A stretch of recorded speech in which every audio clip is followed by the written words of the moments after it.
Good morning, honorable members. It is 11 o'clock. It's time for us to start the proceedings. Honorable Ngola, good morning. Good morning, Chair. Good morning, Honorable Sokanyile. Good morning, Chairperson. Good morning, Honorable Skosana. Ngikulochise mgcini sihlalo ngilochise nesitshaba sekhethu sakazimo ngithi lochani namalunga ahloniphele kawo. Good morning, Honorable Matala. Good morning, Chair. Good morning, Honorable Matala.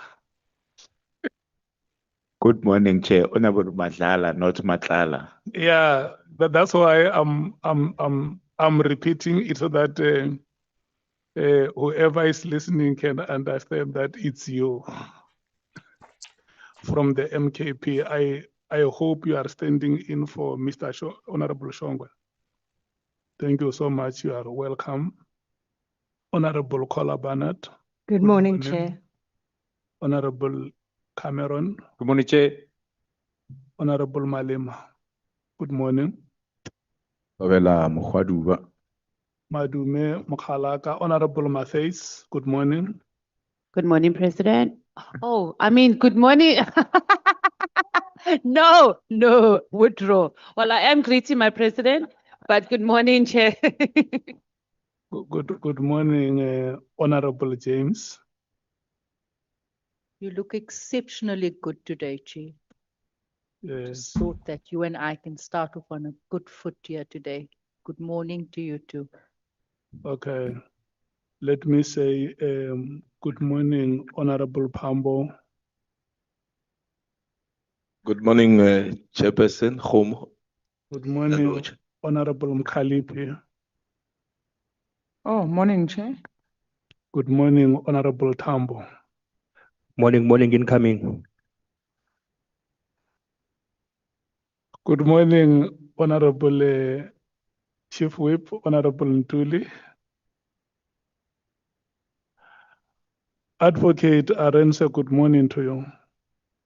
Good morning, Honorable Chair, honorable members, Advocate. colleagues, everyone in the room. On behalf of me and my colleagues, Advocate Mkhize and Mokhwetsi, thank you. Good morning, Advocate Mokhwetsi. Good morning, Chair. Good morning, Advocate Mkhize. Good morning, Chair. Good morning, honorable members. Good morning, Honorable Vessels. Good morning, Chairperson. The staff of Parliament, good morning to you. The staff from political caucuses, good morning to you. And good morning to members of the media. Mr. Ramano, may we please record the apologies that we have. Good morning, Mr. O Sullivan. Good morning, Chair. Good morning, Chair. Ms. Honorable Source will be running late. Honorable Mwango will also be joining us later. I'm told that Honorable Shongwe will be joining us, and Honorable Nombalo is also running late. Thank you, Chair. Honorable Nwala. Thanks, Chair. Can we please record the apology of Honorable Sangoni? She'll be joining, but a bit late. She'll join us as we proceed. Thank you, Chair. What is the reason for joining late? Her travel logistics got delayed. She will be here in less than 30 minutes. Oh, she has just arrived, actual fact. Good morning, Honorable Sangon. Good morning, Chairperson. Thank you so much. Ramano, what are the reasons for the other apologies? Chair, Honorable Mwango and Honorable Source are running late. The same applies to Honorable Nombalo. Yeah, what are the reasons why they are late? No, it's also related to their flights being delayed. Okay. It's due to flight delays. Did you want to say something, Honorable Skosana? Yes, Chair. Honorable Nombalo will join us shortly, and Honorable Shongwe will join us late because of the issue which I think we discussed yesterday. Is briefly, so he's making some arrangements for him to come here. Thank you. Yeah, I was saying, what is the reason for Honorable Nombalo joining us late? It's because of the same reason of these flight delays. Thank you. Thank you. Honorable members, let me take this opportunity on your behalf because we have given you this opportunity yesterday when we learned about the passing away of the mother to Honorable Shongwe. On your behalf, let me express our deepest sympathies and our heartfelt condolences to Honorable Shongwe and his family on the passing away of their beloved mother.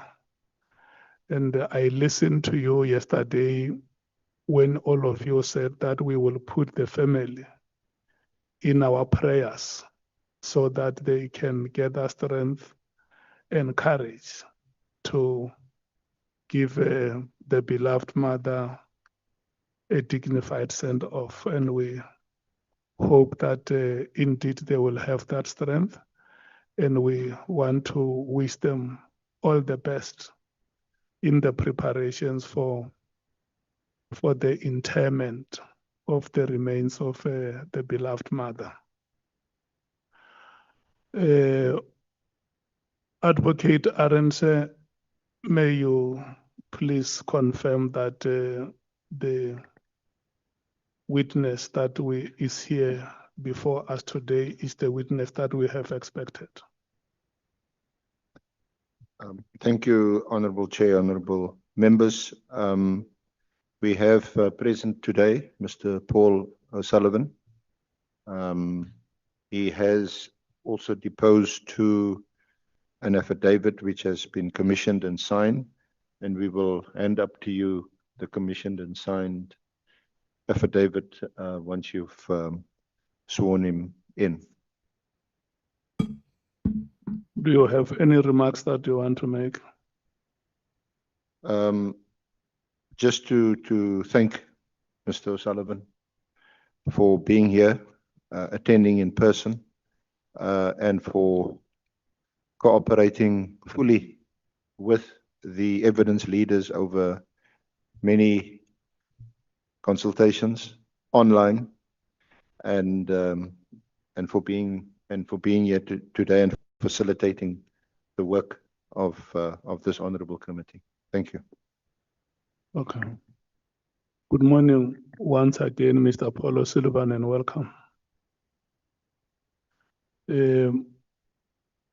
I want to take this opportunity before we swear you in to thank these honorable members and the legal team.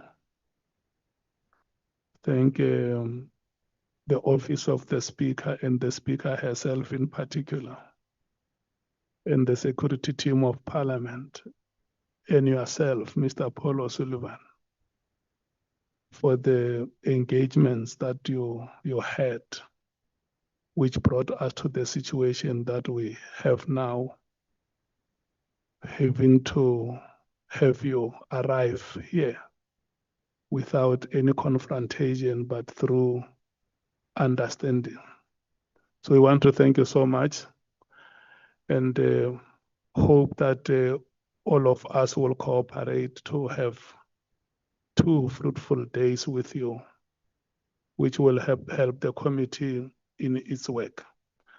And before we say you in, let me make the following remarks or read the following to you, that you have been invited before this committee, which is the Ad Hoc Committee investigating allegations that have been made by the KwaZulu-Natal Provincial Commissioner, Lieutenant General Nhlanhla Mkhwanazi. This ad hoc committee has invited you to provide information in relation to its investigation and also on its oversight work as it investigates, amongst others, one, the alleged unlawful disbandment of the Political Killings Task Team, otherwise known as the PKTT or the NPKTT. Number two, alleged moratorium on the filling of vacancies within the SAPS, the South African Police Services. And three, alleged corrupt relationship between senior leadership within SAPS and members of the public. And lastly, political interference in the work of the SAPS. Mr. O'Sullivan, in extending his invitation to you, the Ad Hoc Committee Chairperson has indicated that you may provide such information to the committee if you so wish under oath in terms of the powers, privileges, and immunities of Parliament and Provincial Legislatures Act. Please be informed that by law you are required to answer fully and satisfactorily all the questions lawfully put to you, or to produce any document that you are required to produce in connection with the subject matter to the inquiry, notwithstanding the fact that the answer or the document could incriminate you or expose you to criminal or civil proceedings or even damages. You are, however, protected in that evidence given under oath or affirmation before a House or a Committee of Parliament may not be used against you in any court or place outside Parliament, except in criminal proceedings concerning a charge of perjury or a charge relating to the evidence or documents required in these proceedings. Please be aware that in terms of Section 17, subsection 2 of the powers, privileges, and immunities of Parliament and Provincial Legislatures Act, a person who willfully furnishes a House or a Committee of Parliament with information or makes a statement before it which is false or misleading, commits an offense and is liable to a fine or to imprisonment for a period not exceeding 2 years. You are required to take an oath or affirm that the evidence you are about to give is truthful. Which one do you elect, oath or affirmation? May you please speak through the microphone? Oath, please. Yeah, that you have elected to take an oath. Please follow me as I dictate. I, and you'll state your names in full. I'm sorry, I didn't quite catch that. May you please say I and state your names in full. I, Paul O'Sullivan, Swear that the evidence I shall give swear that the evidence I shall give shall be the truth, shall be the truth, the whole truth, and nothing but the truth. and nothing but the truth. And so help me God. So help me God. Thank you so much. We are going to have 2 days with you today and tomorrow. And the Advocate Arendse has advised me that you requested that the proceedings should not go beyond 7 o'clock. So he gave reasons why you request that we finish before 7. Chairman, I've been on a long-haul flight to get here, and I spent the whole night, last night, in preparation for today. And I also have medical issues that need to be dealt with. I'm 70 years old, and I'm not the spring chicken I used to be. So unfortunately, I have spinal problems, and I have to spend a certain amount of my time lying flat. And I don't really want to give evidence lying on a bed. So by a certain time today, I will be in a lot of pain. And the best way to relieve that pain is for me to lie down. So that's basically it in a nutshell, Chairman. Yeah. No, I think it's a reasonable request. We will allow the evidence leader to start to lead you in the presentation of evidence. Honorable Malema. Thank you, Chair. I thought you'll also ask if Mr. O'Sullivan has got a company, people who have accompanied. Or people who have accompanied him. And if they are here, in which capacity, and I don't can know what he's saying. introduce them. Yeah. I can't hear. Do you have people who have accompanied you today here? Pardon? Do you have people who have accompanied There's somebody here, yes. you? Who is the person? It's just somebody that's taking care of my security needs. Okay. Is the person inside the chambers? Correct, Chairman. Okay. Where is the person? I don't know, Chairman. I cannot see. What is the name of the person? Paul Gibson. Paul Gibson. Okay. And the security team of Parliament? The security team of Parliament, Chairman, are also scattered around this room and outside. And the police have provided me with additional escorts as well. So this was necessary because of the threats that have been made against me. Yeah. And, you know, I'm satisfied. that No, it's I just want to know if the security team of Parliament is aware that Paul Gibson is here. We had yesterday, Chairman, we had a dry run. You made those security arrangements with them?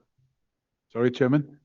I'm saying you made those security arrangements with them. Yes, we made our arrangements and everything's in place. I'm satisfied that everything is in place. Honorable, are you satisfied? Okay. Honorable Skosan. Thank you, Chair. I hope that the security cluster has done well on that by vetting that person as well, that we don't need thugs in here. Like the last time we had someone here sitting here who came with the one general. We don't need that. We need a person of integrity if it's a security personnel. Thank you, Chair. Okay, thank you so much. Look, Mr. Mpilo is here and has always been here during our proceedings. Before this proceeding started, honorable members, he came to me to brief me that they have met with our witness yesterday. They also did a dry run here to satisfy each one of the parties that the arrangements that are in place are to everyone's comfort. So I think let's leave those details to the security. If we may have any suspicion with any person that may be within the premises, I think we can always report that to the security for them to take care of that. Advocate Arendse and Mr. Paul O Sullivan, I'm going to give you this time for the presentation of evidence, and I want to wish you good luck in that exercise. Just before that, we have the apology of Honorable Helper. But this is not written when I know he's preparing for SONA. Okay. Because it's just a letter saying Apollo. Yeah, he's preparing for SONA, honorable members. Those are the DA arrangements we can't discuss. If they say Honorable Topa is preparing for SONA, let's accept that it's an organizational commitment. Yeah. Okay. He's not preparing for SONA, Chair. He's attending to a personal issue today that was arranged a long time ago. Which apology must we record, Honorable Breitenbach? Mine. And while we're busy, I need to be excused at 1:15, please. Thank you. 13 hour 15. Okay. No, thank you so much. Advocate, we will break at 13 hours, Advocate Arendse and Mr. O'Sullivan. Let's run now until 13 hours. Thank you, Honorable Chair, honorable members. You in the short time, you may also have noticed that Mr. O'Sullivan is also a bit hard of hearing, so it's also, I suppose, for me to speak loudly and clearly when asking him questions or when addressing him. Thank you. Mr. O'Sullivan, you did depose to an affidavit, which is the original of which has now been handed up to the chairperson, and the copy that is before me and my colleagues and the honorable members, that's a copy of that original affidavit. That's correct, Chairman. Thank you. In paragraph 1, you refer to your current profession as a certified fraud investigator, and that you founded a forensic investigation company, Paul O'Sullivan and Associates, which has since changed its name to O'Sullivan, Brosnan and Associates. And then in 2015, you had also formed a non-profit company, Forensics for Justice, in 2015. And then you also have other property and business interests in South Africa and overseas. That's correct, Chairman. Yeah. If I can just stop one briefly, I've just realized there's a typing mistake here, where it says I'm currently a certified fraud investigator. Chairman, I'm a certified fraud examiner. That's just a typo. Okay. But I'm a certified fraud examiner since about 21 years ago. So particularly in relation to your fraud examiner investigation interests, what does that entail? Chair. Pardon? No, sorry, Chair. Honorable Malam. I think by now the evidence leader should be mastering the mic. You know, when he speaks, the mic is by his forehead, not on his mouth. It's by the forehead, and we don't hear. I just less than 2 minutes ago, I requested Bonani that when he passed there, he must lower the mic too. Can we do better, Advocate Arendse, with the microphone?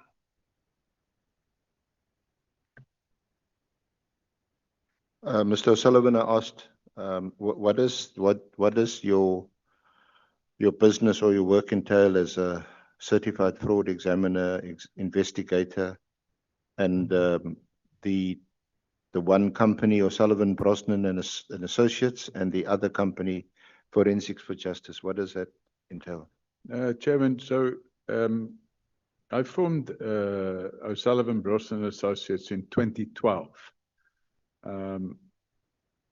And the purpose of that entity, it's a for-profit company. It's a normal business.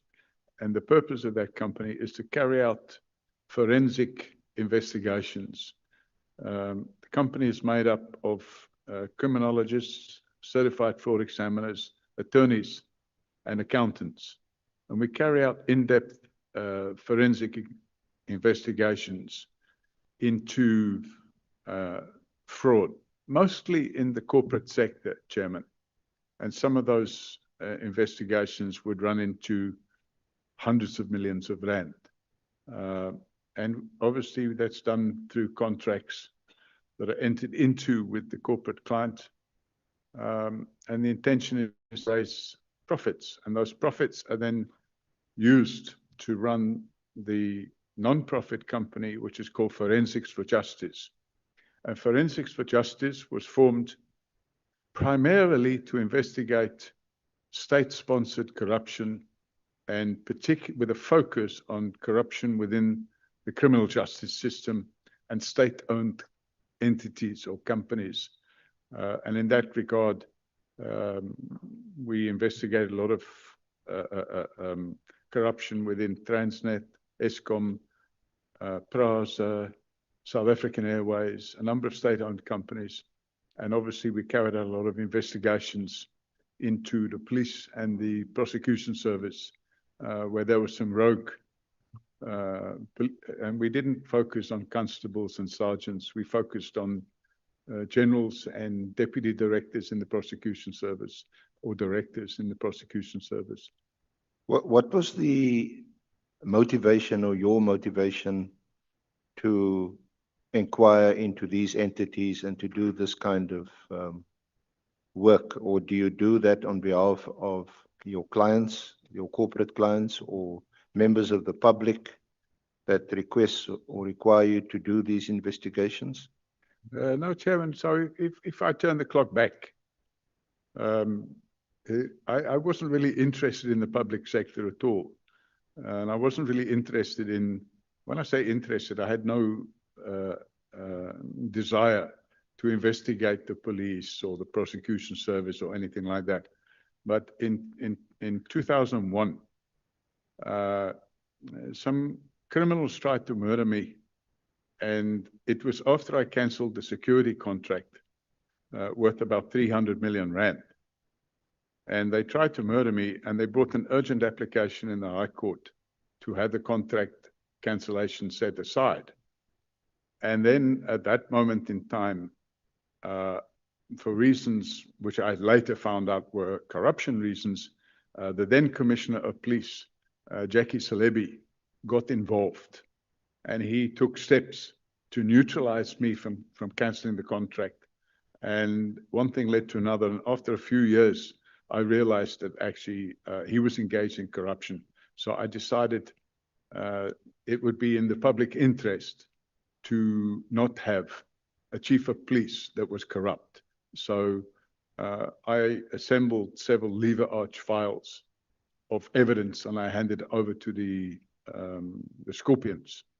And they went and dealt with that matter. And I think it's a matter of public record, Chairman, that after a 3-year trial, Jackie Celebi was sentenced to 15 years in prison for corruption.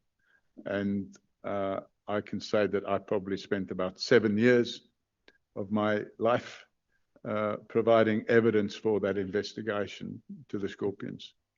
That is dealt with a bit later on in your affidavit, and we'll get there. In your affidavit, you also mentioned that you hold citizenship of 3 countries, and you discussed that at paragraph 3 of your affidavit. That's correct, Chairman. I'm first was a citizen of Ireland, and then I became a citizen of Great Britain, and then I became a citizen of South Africa. So when I became a citizen of South Africa, I already had citizenship of Ireland and the United Kingdom. And yeah. Where were you born? I was actually born in England of Irish parents, but I was brought up in Ireland. So when I grew up, I considered myself Irish, so I took an Irish passport. And then later I obtained a British passport, because having been born in Britain, I was entitled to have a British passport. And I saw no reason why I shouldn't have these passports.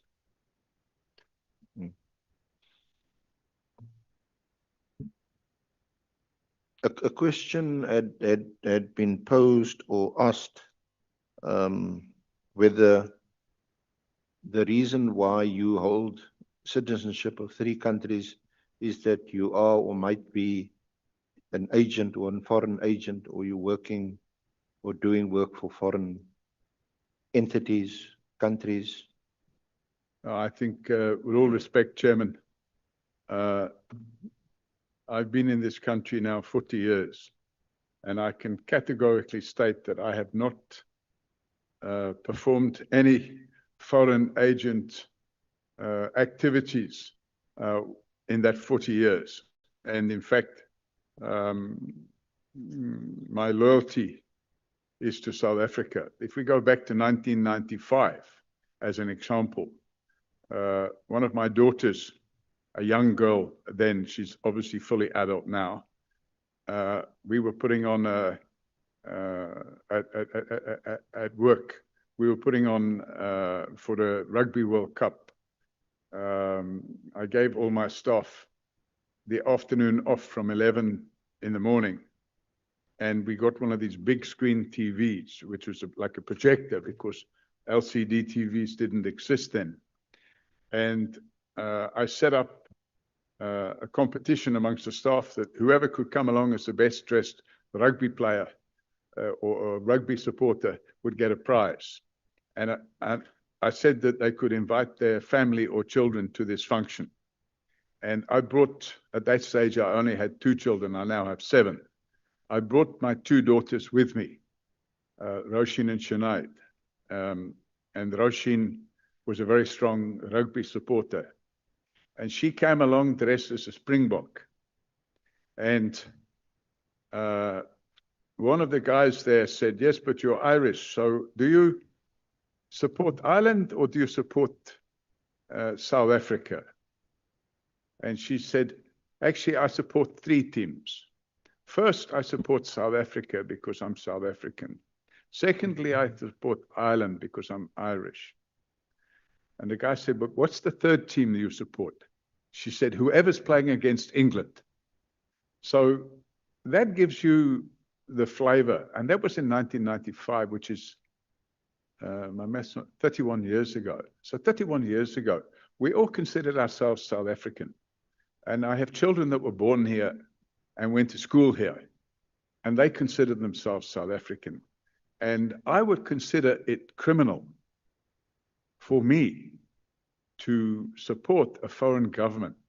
It's very easy to have foreign passports because it's very convenient to be able to travel around the world. Unfortunately, because of the levels of corruption in South Africa, the South African passport is not what it used to be. But an Irish passport gets you into any country in Europe. And the South African passport will not get you into any country in Europe without standing in queues and filling in forms and obtaining visas and so on and so forth. So the multiple passport story, Chairman, is a convenience.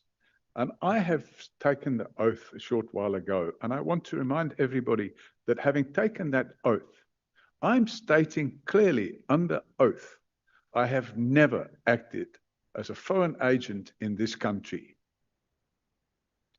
And just while we're on that, you mentioned that your businesses in property development and also the forensic company O Sullivan, Brosnan and Associates effectively cross-subsidize your NGO work for forensics for justice. Apart from that, do you receive any other funding, especially foreign funding? Chairman, we don't receive any foreign funding. On the website, forensicsforjustice.org, we are fully transparent and we publish our accounts. So from 2015 until present time, anybody can go on and look at our accounts. And when you see the amount of money that comes into our accounts, which is shown in those audited accounts, you will see actually we run that on a shoestring. And in most years, we're lucky if we get 100,000 in donations. And most of the donations we get, Chairman, are a man in the street, 500 Rand here, 500 Rand there. We don't have any big donors. We had one big donor who paid us over a period of about a year, I think 700,000 Rand. And that was something that that company had chosen to do as a sponsorship. And that was a few years ago. But we have no, absolutely to our knowledge, no overseas donors. Now, again, maybe just going a bit off script, but because we at the point about your businesses, Ms. Sarah Jane Trent, her name has been mentioned. Tell us a little bit about her. Do you know her? Did she work for you? What was your relationship with her? Does she still work for you? What did she do when she worked for you? If she did? Chairman, I can't remember the year now, but it would probably been about 2013 or 2014, somewhere like this. Sarah Jane Trent applied to the company for a position as an intern.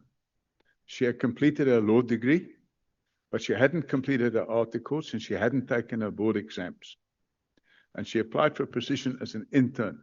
So we gave her a 1-year contract. And is this for O Sullivan, Brosnan and Associates? Yes, at that time it's the same company, but at that time it was called Paul O'Sullivan and Associates. Because I'm moving towards pension, I decided to take on a partner a few years ago, and now it's called O'Sullivan, Brosnan and Associates. So my plan would be within the next year or two that, if God gives me the grace to stay around till then, that I will go on pension and the company can still carry on running. But it was Paul O'Sullivan Associates. She applied for a position as a intern doing legal research work. We have an in-house corporate counsel who's a lawyer. And at that time, I gave her a 1-year contract. At the end of the 1-year contract, she wanted to continue working, and her work performance was acceptable. It was very good. And then I signed a permanent contract with her. So she became a permanent employee as defined in the Labour Relations Act. And the condition of employment was that within 2 years, she complete her articles and be registered as an attorney, and also complete and take her board exams to become a certified fraud examiner, which I already was. And she then, she did that. So she became an attorney and a certified fraud examiner.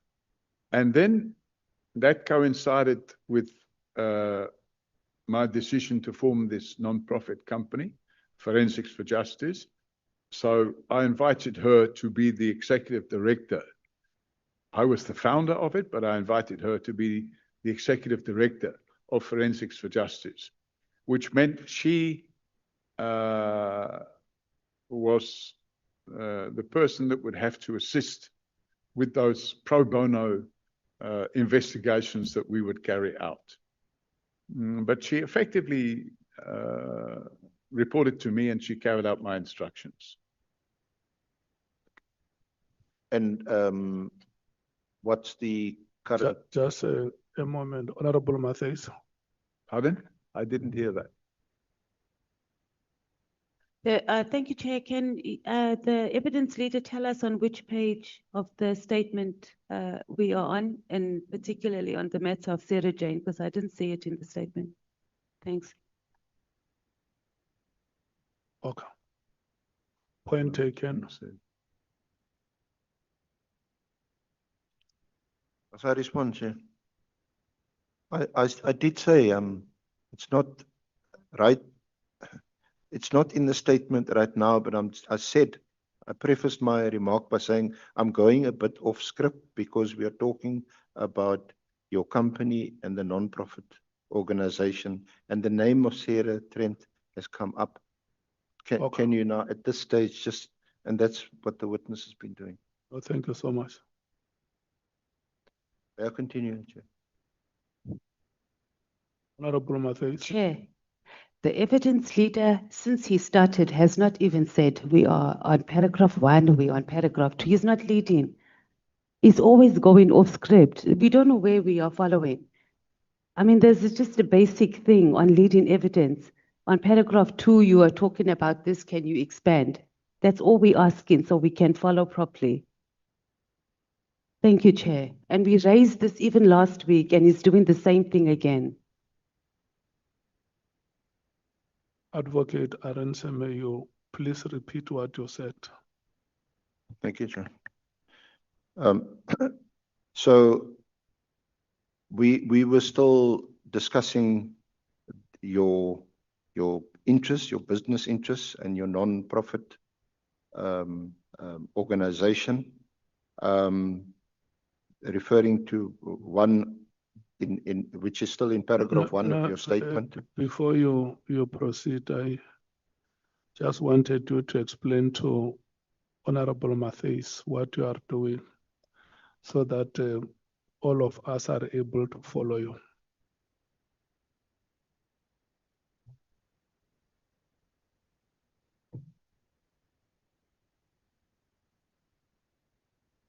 Sorry, Chair. Yeah, I was saying that if you can explain to her the issue of Sarah Jane Trent.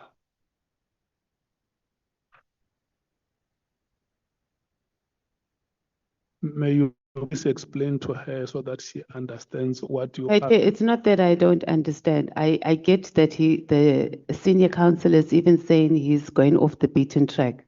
I'm saying that since the senior counsel started, he has not even pointed us to a single paragraph. And I'm just asking that he affords us so we can follow on the statement what it is we are dealing with.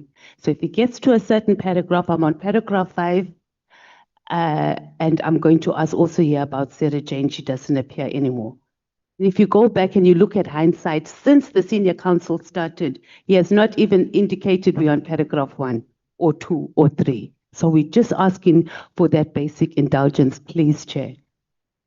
Yeah, I think what he said was that he will go off script. And I think once he comes back to the statement, he will alert all of us. Let's proceed. Honorable Chair, I referred to paragraph 1. I did refer at the outset to paragraph 1, and the witness can confirm that. And we were talking about his businesses and what he does. Yeah, no, it's fine. Let's do it like this. Let's. So in relation to what is in paragraph 1, Advocate Arendse, just one moment. Right. Just a moment. Yeah. Okay, we can proceed. We are on paragraph 1 now.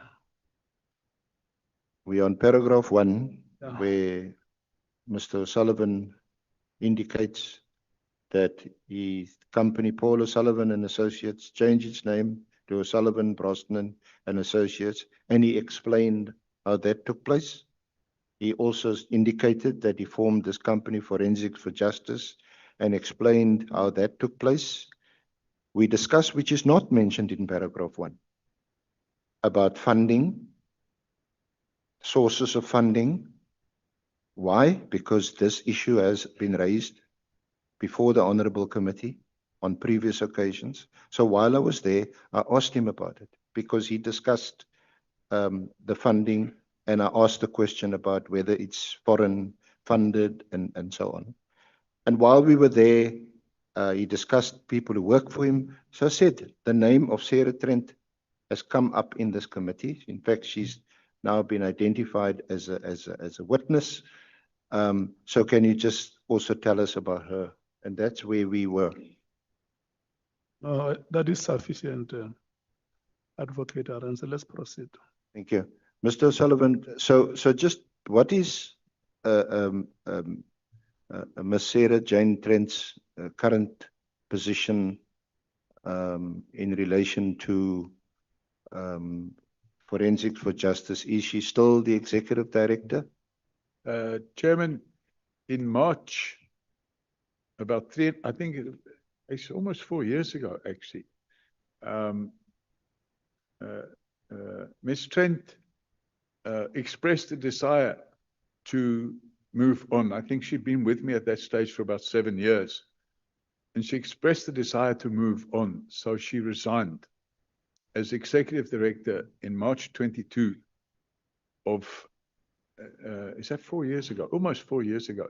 She resigned as executive director of Forensics for Justice. She was also director of what was still called Paul O Sullivan Associates at that stage. She resigned as a director of Paul O Sullivan Associates. And she was also a director of one of my development companies. And she resigned as a director of that company. And she went to work somewhere else, and I wished her good luck. And yeah, so she hasn't been involved in my businesses for almost 4 years. So does she have any other association or relationship with you, either professional or otherwise? None whatsoever, Chairman. Okay. Thank you. Now, in paragraphs 4 and 5, paragraphs 4 and 5, you list several professional qualifications and commendations in your affidavit. Can you describe your experiences and how these recognitions and commendations I can just read has shaped your expertise in combating fraud and corruption? Yeah, if I can, and these are obviously, you could say qualifications or memberships or whatever. Perhaps it's back to front, because actually I joined the police in 1990. So, and the reason I joined the police, Chairman, it was quite simple. I was running a property development company at the time, and I had a secretary. And, oh, excuse me, my car got broken into, and somebody stole the radio out of my car. In those days, you had a radio with a tape, you know, you push a tape in and everything, and there was a craze of people breaking into cars and stealing those radios. And my car got broken into, and somebody stole the radio. And I told my secretary to get the company in to replace the window and put the new radio in. And she said, "Have you opened the case?" I said, "You know, it's a few $100 for a car radio and a window. And the paperwork involved to open a case, I think I should just leave it." And she said, "No, no, my husband is in the police, and he says every case should be opened.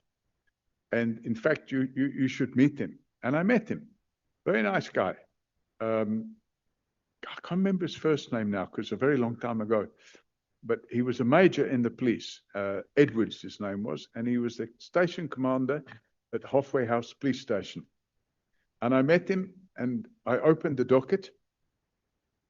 And then, of course, they never caught anybody. But then he said to me, "You know what?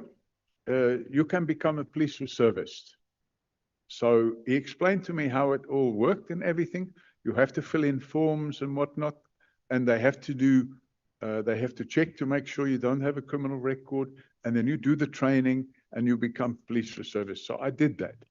And that was in 1990. That's 36 years ago. I became a police reservist.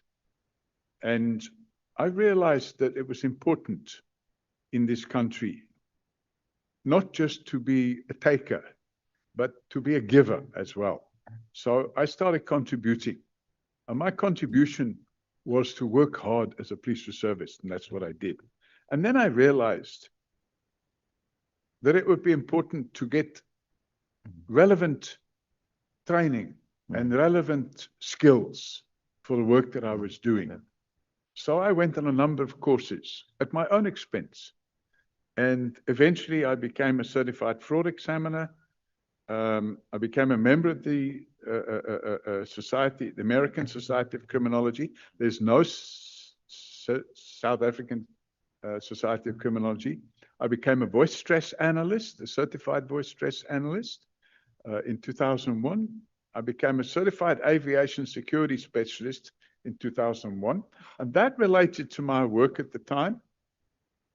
I was a fellow at the Institute of Directors since 1991. In fact, I became a US Department of Justice certified document examiner since 2000.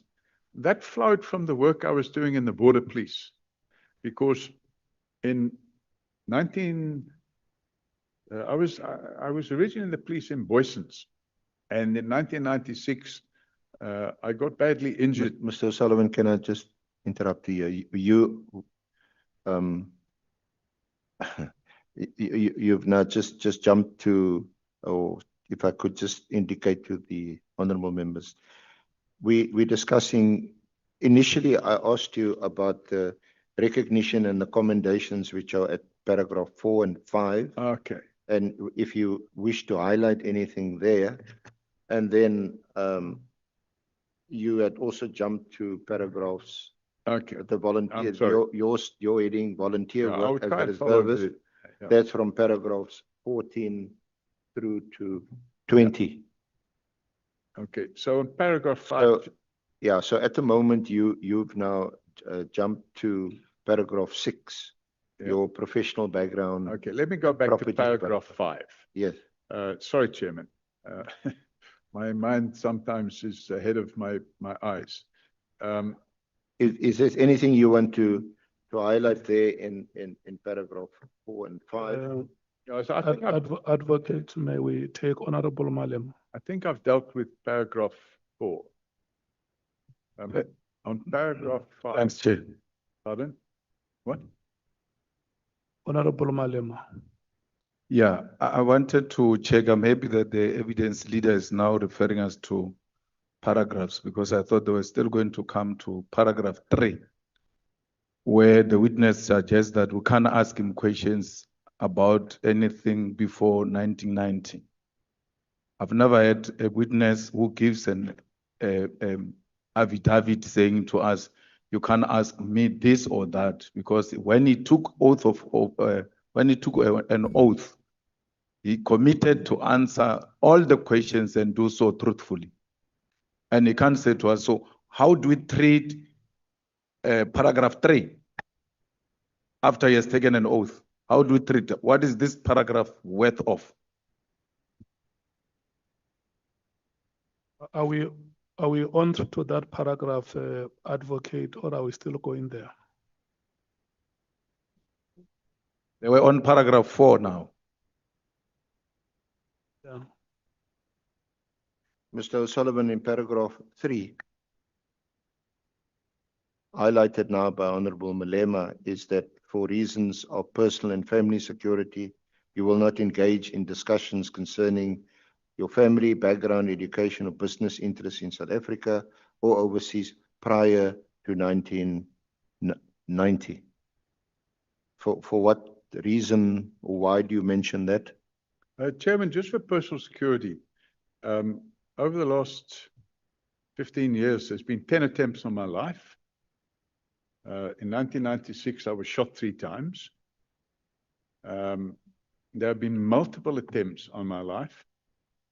And Chairman, unfortunately, the criminal element, what they try to do is they try to find out things about you, which is of a personal nature. They want to know, where's your business interest?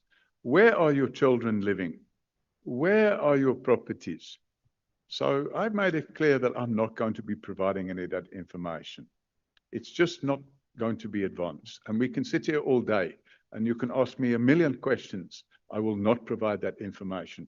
I'm entitled to protect my own personal interests and to protect my family interests. And I intend to do that, Chairman. You have already mentioned that you have 7 children. Yes, I have 7 children, but I'm not giving all their names out, and I'm not saying where they are and what they're doing. You know, I have the right to protect my family and my interests and my personal interests. And the dirty games that are being played by the criminals that I've been exposing, as I've said prior to this, Chairman, there have been at least 10 recorded attempts on my life. There are people on trial at this moment in time for trying to murder me, for nothing more than exposing their criminal conduct. Let's just hold it before I I take you, Honorable Malema, for a follow-up. Yeah, I note your hands.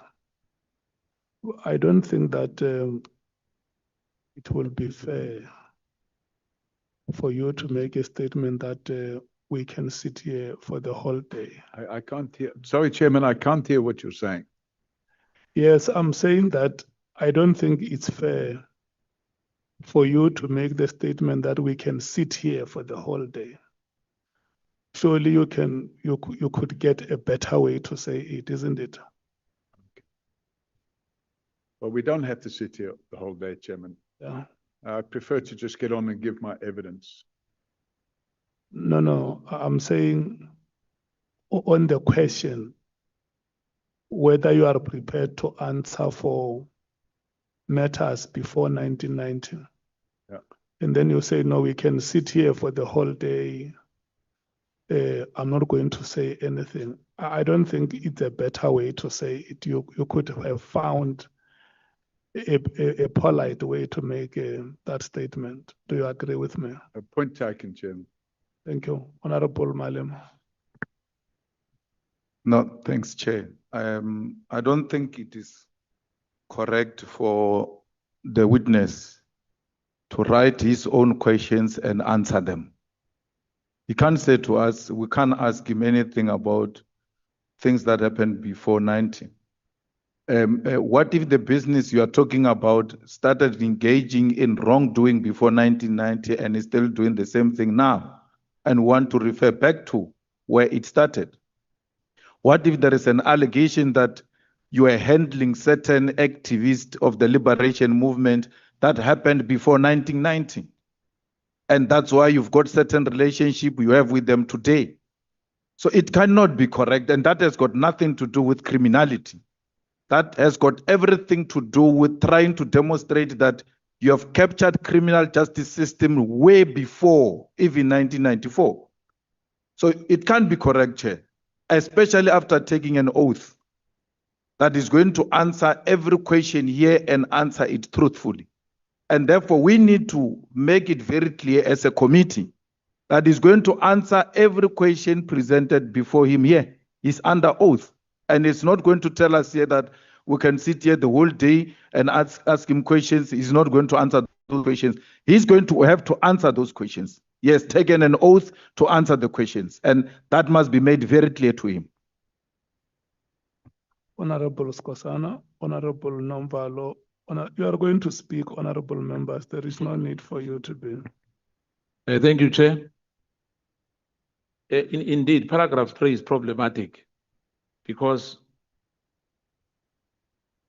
you know, when you go to paragraph 5.1, commendation from Scotland Yard for stopping a knife attack and arresting suspect 1978. And now, on paragraph 3, it says that we can't ask him anything before that. He's contradicting his own statement as well here. And as well, I mean, when you look at paragraph 3, background and education has nothing to do with criminality. I mean, it doesn't make sense, Chair. Hence, I'm just giving one example. Himself, this is what he said, yes, Scotland Yard, 1978. He stopped somebody, you know, knife attack. But here he's telling us that we can't ask anything beyond 1990. It can't be allowed, Chair. Thank you. Honorable Nomvalo. Harvard. Honorable Ngola. No, Chair, I think it's just a matter of echoing what the colleagues have been saying, that the oath you have just administered now does point it out that the witness must answer fully and satisfactorily. And beyond that, Chair, I don't know how an education background can become a security hazard. And also in the body of the affidavit itself, there are a lot of events that the witness is telling us which are pre-1990. Honorable Skosana is talking about the 1978 thing, 76. He details on his life in 1986, 1987, 1989.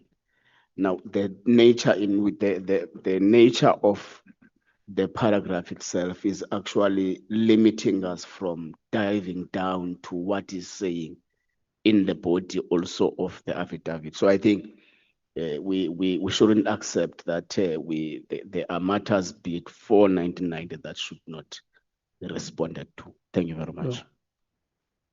Yeah, I think, honorable members, it goes without a debate. The witness has deposed a statement with us. This committee has been mandated to investigate. So any allegations that have been made or any information that members of the committee want to probe with you, they are going to do so. Let me remind you that you are under oath, and let's cooperate. Thank you, Chairman. For the record, the oath I took was to tell the truth, the whole truth, and nothing but the truth. I did not take an oath to answer every single question if it's going to violate my personal information and my family security.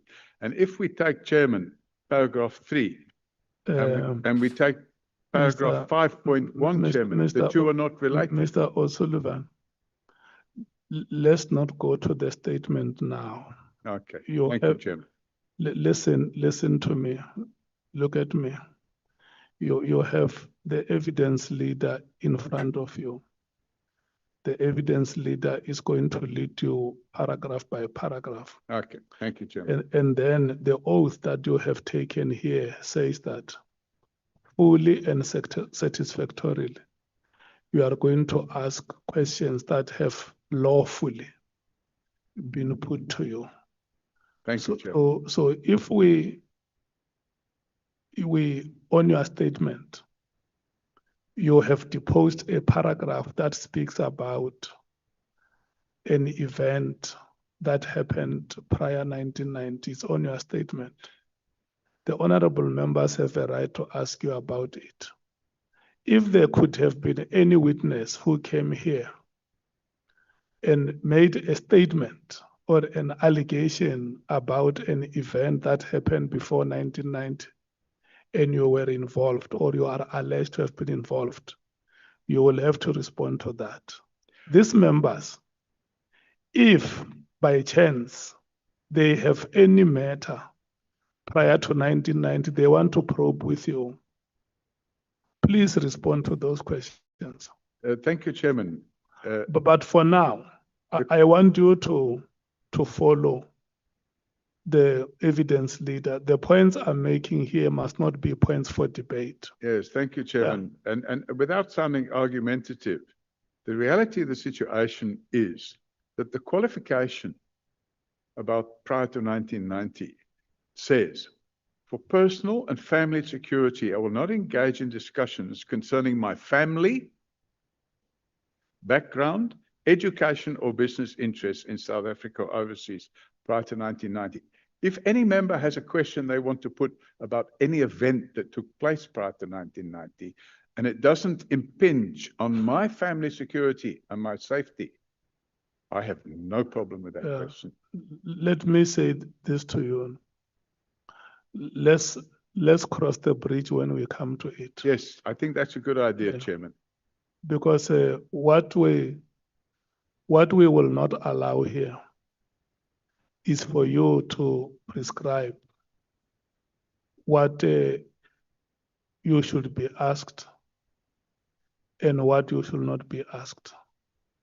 For now, there is no question that has been put to you. At that stage, when those questions are put to you, I want you and all of us to proceed with the same understanding that questions are going to be asked here.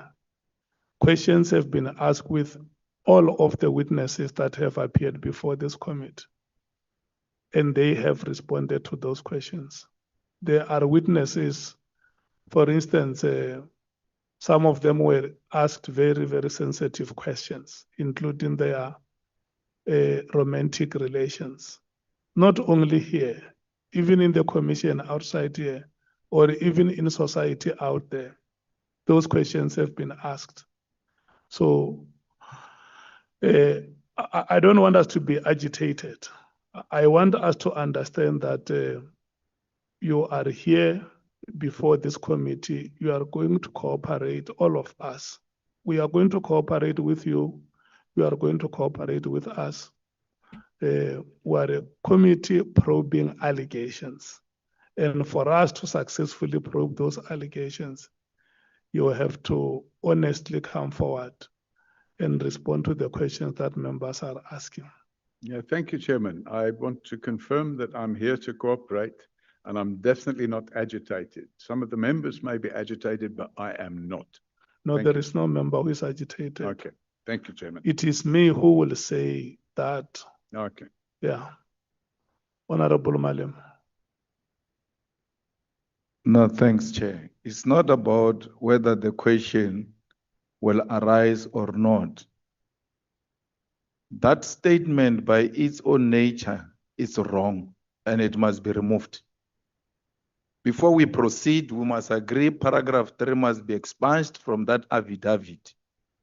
Because even if he had not written that in that statement, in the affidavit, and someone was to ask a question that is uncomfortable with him, he will bring that to attention and he will make that ruling.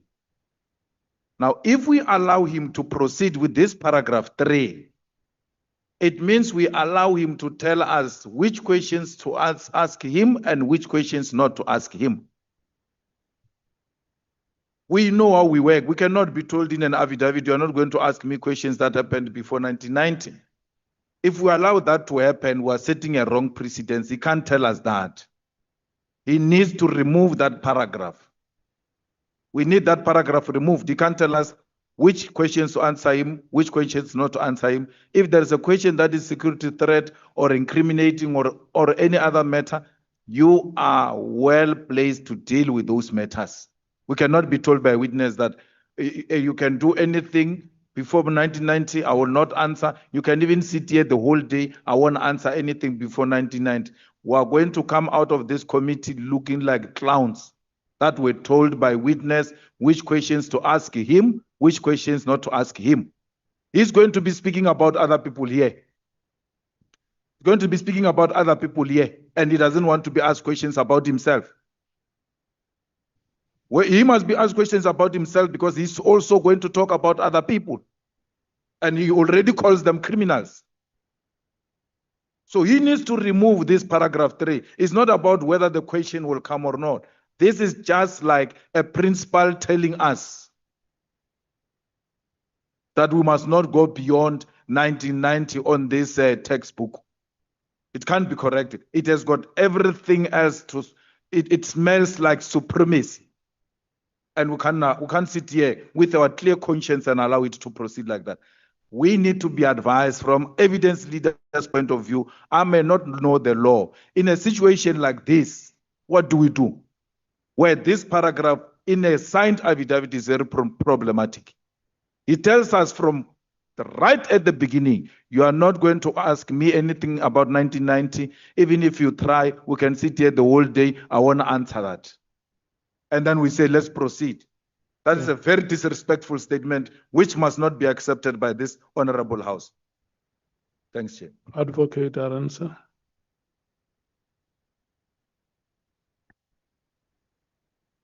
Honorable Chair, honorable members.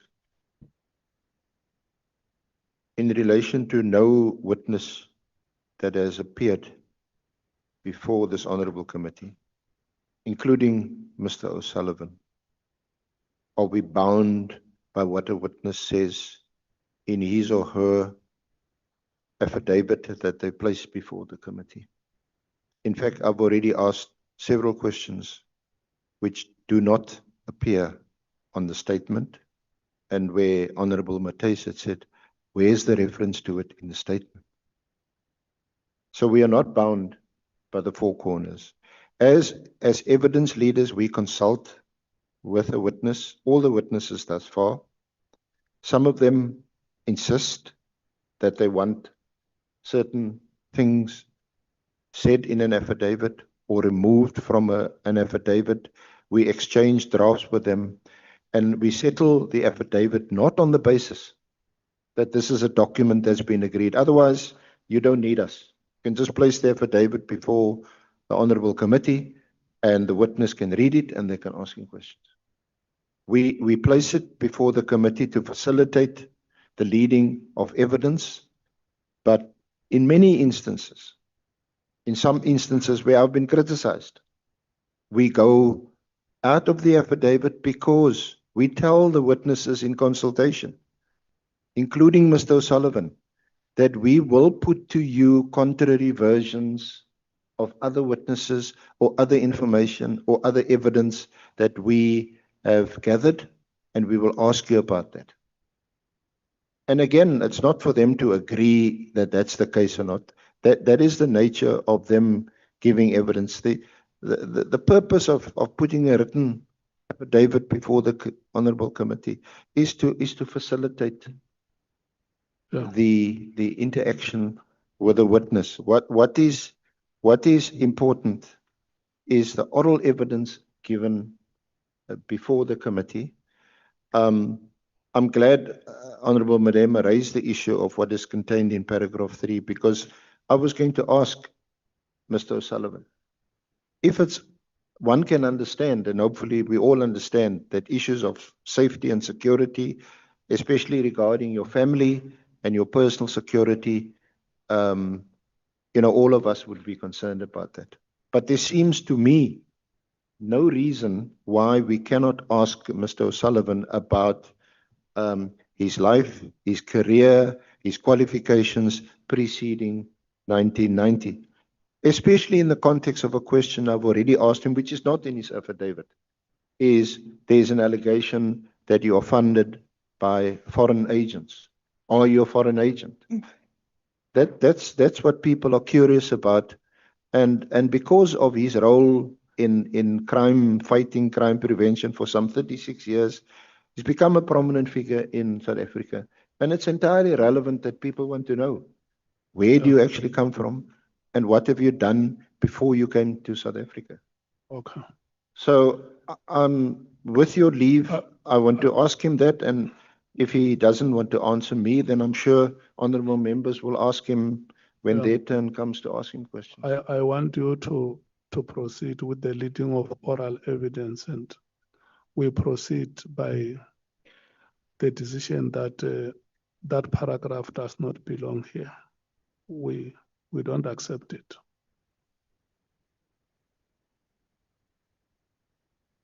Chair, Honorable Chair, just before you entertain other objections or questions from honorable members, we accept that.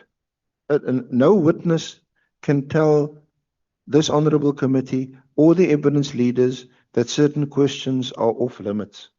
It is what he put in his affidavit, but we're not bound by it. Okay.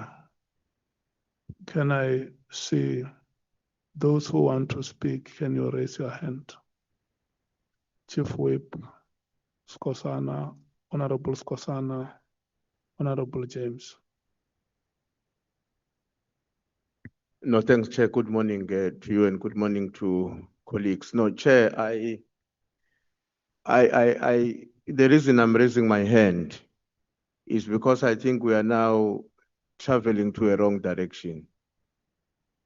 We've had many witnesses in the past, and many of them have said things that we don't agree with, some of which we objected, we engaged them on those issues. And some of those testimonies were written down in their affidavit. So I don't think, Chair, it's going to be appropriate for us to amend an affidavit of a witness. I think we shouldn't amend the affidavit. While I agree with the sentiment that no witness should be permitted to tell us what we can and cannot ask him or her, But I equally do not think that we'll be acting rationally if we want to take a decision as a committee that before we proceed now, we are amending the following paragraphs of your affidavit. So my own view, Chair, is that the ruling you made, and I think the additions that were made by the senior counsel are adequate to confirm that we're going to delve into this affidavit and beyond it as we see it fit, and the witness will be required to answer and respond to all questions. But I really would like to suggest that we should not make a call that there are certain paragraphs of his affidavit that we want to agree as a committee we don't recognize or that they don't exist. They exist, but we disagree with them, and we will engage him in the way in which we see it fit as a committee. That's what I want to propose, Chair, because I'm worried that if we take the line that says, let's expunge the paragraph. When we have expunged the paragraph, you are effectively saying that we must adjourn and allow him to relook at his affidavit so that he decide what is it that he's going to sign and bring back to us. So my views, I don't think we should take that route, Chair. I think it's sufficient to take a position that, as he has also himself agreed, he would answer all the questions. And in circumstances where we identify that he's refusing to answer certain questions, he can't say, I'm not doing so because you have agreed with my affidavit. We don't have to agree with anybody's affidavit here. All we are required to do is to receive a sign-off affidavit. We engage people on their affidavits and beyond. So that's what I wanted to say, Chair. Thanks. Honorable Skosan. Thank you, Chair. Chair, I think we have to know about Mr. Paul O Sullivan, Robert O Sullivan, biography. Who's this man who's sitting before us here? Who's this man who's sitting before? We don't know anything. This thing doesn't say anything here. There's no biography. We don't know him. He just said that he's got 3 passports, South Africa, Ireland, and UK. That's not enough, Chair. Who is he? The affidavit is before us here, but it's incomplete from the word go. I mean, paragraph 1, I'm an adult male, a fraud investigator, and this and that. There's nothing here, Chair. There's nothing here, Chair. We must know who's he. Educational background's got nothing to do with criminality or his origin. As he said, he said he was born somewhere and, he regards himself. This is not enough, Chair. We can't thumbsuck here. Every witness who said here, we know exactly from the beginning, the introduction is clear. As you sit there, Chair, you don't know as well. As you sit there, you don't know who's the man sitting before us. Besides that is Paul Robert O Sullivan. Where is he from? Educational background, I mean, Chair, no. Chair, he must tell us who is he. Thank you, Chair. Honorable James. Chair, with all the other witnesses that have appeared before us, a precedent was set. We had a CV on record. Where is Mr. Paul O'Sullivan's CV? I want to echo the sentiments of MK. Ons weet nie wie is die man wat voor ons sit nie. We've jumped into his career and everything without a CV. Where is his CV? And he cannot come here and tell us that we must dance according to his tune. He basically said to this committee earlier on, I am here and I'm here to only speak my truth. He made it clear to us, we cannot allow that and we won't accept it. Thank you.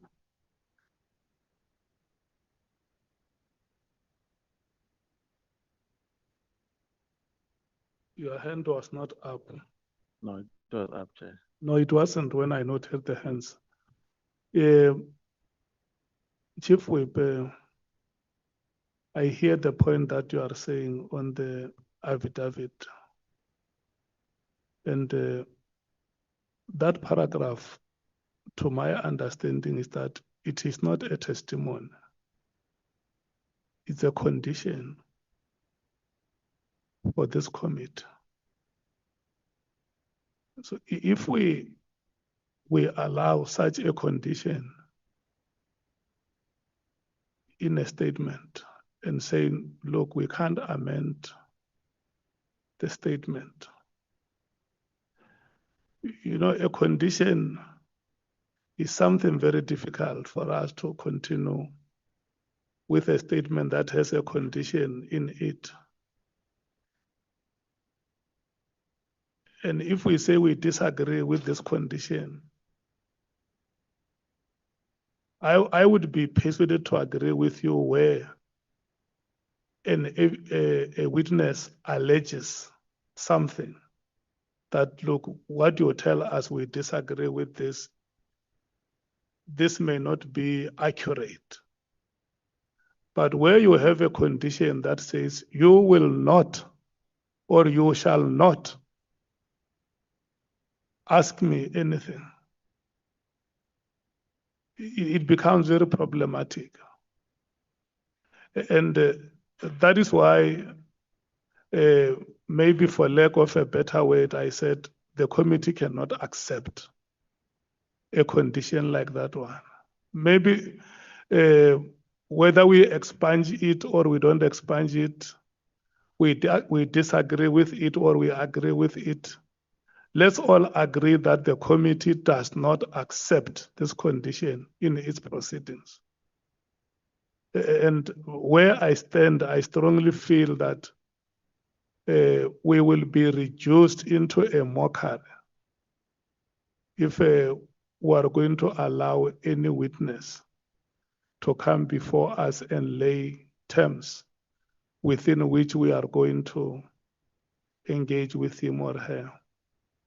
And when I listen to you, Mr. Paul O Sullivan, maybe to come closer to where members are, you are saying there is a sensitive information that you feel it's very much important for the security of your children and your family. That's what I heard you saying. Yeah, Chairman. Maybe if I can explain. Just wait a moment for me to conclude. Sorry. So that you understand that the condition that says we cannot ask you questions on matters before 1990, it's not accepted in this committee proceedings. It's not a condition, Chairman. I've stated very clearly that it's only for reasons of personal safety and family security. If you don't dig into my family or my personal safety, you can ask me any question you want. Listen, there is no problem. We want these proceedings to go ahead, and the only way that they can go ahead, for instance, there have been witnesses that came here before us and said to us that we may not be able to disclose the following information with you because by law we are not allowed. And we are leaders in this country. We are aware, and it has also been brought to light, how citizens of this country found themselves endangered. Some even lost their lives. I'm sorry, I didn't catch that. I didn't hear what you said. If there is any information that may endanger your security, you can tell this committee and say, there is information like this that I think is going to be dangerous to the security of my family or to my children. And we have been amenable as a committee to say information like that, for instance, if you have, we can decide if we create a platform for you to share with us, if it does not have to be public. But what we are saying in the main, and which you don't have a problem with as I listen to you, is that we cannot have a condition that says you can't ask me the following questions, except those for personal security. That's it, Chairman. Only Okay. for personal security and safety of my family. Yeah. No, I think I wanted us to agree that that condition does not belong here. Honorable Nombalo, do you still have something to say? And then Honorable Malema, we move forward. Yeah, no, thanks, Chair. If I wanted us to drive the point home from the onset, I was tempted to argue this point after the input that has been made by the Chief Whip, which I disagree with it completely, because one, this paragraph is problematic in the sense that one, it says he is not ready to talk about his business interest. And the same witness goes on in his statement. He talks about his business interest. So he says indirectly, I can tell you about my business interest, but you can't ask me about my business interest. That is problem number one. Problem number two is that as members of this committee, when we probe, we don't necessarily confine ourselves in the statement of the witness. We probe being guided by allegations which have been made by various people from society regarding the witness before us. So we're not going to be confined in this statement when we do our work. We will ask questions which we think are relevant at that particular time. And some of those questions, and most of them, we just want to make that promise that most of those questions are going to be your family, some are going to be your business, some are going to be your history. So we're not going to take this thing, we're disregarding it because it's a silly prescription. That's how I can characterize it. And we're not taking it, Chair. So we can't massage and try to put nice English and make it look better, whereas it is actually nonsense. It doesn't make sense. So we're not going to take it. This paragraph does not exist. We're not amending anything, we're disregarding. There's a difference between the two. We're not amending, we're disregarding, we're saying it does not exist because it is a problematic directive. Thank you.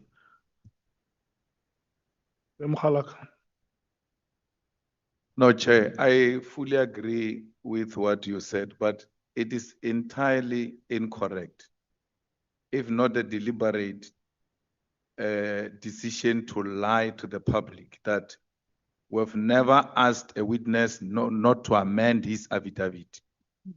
The first witness to appear here, General Mkhwanazi, was told to go and amend his affidavit, which he was calling it supplementary affidavit. We said there's no such a thing. He left here, went to amend that affidavit. So it's not correct. Secondly, Nkabinde, if I'm not wrong, colleagues will correct me. What we adjourned here to go and amend the affidavit.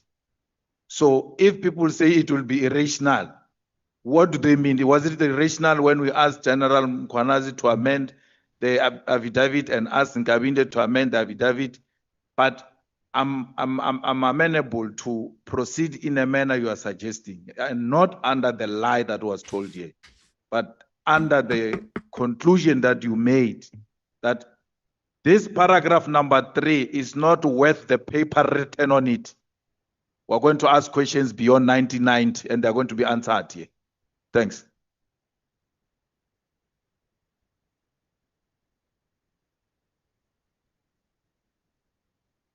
Okay, Chief Whip. No, Chair, I think you will have to bear with us because it may be necessary that we have this debate. And I'm not going to accept that I have lied. I'm not going to accept that because I haven't lied. When we asked Lieutenant General Mkhwanazi to sign the document that was presented before us, to go out and sign it, we took a break. The reason why we had to do that was because he had given us exactly the same document that he submitted to the Madlanga Commission of Inquiry. But he prefaced it by the word supplemental evidence. or supplemental affidavit. So what we were opposed to as a committee is that in terms of our record, history must discover that we were given an original affidavit, not a supplemental document from another processes. That is what we're dealing with. We were not opposing the substance of his wording in terms of the presentation of the evidence before us. We were removing the word supplemental affidavit because that supplemental is making reference, is suggesting that we are given a document as a secondary submission as opposed to being the primary recipient of the document. So I'm not going to agree that, therefore, when I say we haven't met as a committee with a witness, go through his or her affidavit and point to specific paragraph that we want him or her to amend and got them amended. That has not happened. And I'm not going to agree that, therefore, what I was saying earlier on was a lie.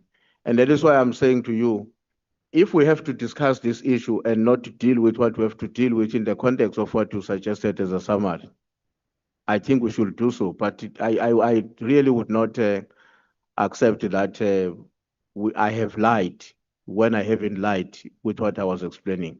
Sure. So I thought it's important for me to make that point, Chair. That part, during a break, I want you and, in a meeting we discuss. Outside of the meeting, we improve on our discussions. So during break, yourself and Honorable Malema, you meet and improve on the discussions on this part. We are proceeding, honorable members, on the point that we don't accept this condition that is in the statement. Advocate Arendse, may we proceed? We have taken 20 minutes of your time. You are now left with 30 minutes before we break. Thank you, Chair. Yeah, just for the record, the problem identified and raised by Honorable Malema in relation to General Mkhonazi's statement was the heading to the statement that was called or described as a supplementary affidavit, and the objection was that this was a supplementary affidavit to his main affidavit in the Madlanga Commission of Inquiry. We then adjourned and took out the reference to supplementary affidavit, and we also took out the reference to that affidavit being supplementary to the Madlanga affidavit because it was in fact an original affidavit which we took from General Mkhonazi after spending also many hours with him in consultation. In relation to Mr. Nkabinde, you remember during questioning, I think I was still questioning him, but then a point was raised. I forget who the honorable member was, but then he mentioned that this was a thumbsuck. And there was an outrage amongst the committee members. And at that point, it was decided to adjourn and he must go back and present us with another affidavit. So with respect, the two instances are very different. I think certainly as evidence leaders in this committee, we are all agreed that Mr. O'Sullivan cannot tell us what he'll answer and what he won't answer. If he does, then obviously he'll have to justify it. And I think we all accept that when it comes to his personal safety and his family safety, that such questions, subject to your discretion, Chair, you may decide. But I want to proceed. I want to proceed to ask him some questions which are not related to or which wouldn't impact on his family or his security, because I think as one of the honourable members pointed out, he already does in his affidavit, which is before you, in paragraph 5.1, He talks about the commendation from Scotland Yard for stopping a knife attack and arresting a suspect in 1978. And in paragraph 6, he also says that as in his professional background that in 1984, I was engaged in property development and investment activities in the UK, and I invested in property in South Africa. And then in 1989, due to investment in property, he successfully applied for permanent residency as a person of independent means. So there is already a reference, Mr. O'Sullivan, to pre-1990. You also mentioned, which is not in the affidavit, that you were born in the UK of Irish parents. So that's a personal detail. So can I ask you, where did you go to school? Did you go to school in the UK or in Ireland?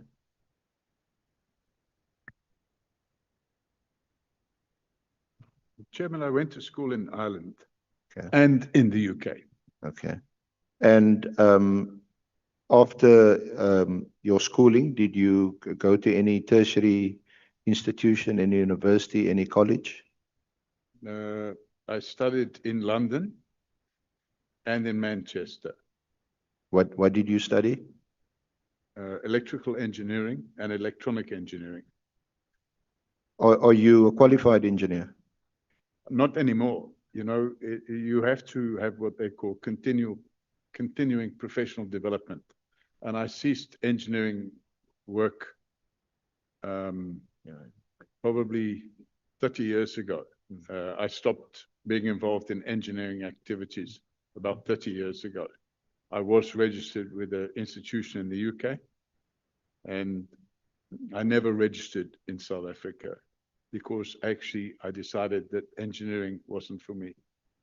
And from 1981 to 84, you were consulting building services engineer for IBM. Correct. In the UK. What other work did you do whilst you were either in the UK or in Ireland? Whilst I was in the UK or Ireland, Yeah. after 1984, I was involved in property development. Were you at any stage involved in or with the British Army? With what? With the British Army? Chairman, I worked for the British government in counter-terrorism and counter-espionage activities from, I can't remember the exact years, from 73, I think, till 77. And in what capacity, what role did you play? And what activities were you involved in? Chairman, I played the role of counter-terrorism activities and counter-espionage. And counter-espionage involves making sure, and counter-surveillance, making sure that the people that would want to do harm to the country, you know, that they should be identified. So yeah, I was involved in that work. And in the course of that work, did you identify any person or persons or organizations from South Africa? None whatsoever. I was not involved in anything of that nature. Did you do any surveillance on any South Africans who were in exile? None whatsoever, Chairman. Because we know, I mean, it's just common knowledge that the African National Congress, for example, was declared a terrorist organization. And even when our founding president was released from Robben Island, that designation, I think, was only removed subsequently. So my question is, if that organization had been designated as a terrorist organization, presumably because it constitutes or would constitute a threat to the UK government or its security, why would you not have been involved in surveillance or Chairman, espionage? my activities related to European environment, nothing to do with Africa whatsoever. My activities related to threats involving Irish terrorism. I'm talking about the IRA and other Irish nationalist units. Now, we also know now, and certainly came to know subsequently, that the IRA, which certainly in our country we regarded. Chairman, I'm just having trouble hearing. Sorry. I said in relation to the IRA, certainly in our country, amongst some of us, we regarded the IRA as freedom fighters, and they were also associated with the liberation movements, the ANC, the PAC. Why would you not have become interested in the links between the IRA and other liberation movements? Chairman, I was far too low down the pecking order. I wasn't making any decisions about where I should be interested in and what I shouldn't be interested in. My activities related to European activities, nothing more. So I wasn't involved, for example, in deciding, I was a young man. I was in my 20s. I wasn't involved in deciding, let's do this and I wasn't involved in any of that, in any way, shape, or form. And did you do this work on a full-time basis? Yes. So you were, I think you indicate, did you serve at all in the army from 1972 to 76? I served in the army and in military intelligence. Is military intelligence that part of the British Army, or is it Correct. separate? Okay. And that was up until 1976. 76, 77, somewhere around there. It's a long time ago. And did you leave voluntarily? Yes. Did you leave the army? And to do what? I then went and studied engineering. Okay. So when you did you join the army or were you recruited?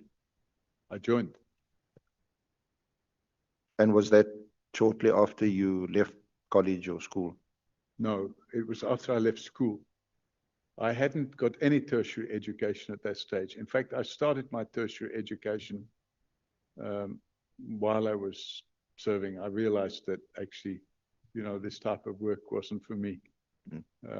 And I started looking at other areas, and I took an interest in electronic engineering, and then I went into electrical engineering. So in that period when you were in the army and in counterintelligence or intelligence, you were just a low-level operative. Very low level. And then subsequent to that, when you then became involved, you went to college? Correct. Yeah. And you studied engineering, you indicated? Correct, Chairman.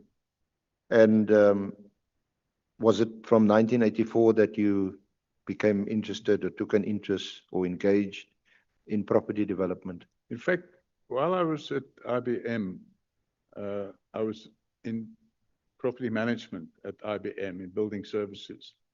And IBM was expanding quite rapidly. So we were in the process of buying properties for that expansion.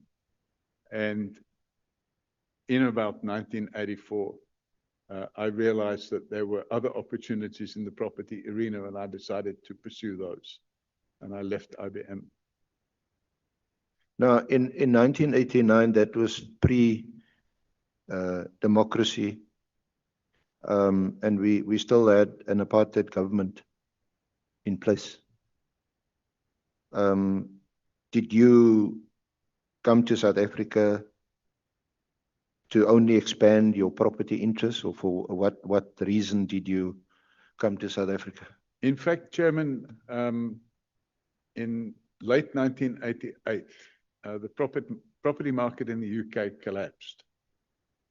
And when the property market in the UK collapsed, I already had investments elsewhere in the world. And I'd been to South Africa several times for holiday. And I liked the country, I liked the weather, I liked the people. And I decided I'm going to invest in property here, and that's what I did.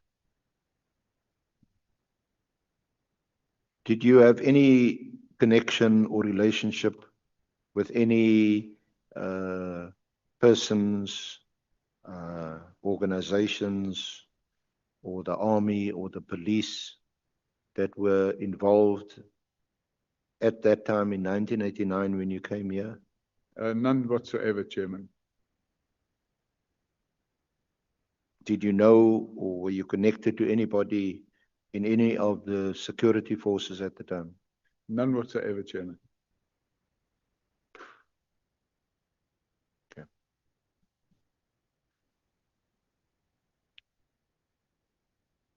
Okay. Is there anything else you want to mention or indicate to us that doesn't involve your own personal background or your family, which you may think would jeopardize or compromise your safety, that you would want to mention to the Honourable Committee? None, Chairman. I came here as a tourist, not a terrorist. I came here as a tourist. I like the country. I like the people. I met people that I became friendly with. And I took a decision that it was a nice country and a country where it would be good to invest, and that's what I did. So you came here purely for the reason that it was a good investment destination. Correct, Chairman. And to make money. Well, you're always in business, you want to make money, but not always make money. But yeah, I came to, I liked the country and I wanted to live here. By that stage, I only had a couple of children and we grew our family here.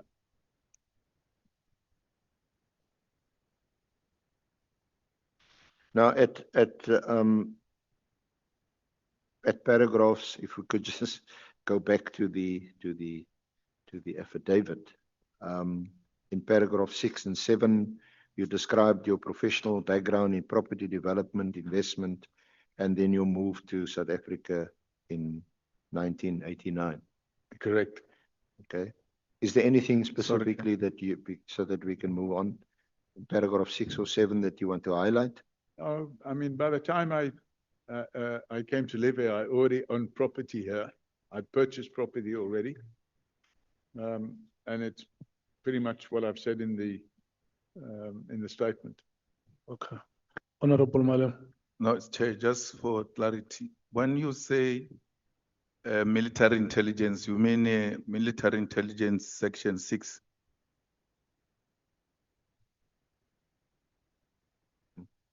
I can't hear what's being said, Chairman.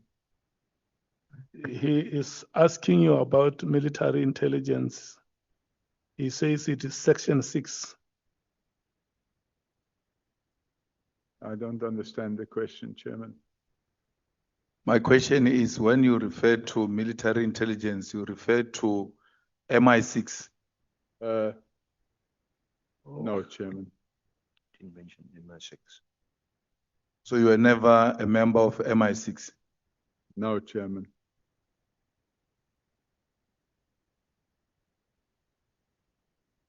Honorable Skosana. Chair, I guess the honorable member wants clarity on that, and I make a follow-up. Or maybe, is it MI6 or MI5? Which we are talking about? It was military intelligence, Chairman. Which one? Military intelligence. Yeah, but which one? What do you mean, Where? which one? It was Where? military intelligence. Where? In the UK. But it's MI5 or MI6 or is something else? Chairman, there's a complete misunderstanding in the members' knowledge of how MI6 and MI5 are organizations which are separate entity to military intelligence altogether. So yeah, it's not it's not my job to come here and try and have a training course on how it all fits. No. In fact, I work in military intelligence. Chair, with due respect, we do our research, Ms. Paul O Sullivan, because really, hence we were talking about the issue whether you attended university or college. In your biography, there's nothing. You can't come here and lecture us about MI6. We know what we are talking about. Thank you, Chair.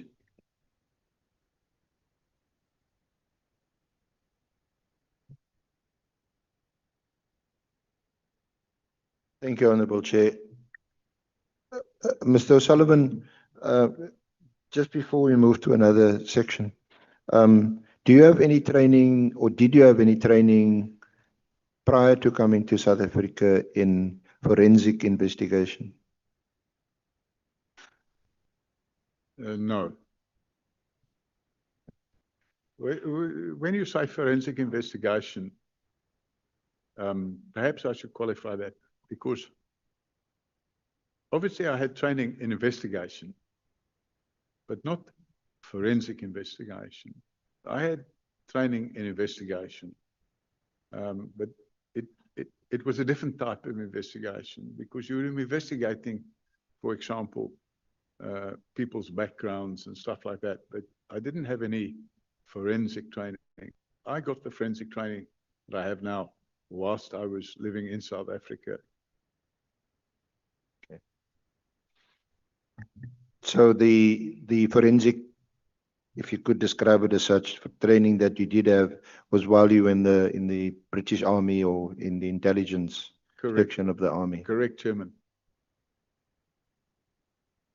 Was that basically just to spy on people? No, I was never a spy, Chairman. So there's a complete misunderstanding if you think military. No, I'm just asking, please help me. Surveillance and spying, is it different? So we were engaged in counter-terrorist activities and counter-surveillance. So it was more like trying to find out people that were spying rather than, being a spy yourself. I was never a spy. But you had to spy on those people to find out whether they're spying on you. No, but you never spied on them, you see. You never had to spy on them to find out. You would get information and you would follow up on that information. I think what certainly speaking for ourselves as evidence leaders and perhaps also the honourable committee members, is that we're just curious to know what really gave you an appetite to investigate people and to inquire into their backgrounds and so on prior to coming to South Africa and making this your home. So I never really had that appetite, Chairman. The appetite was developed during my short-lived relationship with the then Commissioner of Police, Jackie Salebi, which we'll come into later. But the reality is, before that incident, I never had any appetite whatsoever. Of course, I was a police reservist. And as a police reservist, Chairman, I did all the necessary training and became proficient in investigating murder and robberies and fraud. And as a policeman, you are expected to be able to investigate these crimes and get to the bottom of it. And that's set out in my commendations. In 1994, I received Police Officer of the Year Award in Johannesburg. Not for spying, for investigating crime and getting to the bottom of it. But you did become a police reservist shortly after you arrived in the country in 1990. Yeah, I think You I'm arrived only in about a year. 1989. Yeah, yeah. So just before we get to that section, which you have touched on already on being a police reservist, which is from paragraphs 14 through to 20, you discuss it there. Just before that, you held a number of positions in property entities, portfolios, your role at Sage Properties, Eastern, then called Eastern Province Building Society. You managed property portfolio and security. And yeah, so just describe that to us briefly, just perhaps before we take the lunch break. It was very simple. Property development is what it was. I think we developed a few hundred houses. So you buy the land, you have to get it promulgated, you have to get the land rezoned, you have to get architects, what they call a site development plan, drawn up. So you use architects for that and town planners and surveyors. You get all the approvals, and once you get the approvals, you go to market and you sell the houses and you build them. And I think we did one or two small shopping centers as well, and a few small office developments and a few what we call mini industrial developments. And you do that with the intention to make a profit. And then I ended up with Sage Properties, and with Sage Properties, we were involved in managing property portfolios, which by its very nature involved the managing of the building services, the architectural services, the refurbishment, replacing the elevators, all that sort of stuff which goes with property management. And it complemented my work in the police, because one of the problems we had in downtown Johannesburg in those days was the spiraling levels of crime. And we started taking initiatives to reduce those levels of crime. And I got quite heavily involved in that. And that led to the formation of the Johannesburg Central Community Policing Forum. With the new Police Services Act, it was the government had taken a view that there should be community policing forums. So at that time, Sage Properties were a substantial property owner in Johannesburg, and we got involved and we formed the Community Policing Forum. For my sins, I was elected the chairman of that Community Policing Forum. And I set about, obviously voluntary work, but I set about doing it in a way that led to reduce crime in the city center of Johannesburg. We did a number of initiatives. One was installing cameras in the streets. Another was we created a thing called a crime prevention incentive scheme, where there would be awards issued, not bribes, but awards issued in the form of shopping vouchers and stuff like that for the policing in certain sectors that were able to reduce their crime. And we employed a young man to help liaise with the community in those areas. And we were quite successful. You described that at paragraph 17 of your affidavit.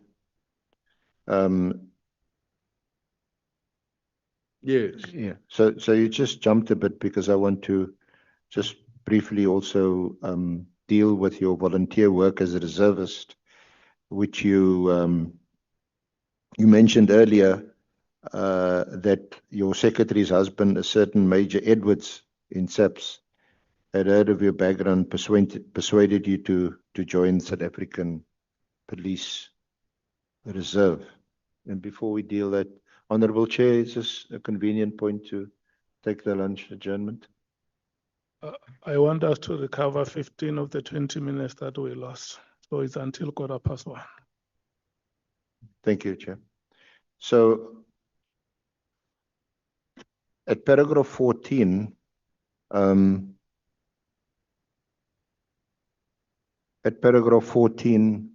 you talk about your joining the South African Police Service as a reservist. Can you just discuss that? That's from paragraph 14 onwards. Yes, so I did my training at Halfway House, which is now Midrand. And the reason I did my training there was because Major Edwards was the station commander at Halfway House. And after I finished my training there, they said there was a shortage of detectives in Boysons. And I was asked, would you mind to work from Boysons? And I said, no, that's fine. So I then went to work from Boysons, and I spent 5 or 6 years working at Boysons. And during that period, we got quite active. I made some really good friendships with the other police officials there in Boysons. In 1993, I think it was, or 1994, all of a sudden one day the roof started leaking and the water came running in, destroyed all the carpets and everything. And we couldn't get Public Works to come and fix the roof. So I got a contractor that I knew to come and fix the roof. And then I got new carpets in and repainted the building because, you know, we wanted to make the place nice. On a Friday afternoon, I used to go to King Pie and buy 48 pies. Because if you could buy the pies for R3 each, but if you bought a dozen, you could get a dozen. I think they were R2 each, but if you bought a dozen, they were R20. So I would go and buy a few packets of these pies and share them out, you know. So it was a bit of camaraderie. And then after 1996, I got shot on duty. I was hit 3 times. I was quite badly injured. So that injuries resulted in hospitalization, and I had to have part of my spine reconstructed. And for a while after that, I wasn't engaged in physical policing, you know, so you couldn't afford, for example, to get involved where you arrest a suspect and he puts up a fight. So I then transferred to what was then called John Forster Square, and I worked in the fraud unit there. And while I was working at John Forster Square, I became unhappy with seeing this statue of John Forster sitting in the entranceway every time you enter there. So in 1997, I brought a petition to the provincial government in Gauteng. At the time, Jessie Duarte, God rest her soul, she was the provincial MEC for safety and security. And I brought the petition to her to change the name of John Forster Square to Johannesburg Central Police Station. And anybody going to Johannesburg Central Police Station today, at the entranceway, you'll see there's a brass plaque where in September 1997, the name of the station was changed. And my name is on that brass plaque as having been the chairman of the Community Policing Forum as well. So By this stage, I'd also been working at the Police Training Centre, where I'd been requested to provide lectures. So I lectured in criminal law A and B, I lectured in police administration, and I lectured in crime investigation and the preparation of sworn statements. And I did that for a number of years. And I think it's mentioned there in paragraph 16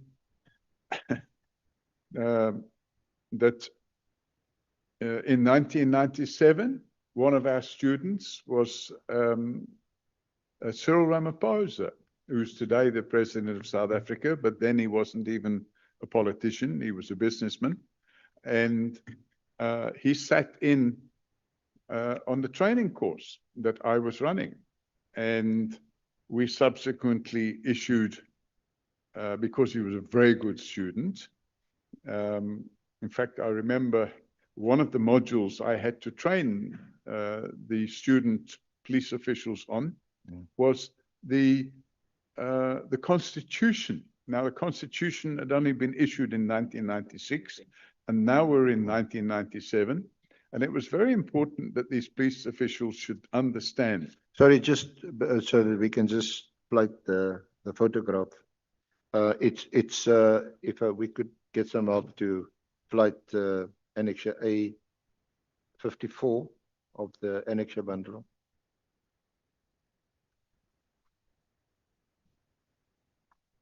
Who was doing it?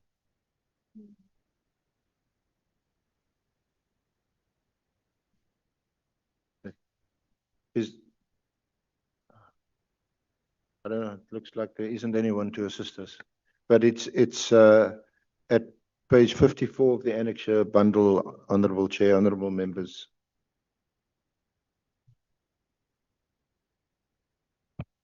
Chair. The evidence leader wants a thing to be flighted there. Can we please see that?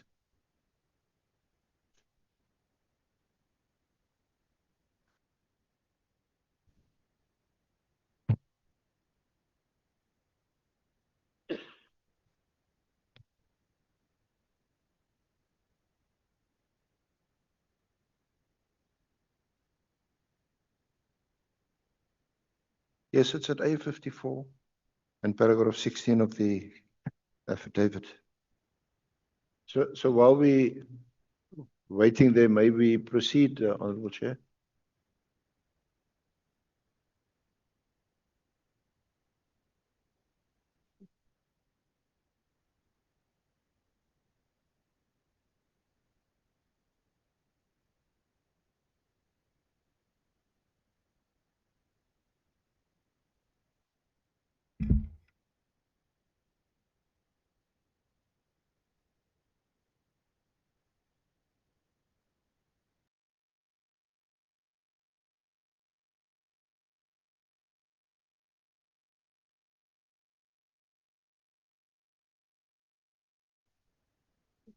Maybe we could 54, A54.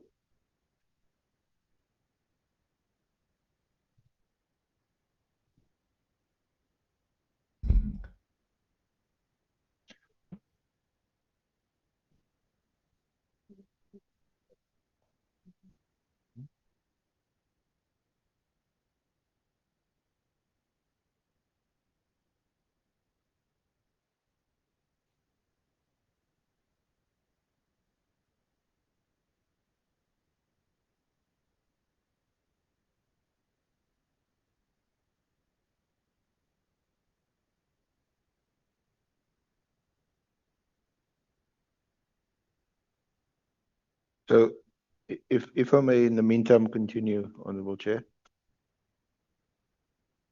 It's related to that. Can I ask you to look at A53? South African Reserve Police Service, Houghton House Reserve Training Centre. It's dated 26 June 1997. Dear Sir, Detective Sergeant Paul Robert O Sullivan, the force numbers there. The above name has been lecturing at this establishment and external courses since 1993.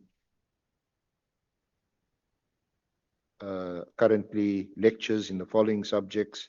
And you've mentioned this, the Constitution and Police Ethics, Police Administration and Procedures, Crime Investigation and Scenes of Crime, the Criminal Procedures Act, Criminal Law, A and B, Statement Taking. So is it in the course of doing that that you also trained, amongst others, our President? That's right, Chairman. During the period from 93 till about 2000, I trained 1,500 police reservists in Johannesburg. And at one stage, which was in 1997, the course that we ran, there would be about between 30 and 40 students on each course. And the courses would normally last about 3 months. And that would entail, I was only responsible for the lecturing side of it, which would entail three sessions in the evenings and 1 session on a Saturday. So I had to train these various police reservists. And one day I was quite surprised to find that one of the students sitting there was Cyril Ramaphosa. Now, I'd already met Cyril Ramaphosa previously because I'd met him at Wandi's place in Soweto. So I knew him already, and now he's suddenly a reservist or a reservist in training. And it was quite funny, really, because I remember one day I got, when you lecture, you don't just give a lecture and then leave it there. You give a lecture and then you have to ask questions. You have to get interaction with the students. And when I lectured these students, I would say, has anybody got any questions about this?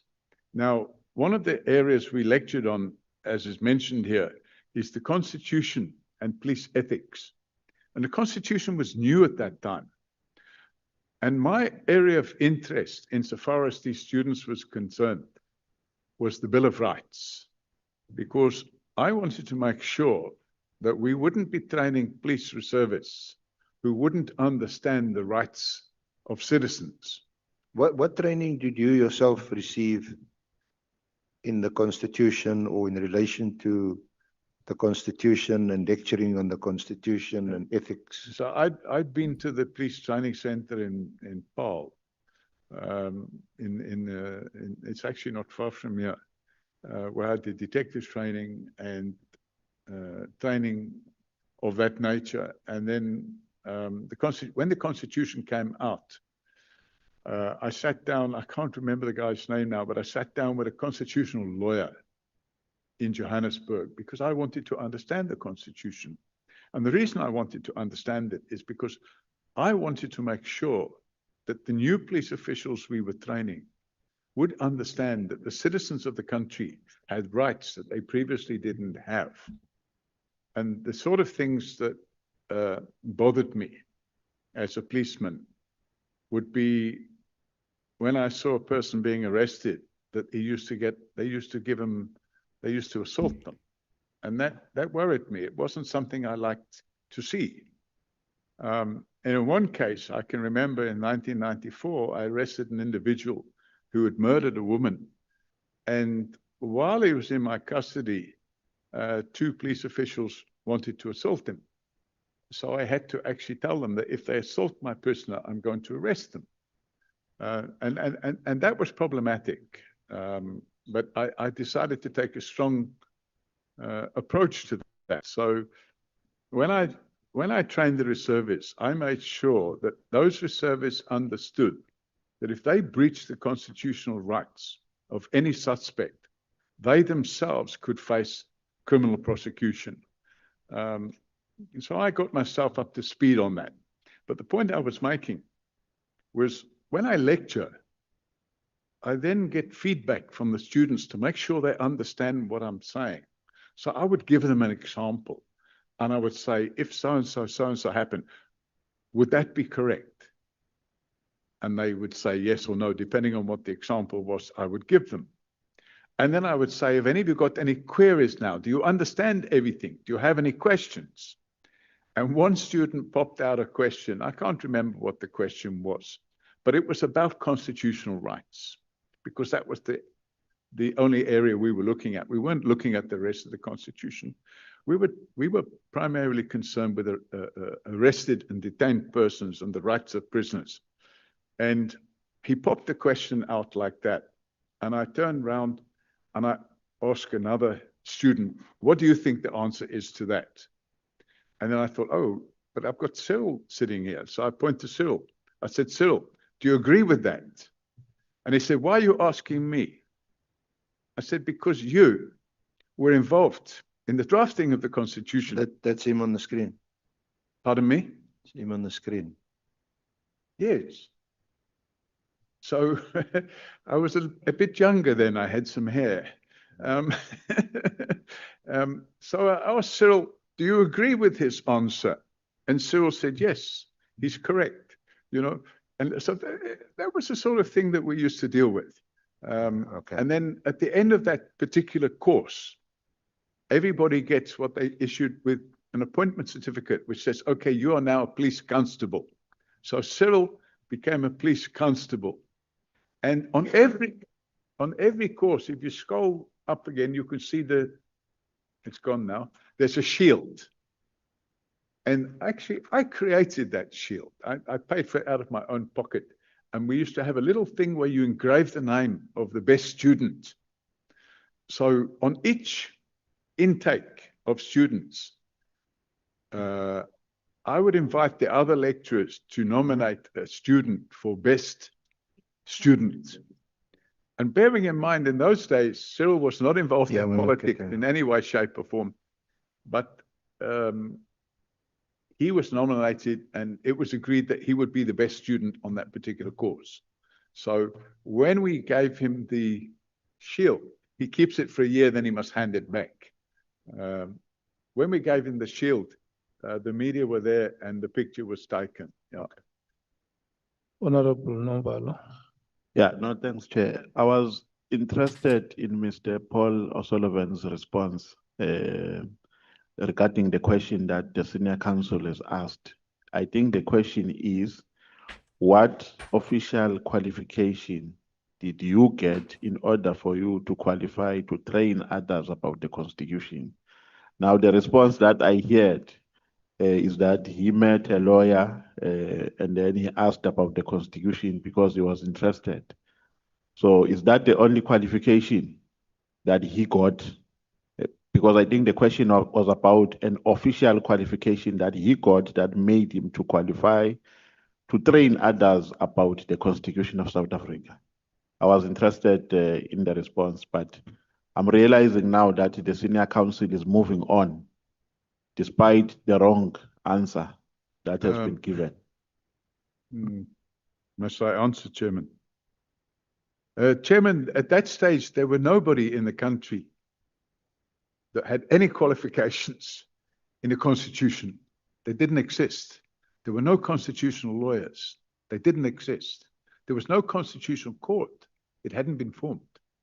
So I just wanted to make sure, because I didn't want to train people in aspects of the Constitution, for example, the government and how it all fits together. I was only interested in the Bill of Rights. And I wanted to make sure that the students I was training, the students we were putting out, after they had received their training, that they wouldn't go out on the streets and abuse the constitutional rights of others. So there was no qualification. You have a law degree. Mr. Paul O'Sullivan, do you have a law degree? No, Chairman, no. I just learned, I went and sat with a senior lawyer and went through the Constitution and understood for myself exactly how the Constitution would work. And we worked through some examples. And when I had Mr. Ramaphosa, Cyril Ramaphosa, as a student, it was a great opportunity to canvass these issues. And that's what we did. Okay. Honorable Malema, Honorable Matthys. Honorable Skosana, is your hand still up? Mr. Paul O'Sullivan, you don't have any qualification to train anyone about the Constitution, even at that time, right? Didn't hear the question. You Formal don't have any qualification. qualification, and you did not have any qualification to train anyone about Constitution in 1997. No, We're talking about you, not everybody, you. no, Chairman, there was no qualifications then. No, you did not have. Okay, Chairman, I had no qualifications to train anybody in the Constitution. When was the Constitution adopted? I didn't train them in the Constitution. I trained them on the Bill of Rights. Ah, la, la. When was the Constitution adopted? The one you are training them on. What's he saying? When was the Constitution adopted? The one you are training them on. In 1996. Was Cyril not part of the people who were at the center of developing that Constitution? He was part of the group that drafted the Constitution. So you were training him on a Constitution that he helped to draft? Chairman, Cyril had to be trained as a police reservist. He chose to be trained as a police reservist. So, ironically, that training included understanding the Bill of Rights. It didn't I think I've made it clear, it doesn't deal with the whole Constitution. It dealt with the Bill of Rights and police ethics. So we had a module on that. And for that, we used to use different examples. And it was ironic that Cyril had to listen to training on the Constitution. But the good news is he agreed fully that the training that the people were getting was correct. And I was quite comfortable with that because it endorsed the quality of the training that we were given to the police students. Mr. Paul Sullivan, are you suggesting that the president went to write the Bill of Rights collectively with others and only to be trained about the Bill of Rights after putting it into the Constitution? Well, Chairman, I think we're playing word games here. The reality of the situation is that in order to be a police reservist, you have to go through a little tick box exercise. You have to get trained on this, you have to get trained on that, you have to get trained on this, you have to get trained on that. Even if you were part of the people that wrote it, you're now coming into a system where it has to be demonstrated that you've had that training. So, yes, it was quite a strange situation for me because clearly Cyril Ramaphosa knew a lot more about the Constitution than I did. But the reality is that's where it worked. Before I take Honorable Mathis and Honorable Skosana, Mr. Paul O'Sullivan, Mr. Paul O'Sullivan, is it difficult for you to say Mr. Cyril Ramaphosa or President Cyril Ramaphosa? I'm sorry, Mr. Cyril Ramaphosa. He's now the president. At that point in time, it was Mr. Cyril Ramaphosa. He's now the Honorable President. Okay. Honorable Mathis. It's also on the training, even the training of the police reservists. I thought we should just get clarity. Mr. O'Sullivan said he trained at the police academy or training center in Paarl. When did he graduate from there? Because he's now training even our reservists. So, and was the training to be able to train, or he just got? I don't hear what she said. Okay, my question, Mr. O'Sullivan, is this. You've indicated that you attended training at the police academy or the police training center here in Paarl. Am I correct? Chairman, I went on a train the trainer course where we were trained to train. So, yes, so that's what I'm asking. So I'm asking, when did you qualify? How long did it take? How long was that course? A three-month course. Okay, thank you. And then you were qualified after 3 months to train other reservists. The course was I trained the trainer. course. Well, So after I 3 was months. trained to train. Okay. And it was a 3-month course at an academy in Paarl, the SAPS Academy in Paarl. Is that what you're saying? Don't know what the question is, Chairman. The duration of your course, was it 3 months at the SAPS Academy in Paarl? That's correct, Chairman. Honorable Skosan. So, Chair, I just want to find out from Mr. O Sullivan, training for 3 months make you to qualify to train others to get certificate or diploma. After you train them, what they were getting? Chairman, we're talking about the early 90s.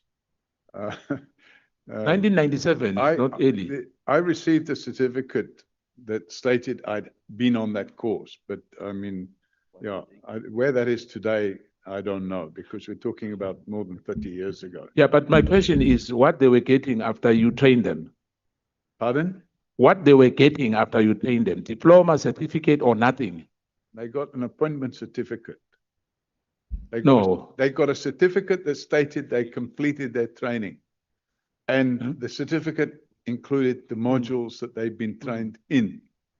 And then once they got that certificate, they were issued with an appointment certificate. So they were getting certificate what? Is this your daily, like you are attending a seminar after you finish a seminar, they give you something like attendance certificate? I can't make out what he's saying, Chairman. So what I'm saying, do you hear me? I can hear noise, but I can't make out what you're saying. No, I think it's coming across distorted. I have a hearing issue and I can't make out the actual words. Yeah, I think you need to get some hearing. Otherwise, we're going to be, repeating the same question over and over again. My issue for you was simple. You trained students, as you say, in 1997. Now, after training, what certificate or diploma, was it 3 months? Were you giving them something, or what was the value of that training? Because yourself, you were not qualified as well. Yourself, you were not qualified. Do you agree? What is the actual question? I don't understand. No, it's simple. If you want to understand, the simple question is, those students you trained, where they were awarded a certificate or a diploma? I've answered, Chairman, that they were issued with a certificate that they had completed their training. From the unqualified person like you? By what? You were not qualified to do that, am I right? I wasn't issuing them the certificate. Who was issuing them the certificate? The training center was issuing them the certificate. But they were trained by you? No, I only trained them in these areas. They had a lot more training. They had firearms training. No, but you said here you trained them. That's what you said. No, what I'm saying is I participated in the training. We are changing now. You never said you participated. Okay, I trained. Let's do this, honorable members.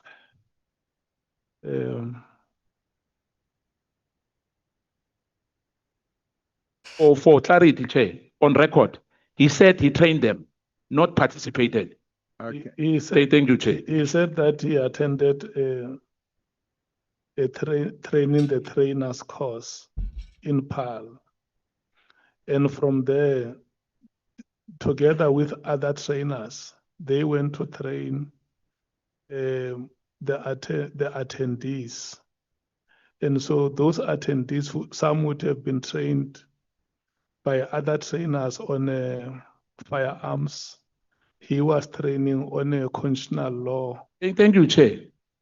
I'm saying he said himself he trained them, not participated. Now he's changing. He said he participated. Okay, no, it's Chairman, it's the same thing. I trained 1,500 reservists. I didn't give them firearms training.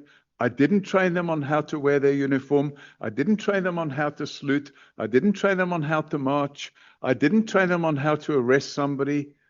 I trained them on the administrative Mm. items which are You listed. had specific themes that you were training on. I trained them on the areas that I was Yeah. trained to train them on, So- and I trained 1,500 of them. When we come back from break, there is a hearing device there. You can try it and see if it will not help you. Honorable James, What did he say?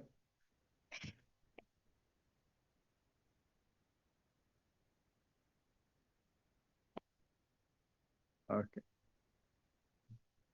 Mr. Sullivan, can you hear me? Can you hear me? Yes, ma'am. Okay. We are asking you, was the training accredited? Is what we're asking you. We're not asking you if they've received a certificate of attendance. It's like going to school for 12 years and getting a certificate of attendance. We are asking you, was the training that you provided accredited? That's what we're asking you. Can you answer that, please? Was the training clear? Ayara. Was it accredited? Accredited? Yes. Yes, it was accredited by the police, sir. By the sir. police? Yes, it was police training. There was a syllabus that was set there, a set of books.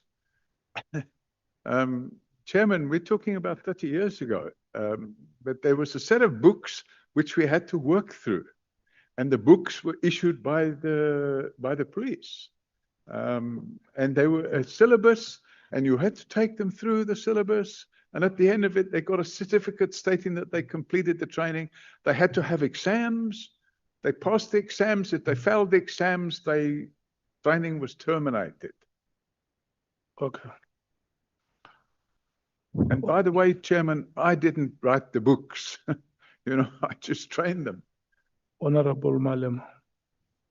Chair, I'm just clarifying that the story that he says he has not trained people, and the way you were summarizing it is incorrect. It's in paragraph 16, where he explains how he was training people, and then he concludes by saying a total of approximately 1,500 students were trained by me, not trained by us, trained by me, in his own ways, in his own affidavit.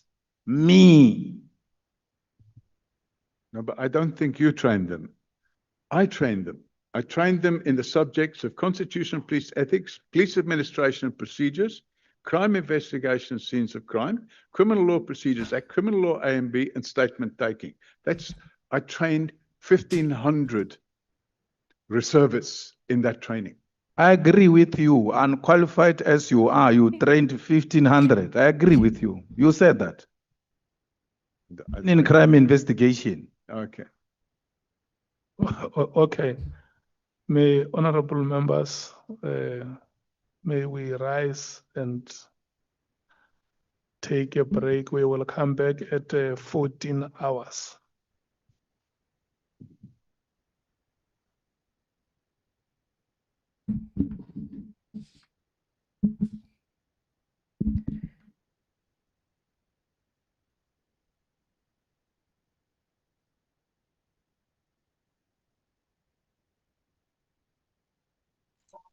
Hello, can everyone hear me?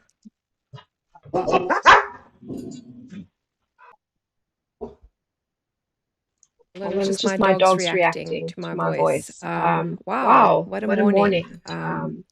We still have a long way to go. So we haven't even gotten through what I believe is the bulk of Paul O'Sullivan's affidavit. And we are still fighting on the qualifications. Lunch at the back. Okay. You can join us. I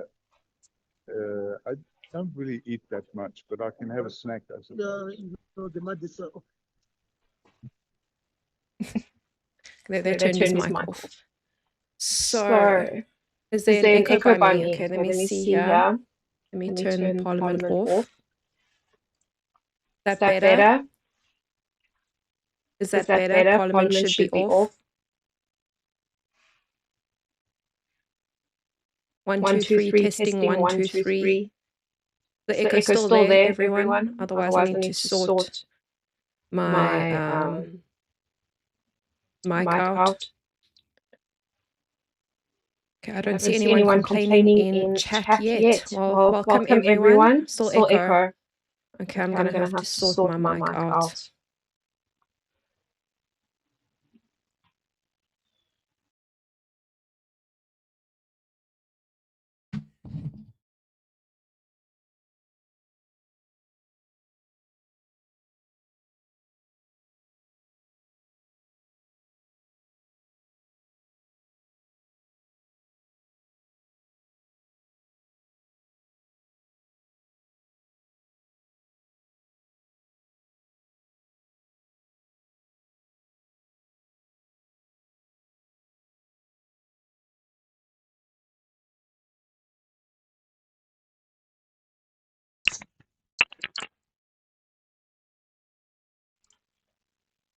Okay, let's try that again. Otherwise, I'm gonna have to go and do some still echo. All right.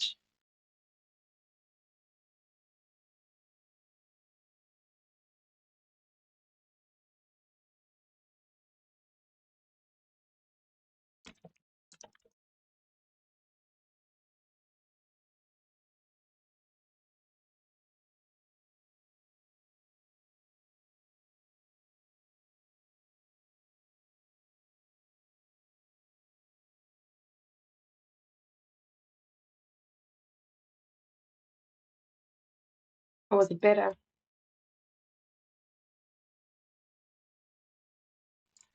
Okay, let's see. Is it better now? I think it's better.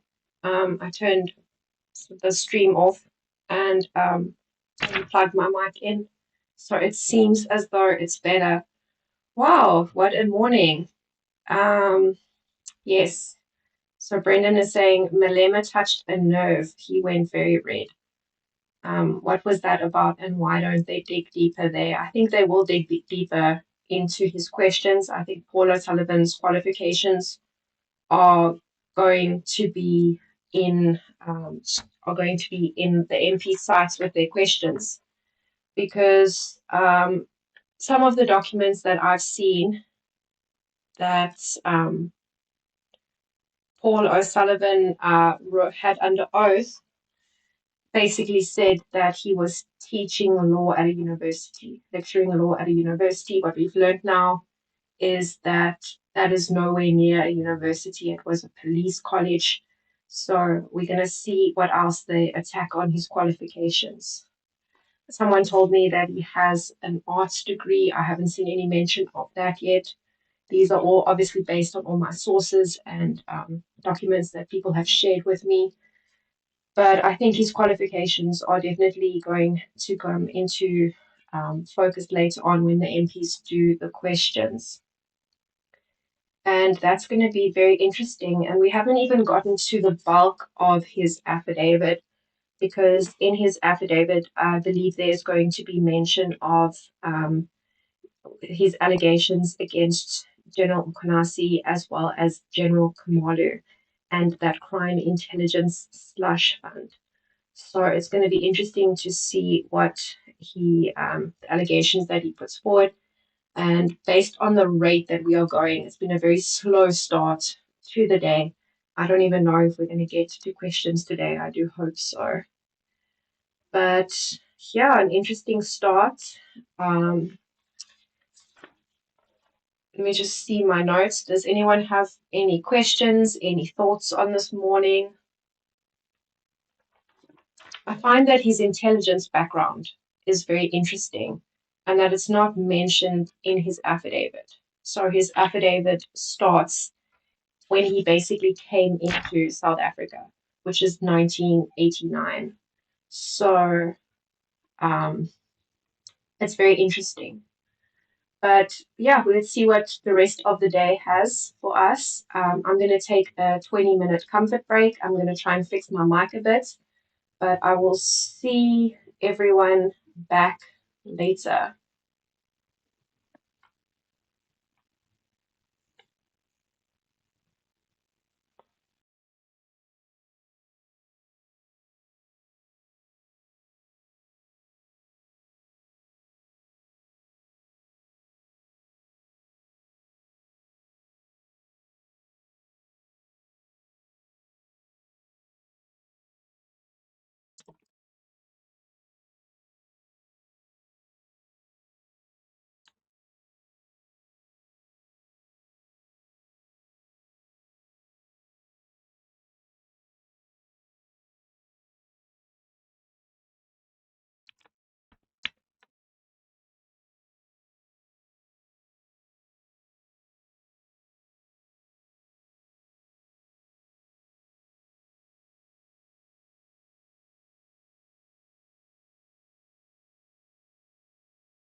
No.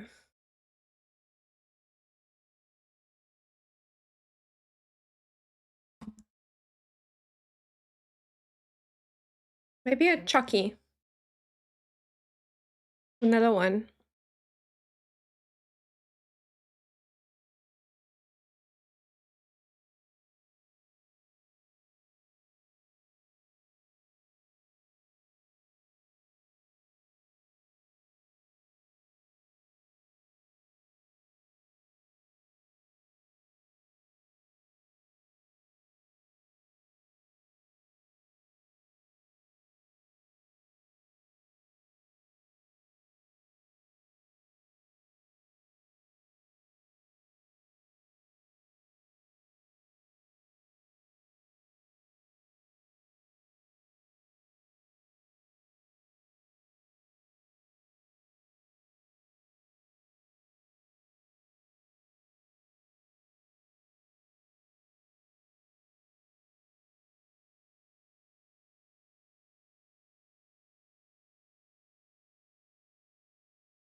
Welcome, Bangazita.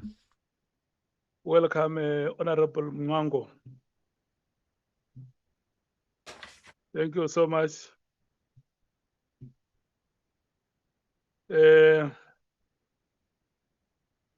Advocate Arense. Mr. Mpilo,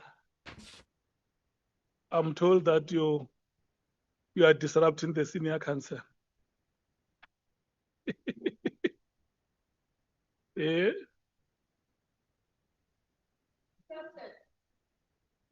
Yeah. Yeah. Are we resuming Advocate Arense? Let's resume. What is the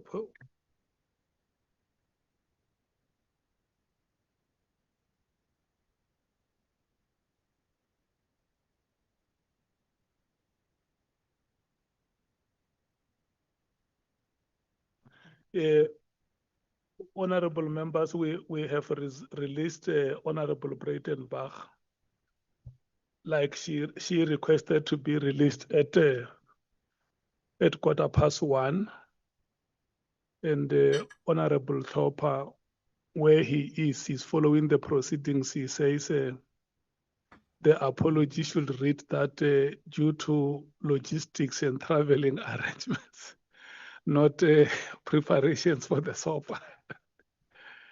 Yeah. Okay, we are back in action. Advocate Arense, may we proceed together with Mr. Honorable Sols.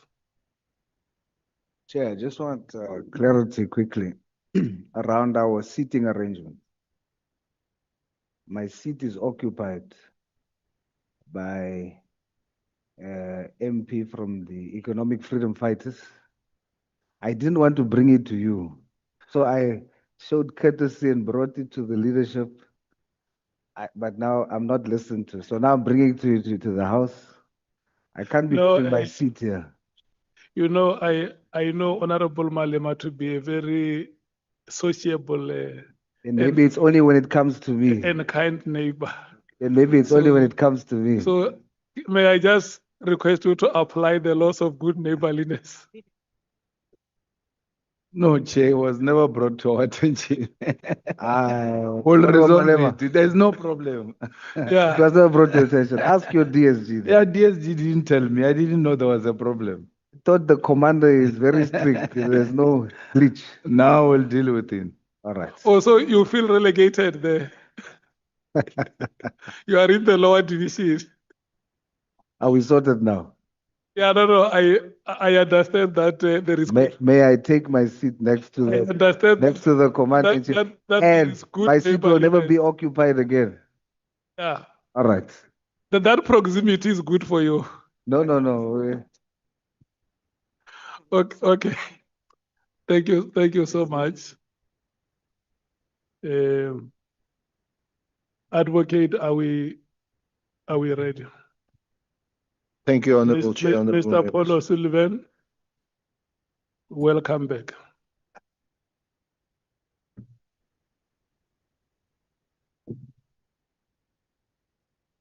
Welcome back, Mr. Paul O Sullivan. Thank you. Thank Can you, we Honorable Chair. establish if he is not willing to use the hearing aid? Because part of what we have observed is that he takes time to hear some of the questions. Hence, he was advised to use the device in front of him. So can you establish if he is not willing to use it? I'm going to try it, Chairman, but I'm not sure it will work, and I'll explain to you why. Okay. The year before last, somebody tried to murder me. And when that happened, I was left hospitalized due to what they call TBI, which is traumatic brain injury. And as a result, it's not the volume of the noise. It's my ability to understand the words that are coming into my ears. And I'm happy to share, without going into too much detail, I'm happy to share a photograph in private and the medical report, which explained what happened to my brain. It didn't affect the functionalities of my brain other than the hearing. So sometimes if a person talks clearly and slowly, I can make out what they're saying. But if the voice is distorted or too loud, I can't hear what they're saying. I can hear noise, but I can't make out what the words are. So that's why sometimes I have to ask people to, and those that know me are used to it. I say, what did he say? You know, and unfortunately, that's the way it is. They never caught the person that tried to kill me, but I'm still living with the whatever happened about it.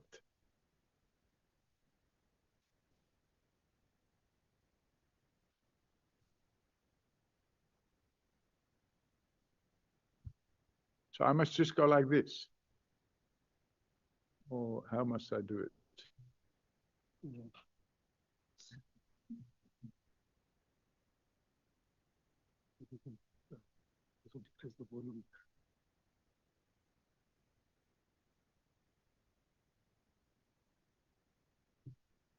Now you can hear silence.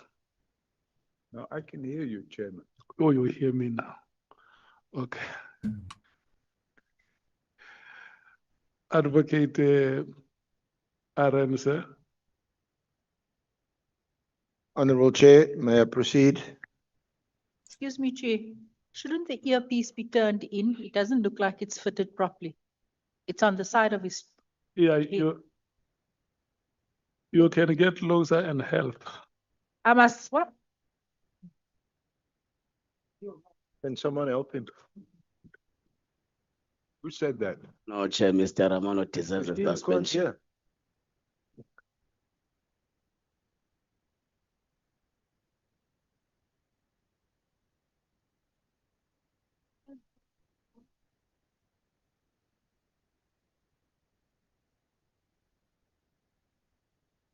Holy shit.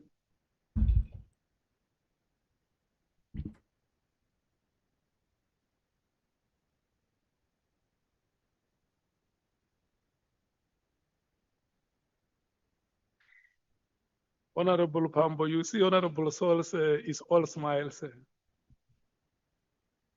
I can see Honorable Souls is happy now.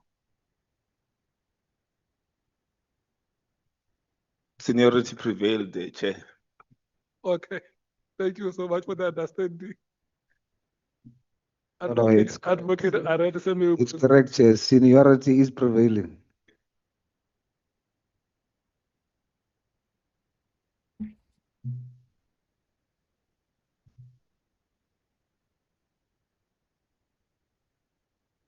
Proceed, Chair.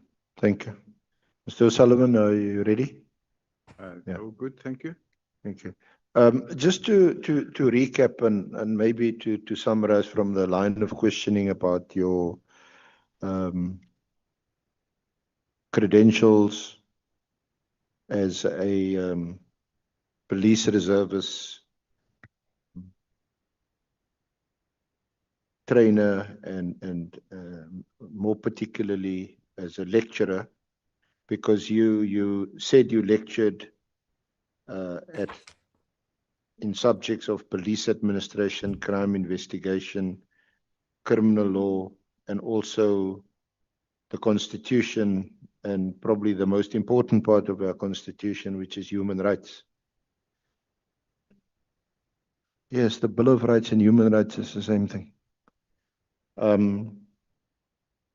But you accept that you didn't have any formal training or qualifications to give lectures or to teach people in these subjects. As I said, I went on a trainer's course. Now, Is that the one in Paarl? yes, and the manuals, if you put them on a table, they would probably sit up to about there, and there would be about 30 books or 20 books, a lot of them, and there were different colors depending on the subject. And the trainer was how to take people through those manuals. So you went on train the trainer course? Correct. And were you accredited for that? I was issued a certificate that I was authorized to provide this training. And who paid for this training? It was the government, obviously, that paid for it. The police? Yes. And you volunteered this training. You didn't get. I was asked to go on the course. Okay. They were looking for people that would go on the course, and I was asked, and I went on it. Okay. Now,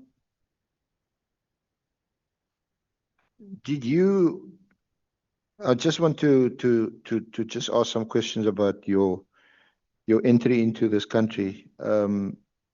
So it wasn't first time in 1989. You had been here previously.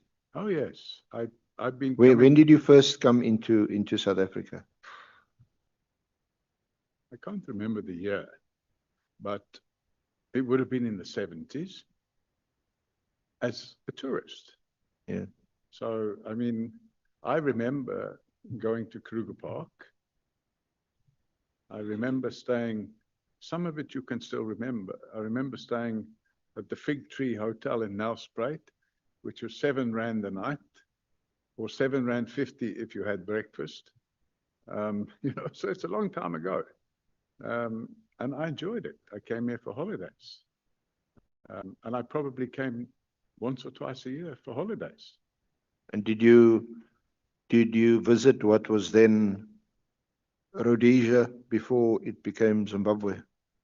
I did indeed, yes. And what was your purpose for going to then Rhodesia? I spent a 2-month holiday at a place called, it's now called Wangi. It was then called Wanki, which was a very large game park. We cruised on the Kariba Dam. We went fishing on the Kariba Dam. Yeah.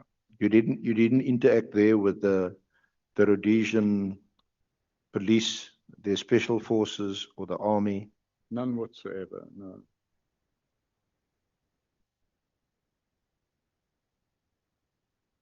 Well, when I say none whatsoever, when you went into certain areas, you were forced to interact with them because they used to have roadblocks and things. So, yeah, you had that interaction. But I never had any official interaction. Yeah, no, I mean even unofficial, because often in the kind of undercover covert world, these things are never official. They are unofficial. Yes, no, I never had any unofficial interaction. My interaction would have been, for example, you get stopped at a roadblock and they search your car, that sort of thing. Yeah. Now, I shared with you, and we will make this letter, or a copy of this letter, available to the committee, the Honourable Committee. It's a letter which I shared with you. Yes. Now during the lunch break. It's dated the 23rd of November 1982. And it's addressed to a Mr. S.S. van der Merwe. Initials are quite unfortunate. And S.S. van der Merwe, Director General, Department of Internal Affairs. And the author of this letter is D.W. Watterson, MP.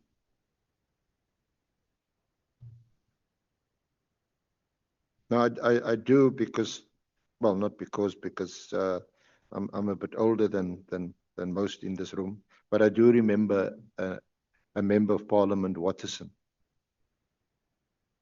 Do you know, or did you know a Mr. Watterson? It's not a name that I remember. So unfortunately, I don't know or did not know Mr. Watson. But in one of the documents there, the name Frank Martin was mentioned.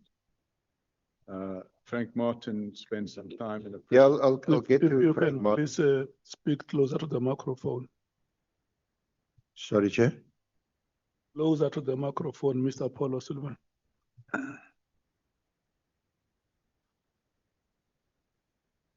So Mr. Sullivan, this letter reads, and you've got a copy of the letter. It's from Mr. Watterson to Mr. van der Merwe, who was then the DG of Internal Affairs. Dear Sir, enclosed herewith are documents for a Mr. P.R. O'Sullivan, who holds a Republic of Ireland passport, but has been brought up largely in England and now wishes to settle permanently in South Africa.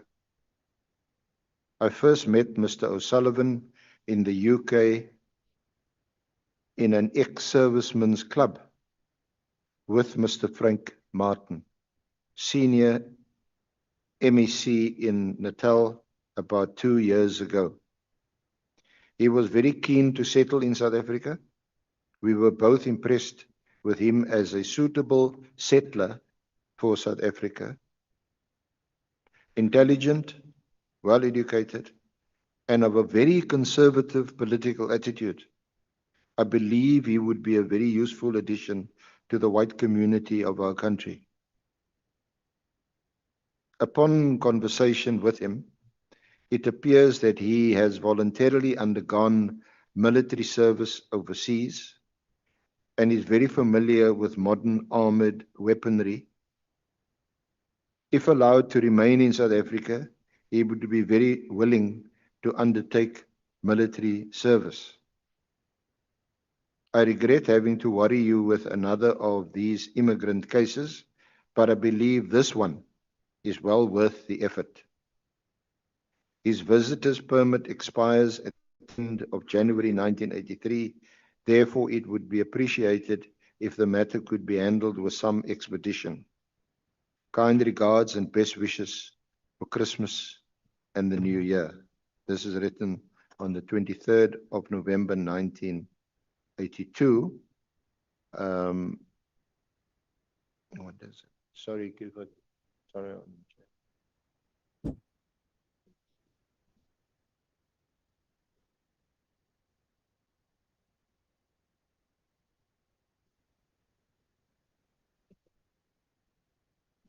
And there's some handwriting, and it seems to have been received around about the 26th of November 1982. Then there is a handwritten letter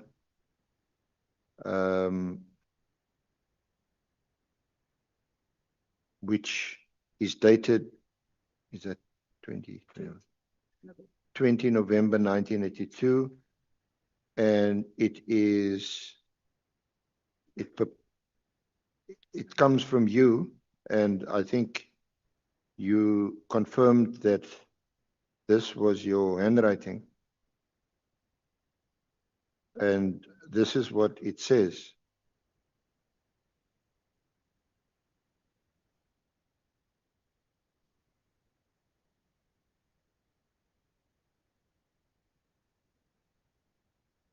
Dear sir, I know that you are very busy and I ask Msumkizi to read it, please.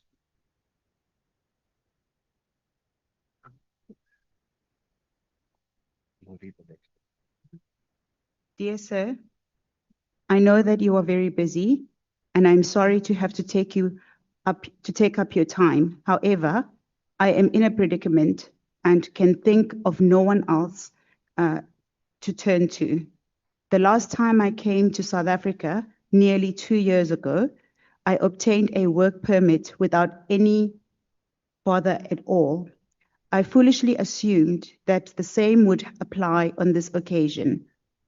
I was offered good employment by Mr. Jim Powell, whom I know from the UK. I sold my house in London and came to South Africa with the intention of settling here. My fiancé is due here in January, when we hope to get married. Alas though, my work permit was refused, and without a work permit, I cannot start work and apply for permanent residency. This puts me in a bit of a quandary, I think. Is that what it says? As I so want to stay in this country, which I love so much and believe in it, as there are few countries left in the world that is not riddled with communist-inspired unions and unsettlement. I so believe that this is still a good Christian country, and as a Christian, I feel it is the ideal environment to raise a family. I have already applied for a course in Afrikaans, as I want to completely integrate with the South African way of life. Sir, it would break my heart if I now have to return to the UK. I beg you humbly to speak on my behalf to someone in a position to consider me as an immigrant. I hope you will forgive me for troubling you in this way, but when I met you in the UK with Frank Martin, you appeared to me to be a reasonable gentleman that would listen to reason. I enclose for your information the details concerning my application that was refused.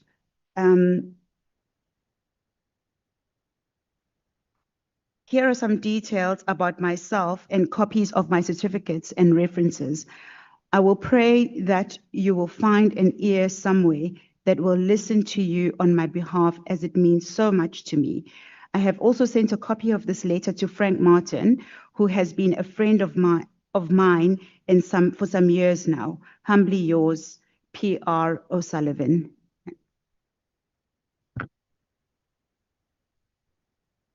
Thank you, Advocate Mkhize. So this letter appears to have been addressed to, I think it was Mr. Watterson, Member of Parliament. I'm not sure whether at the time he was a National Party or United Party MP. So Mr. O'Sullivan, is this accurate? Is this true? Well, the Chairman, the top part of it, the first time I saw this letter was, I think, last week. Somebody showed it to me. It had been published on social media by a person by the name of Colin or Colleen Makubela from MK Party, and along with a lot of defamatory comments. And the bottom part of it, which is a handwritten note, the circumstances surrounding that were that Frank Martin was a member of the club that I used to attend in the UK, which was an ex-servicemen's club. And Frank Martin wanted me to come and work and live in South Africa at that time. And I can't remember exactly what took place because we're talking 40-something years ago. I'm being interrupted or not? Am I allowed to finish? Okay. So it was like 42 years ago. I was in my 20s, you know, and what happened was Frank Martin said, you can get this position. It would be a very good position. I can't even remember what the position entailed, but you would have to fill in an application form. And actually he filled the form in for me. And he said, you need to write this letter. And he told me what to write, and I wrote the letter. And after that, I never heard about it again. But I was here. I came here on a regular basis. In fact, I subsequently got married in 1984. And I had my honeymoon here. I never sold any house, of course, as was stated there. I wrote what Frank told me to write 42 years ago. And after that, I can't recall what happened about the matter, but I'd never seen, and I don't recall having met this fellow, Watterson. If I met him, I don't recall meeting him. It's not a name that I know. He says your handwritten letter appears to be addressed to him, although he's not mentioned in the handwritten letter, because he then references that he met with you in the UK in an ex-serviceman club with Mr. Frank Martin about 2 years ago. Yeah, I don't recall that. Frank Martin was definitely a member of my club. Frank Martin was in a prisoner of war camp with my late father. And Honorable Novalo. No, thanks, Chair. I couldn't hear properly. You spoke about Colleen of the MK part. I just missed that part. If you can explain what he meant. He says the letter that is being referred to was posted on social media by a certain Miss Colleen Makubela from the MKP. Okay. Along with a lot of defamatory comments. Along with a lot of defamatory comments.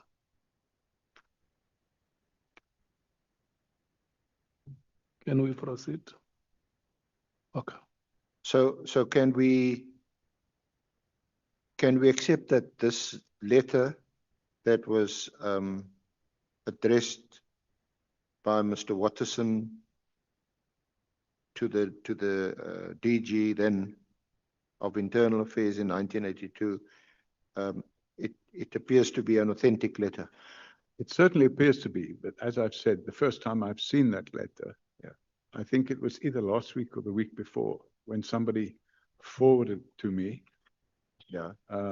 and showed me the post on whatever it is, either Facebook or TokTik or what's this other one called, Twitter. It was on one of these, and the person, it may be somebody that's not Colleen Macobella, but the person that appeared to have been posting it was using the name Colleen or Colleen Macobella from the MKP, and stating that I can't remember the defamatory words now, but you know, this is a racist pig and he needs to go or something like that. I can't remember the word. Okay, I'm not really concerned about that. I'm sure the honorable members from the MKP will ask you about that. What I want to know is whether following Watterson MP's letter to the then Director General of what was Internal Affairs, we regarded then as notorious. But he writes to him and he says that your visitor's permit was expiring at the end of January 1983. The letter is written in November 1982, essentially seeking a favor to either extend your visitor's permit or in fact requesting that one can infer from the letter, be accorded some permanent status. So my question to you is, after you wrote the letter in November 1982, on the 20th of November, it looks like to Mr. Watterson, did your status change after January 1983? No, in fact, Chairman, I was if I recall correctly, I was on a vacation in November in South Africa. I wasn't here until January the next year. And I met with Frank Martin, who I knew, because, as I previously stated, he was in a prisoner of war camp with my late father. And we used to call him Uncle Frank because we were children when he used to visit. And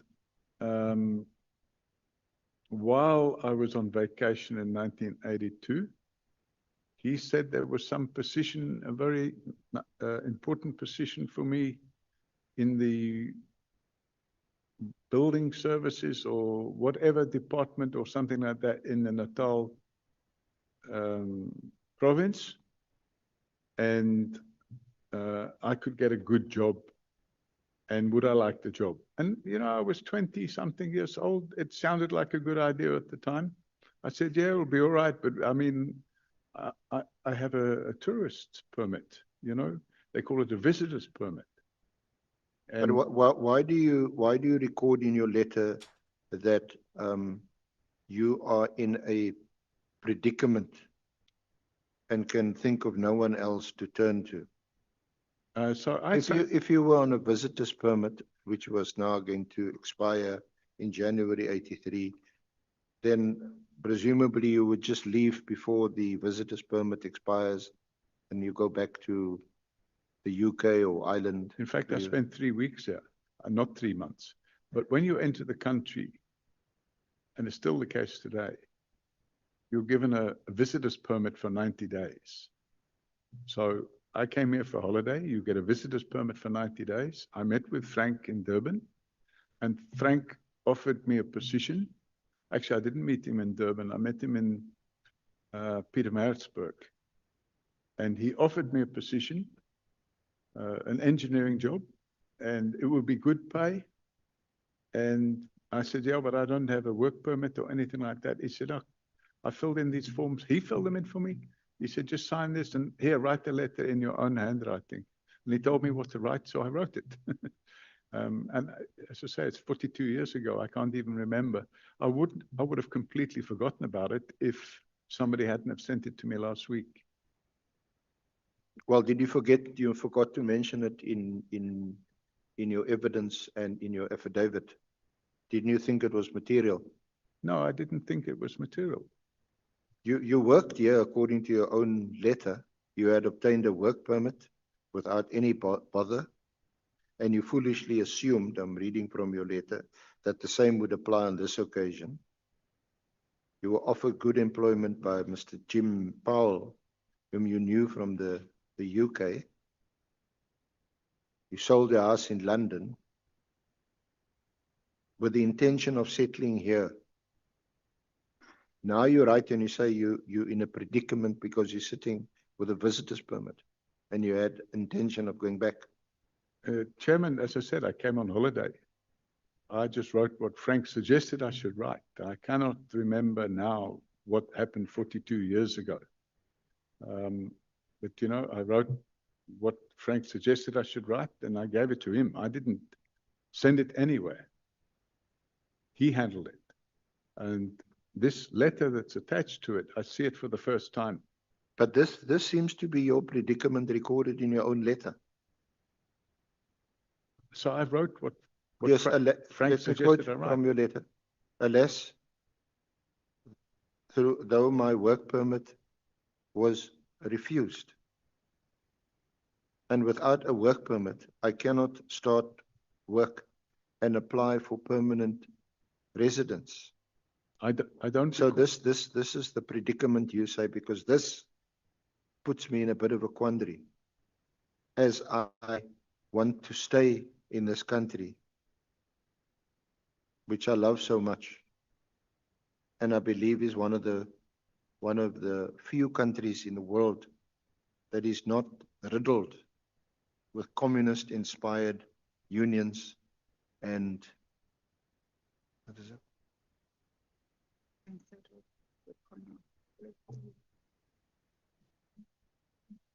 Yeah, and then you go on to say that this is a good Christian country.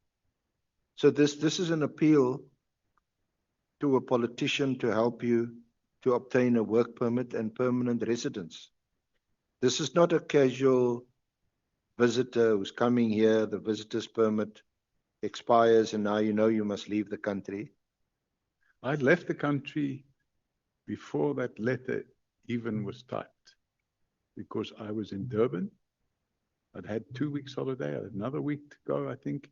And Frank suggested, I can get you a job here, you can become a resident here and whatnot. And it sounded like a good idea at the time. I was, as I said, I was 20-something years old. I'm 70 now, you know, so he did the forms and he suggested I write the letter. He told me what to write and he said, I'll handle it. Off you go back. We didn't have mobile phones and stuff then. I never heard from him again. In fact, I heard from him again, I think 2-3 months later. And he said, no, that position was filled by somebody else. So it's what do you call it? Storm in a teacup. And it was 42 years ago.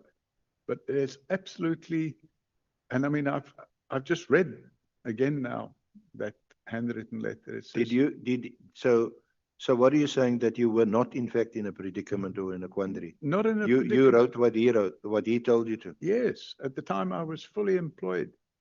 So you wrote an untruth in a letter addressed to the Director General of this country in 1982 in order to influence that Director General to issue you either with a work permit or permanent residence. Well, I won't say it was untruth. Frank said, if you write this letter. Well, why is it not an untruth? Well, I suppose. When you now say 50 years later. It would have been a predicament, I suppose, if I was given the job, but I wasn't given the job. So it became a non-event. But you know, in the 20s, you'll do things that perhaps you wouldn't do. Well, it would have been it's a pity that you know, you give this explanation, the extent to which I don't know whether it will persuade anybody, but it's because I disclosed this letter to you and I can assure you that I'm not on social media. I didn't pull it from social media, neither did any of my colleagues. I mean, we get this information on good authority. And you didn't disclose it in your affidavit. I think, not I think, I know that my colleague, Advocate Mkhize, did raise it with you. So, oh, sorry, you raised it with her and said that this has now been brought to my attention. That's correct. Yes. I brought it to her attention last week when it was brought to my attention. Yeah. On Sunday. Yeah, and I finalized my affidavit, I think on Friday or Saturday. So it was brought to my attention. I said, oh, you know, but there's so much other stuff on social media. Why should I put all that in your affidavit? There's stuff on social media which is completely fake. Yeah, Mr. Sullivan, you know, I'm always pressed for time, so I don't worry about social media. I want to ask about this letter, because you also write your work permit was refused. In other words, what I'm trying to understand, and you must please help us, is that this is not some casual letter written by a 20-year-old on the advice or guidance of a more senior person, presumably Mr. Frank Martin, or an MP, to say, just write this down. This is serious. You say you had applied for a work permit, but it was refused. And now and your intention is not to holiday here. It is, and I'm paraphrasing your letter, it's to start work and to apply for permanent residence, and for the reasons that you've given. This is a Christian country, don't have these communist unions here. You like the people here. You even want to learn to speak Afrikaans. Well, unfortunately, if you're offered an opportunity, I thought it would a good opportunity at the time, and I went along with it. The reality of it is, I don't remember getting a work permit or being refused a work permit.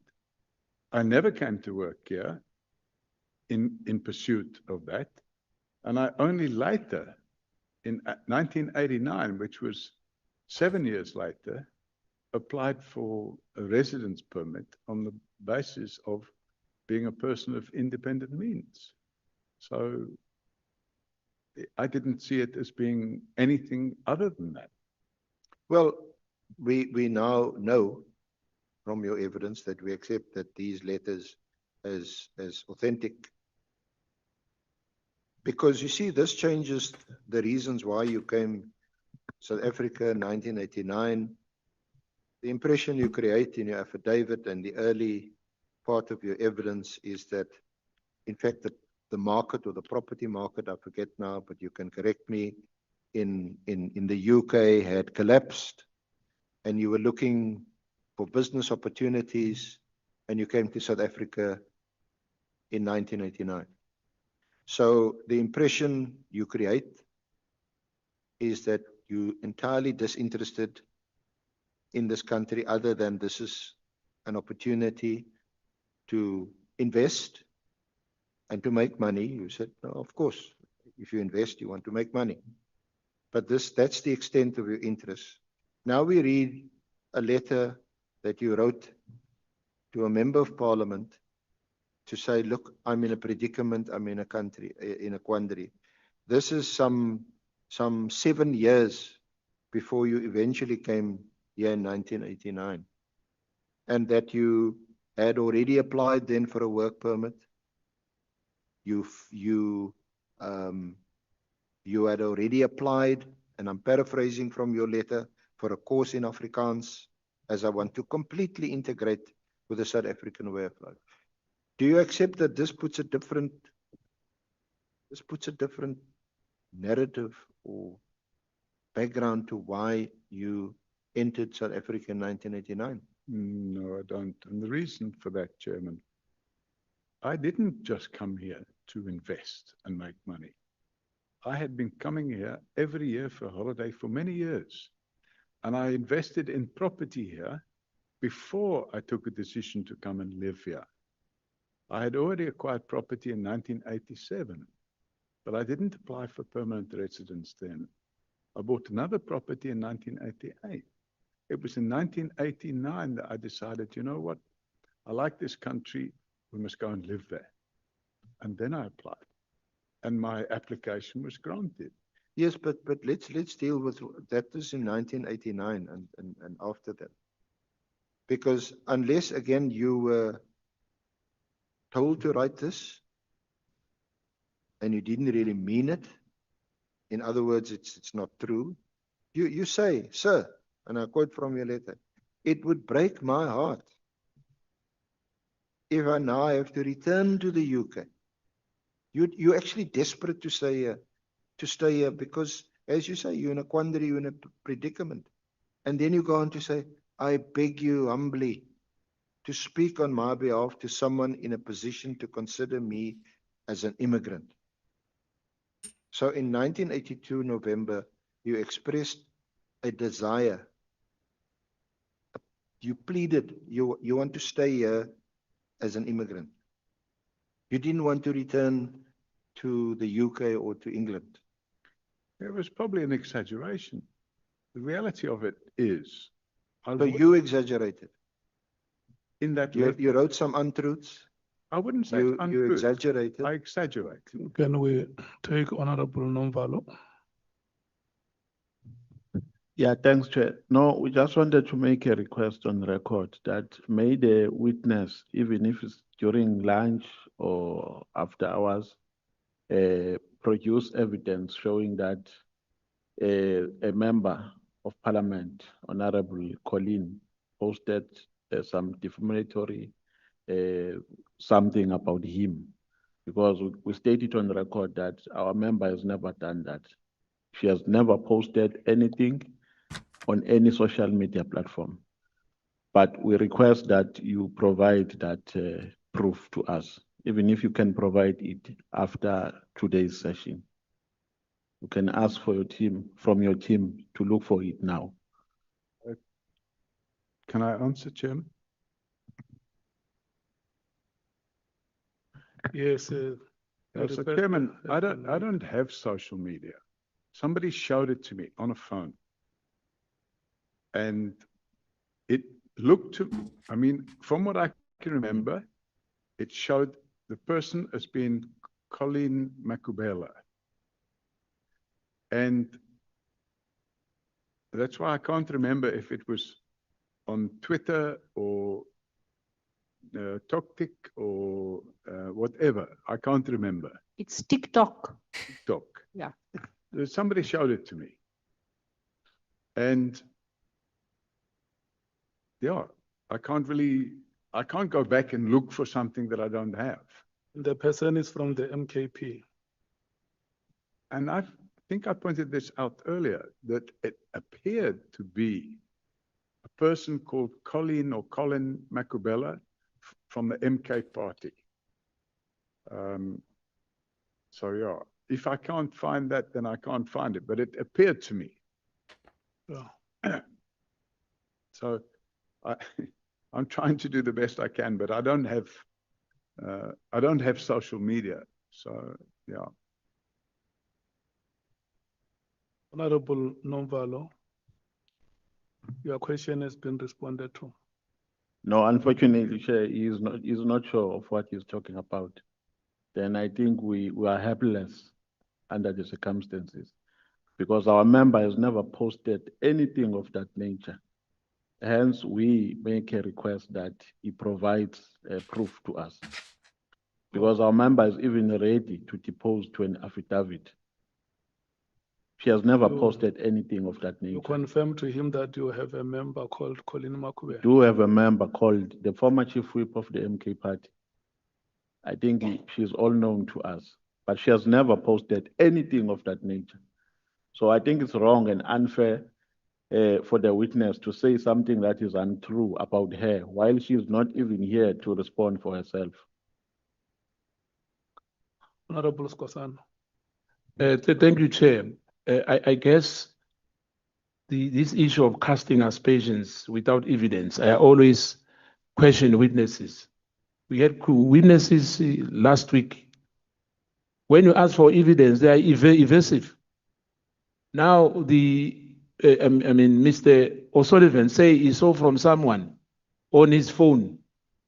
Now, it's a hearsay. You saw that alone. We want evidence here.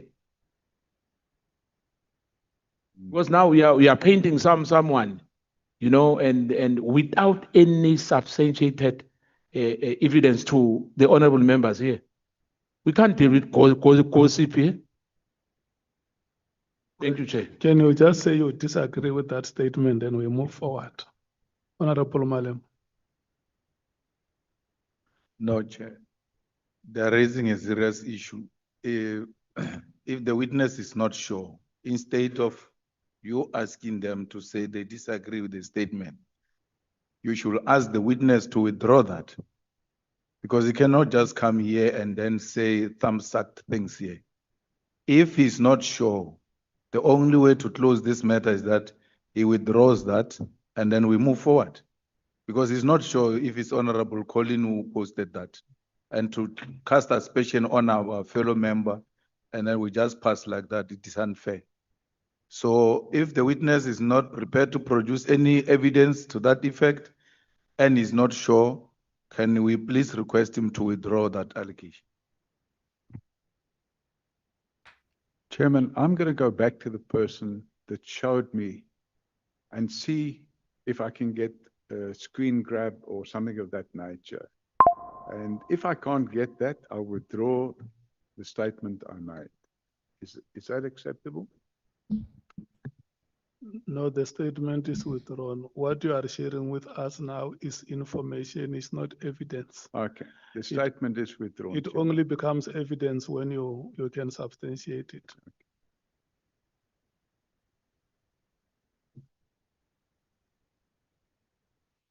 Advocate Arense. Thank you, Honorable Chair. So, Mr. O'Sullivan, your application for a work permit had been refused. I don't even remember. Well, that's what you say in your letter. Yes, but I can't, we're talking about 42 years ago. I just can't remember. As good and everything as my memory is, I can't remember what happened 42 years ago. And you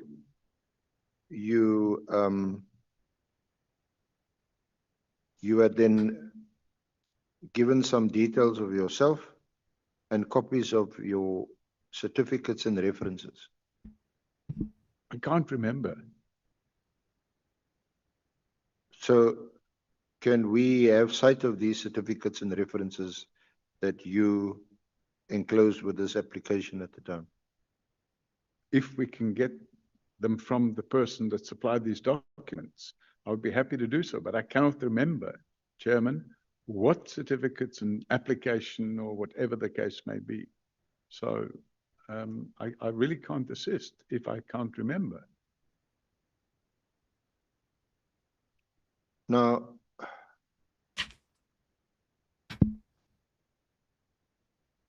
when were you given South African permanent residency? I think it was 1989, November or December or October. It was late 89.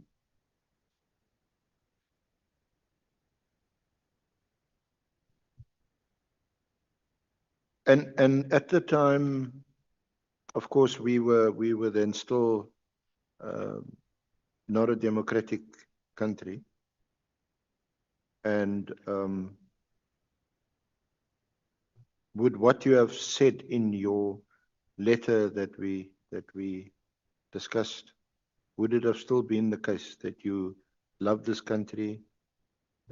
Because it's a Christian country. So They're no communists. Yeah. Chairman, I love the country. In 1989, I loved the country because of the nature of the people in the country. And I had some good friends here, and I liked the weather,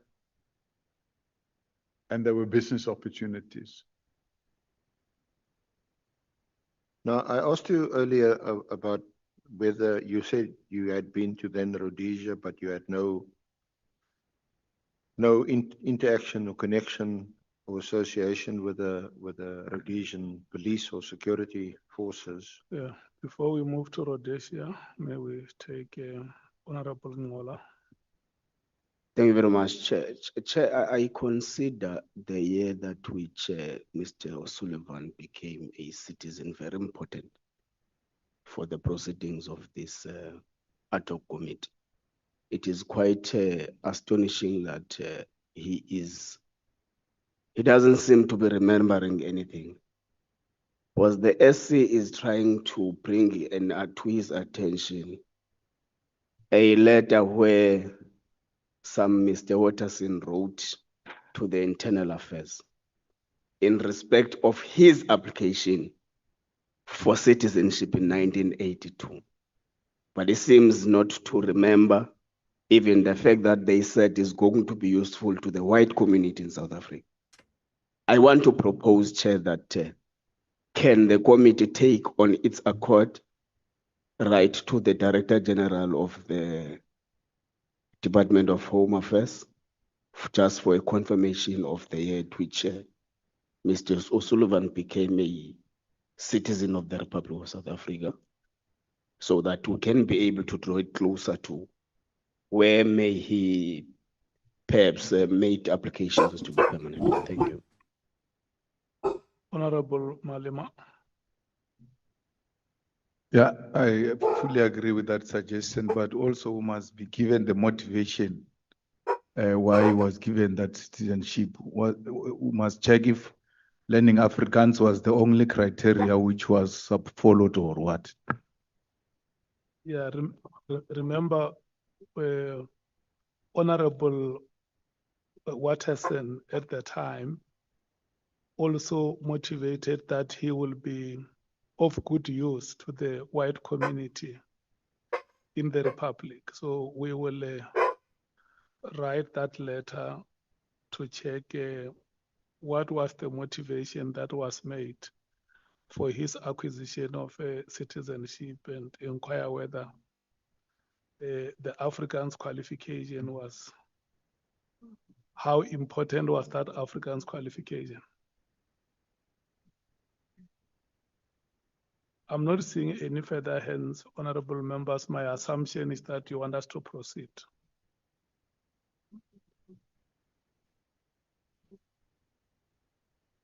Are you done with your consultations? The two advocates. You are very quiet today, Advocate Mokhaitz. I miss your voice. He's agreeing with us, Chair. Okay, can we proceed? Mr. O'Sullivan, was Mr. Frank Martin Bureau of State Security operative? No, Chairman. He was a MEC for transport and horse racing in Natal, what was then called Natal.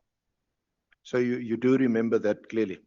Yes, he was a very friend, but I don't recall this fellow Watterson, and I've never seen that letter before in my life. By the way, I never said to anybody, I'll be a useful contribution to the white community. I would never have made such a statement. But you did? I didn't. No, in your handwritten letter. I did? I don't recall having said that.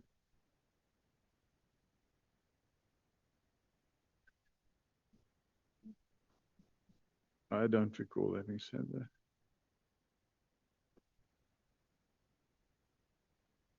You certainly mentioned that you want to learn to speak Afrikaans.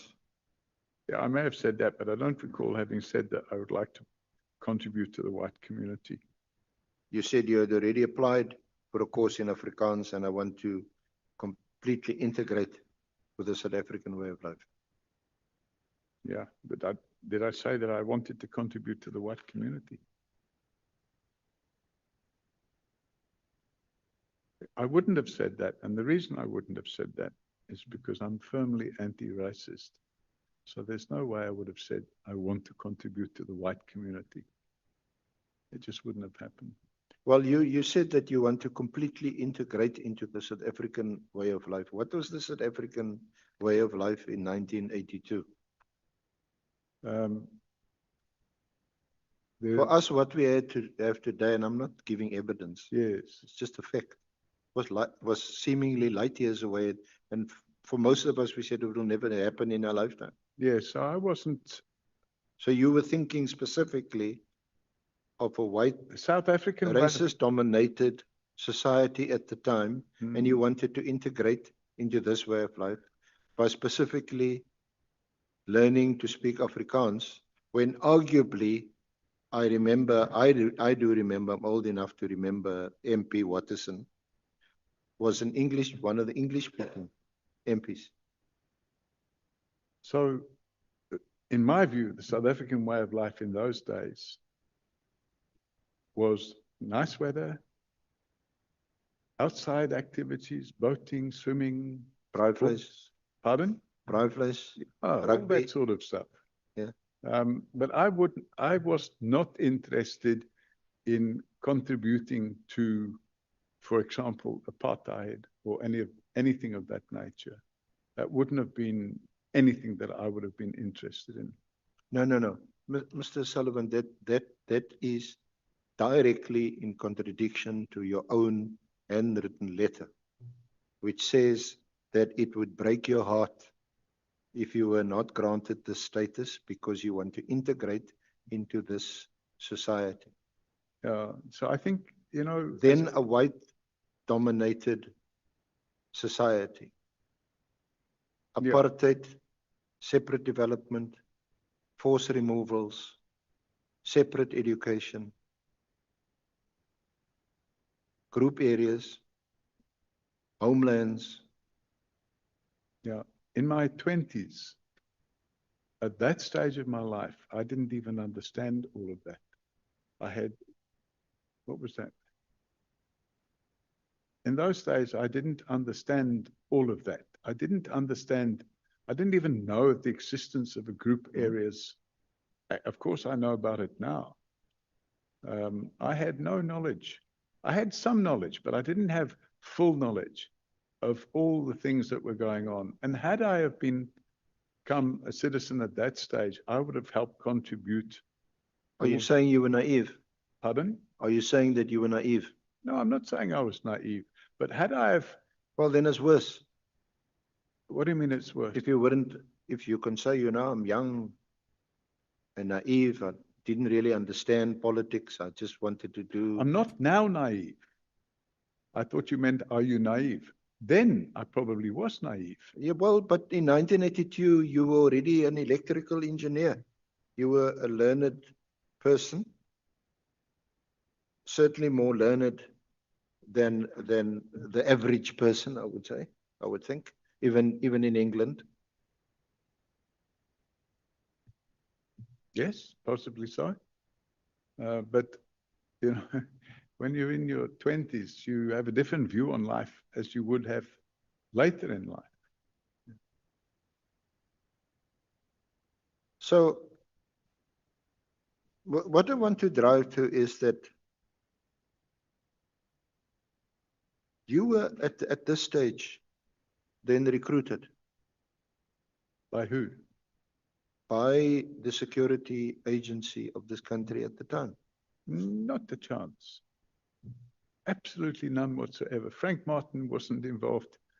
Actually, I knew Frank Martin very well. He was a train driver before the war. And then during the war, he became a prisoner of war, and he shared space with my late father. And after the war, he got back into driving trains. But and then, Mr. Sullivan, sorry, you're not trying to minimize and trivialize what is really a serious situation, that a letter is even addressed, which seems to be based on information given, false information, to the Director General of the Interior Ministry of this country at the time. Now you're trivializing, you know, Frank Martin, which is a train driver, met you in the ex-servicemen's club, presumably just to drink beer, and you were a young 20-odd-year-old naive. I'm not But this is the completely different impression we got from your affidavit, in the early part of your affidavit, and the narrative that you've given us.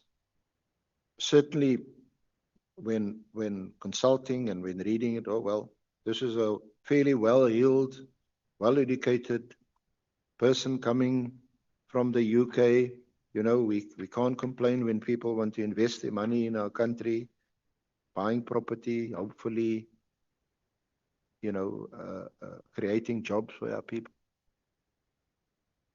But that's not the impression that one now gets when you read this letter and the application for permanent residence or even to become an immigrant. I don't even remember at the time filling in any forms. So I wrote a 2-page handwritten letter. The typewritten letter I'd never seen before in my life. Yeah, it is what it is. And you know what also then strikes one, if with looking at your background from this viewpoint and different viewpoint, is within the space of a year you decide to become a police reservist. I was asked to become a police reservist. Who is this Major Edwards? He was the husband of my then secretary. I mean, if I could track him down, I don't even know him now. Did you not look at his background? Well, it could be, because this is one reads about or sees in a movie. He could have been involved in the security services. He could have been a boss. You remember that word, boss? Bureau of State Security? Yes. So he could have been such an operative. So his wife was my secretary. He was the station commander at Halfway House Police Station. And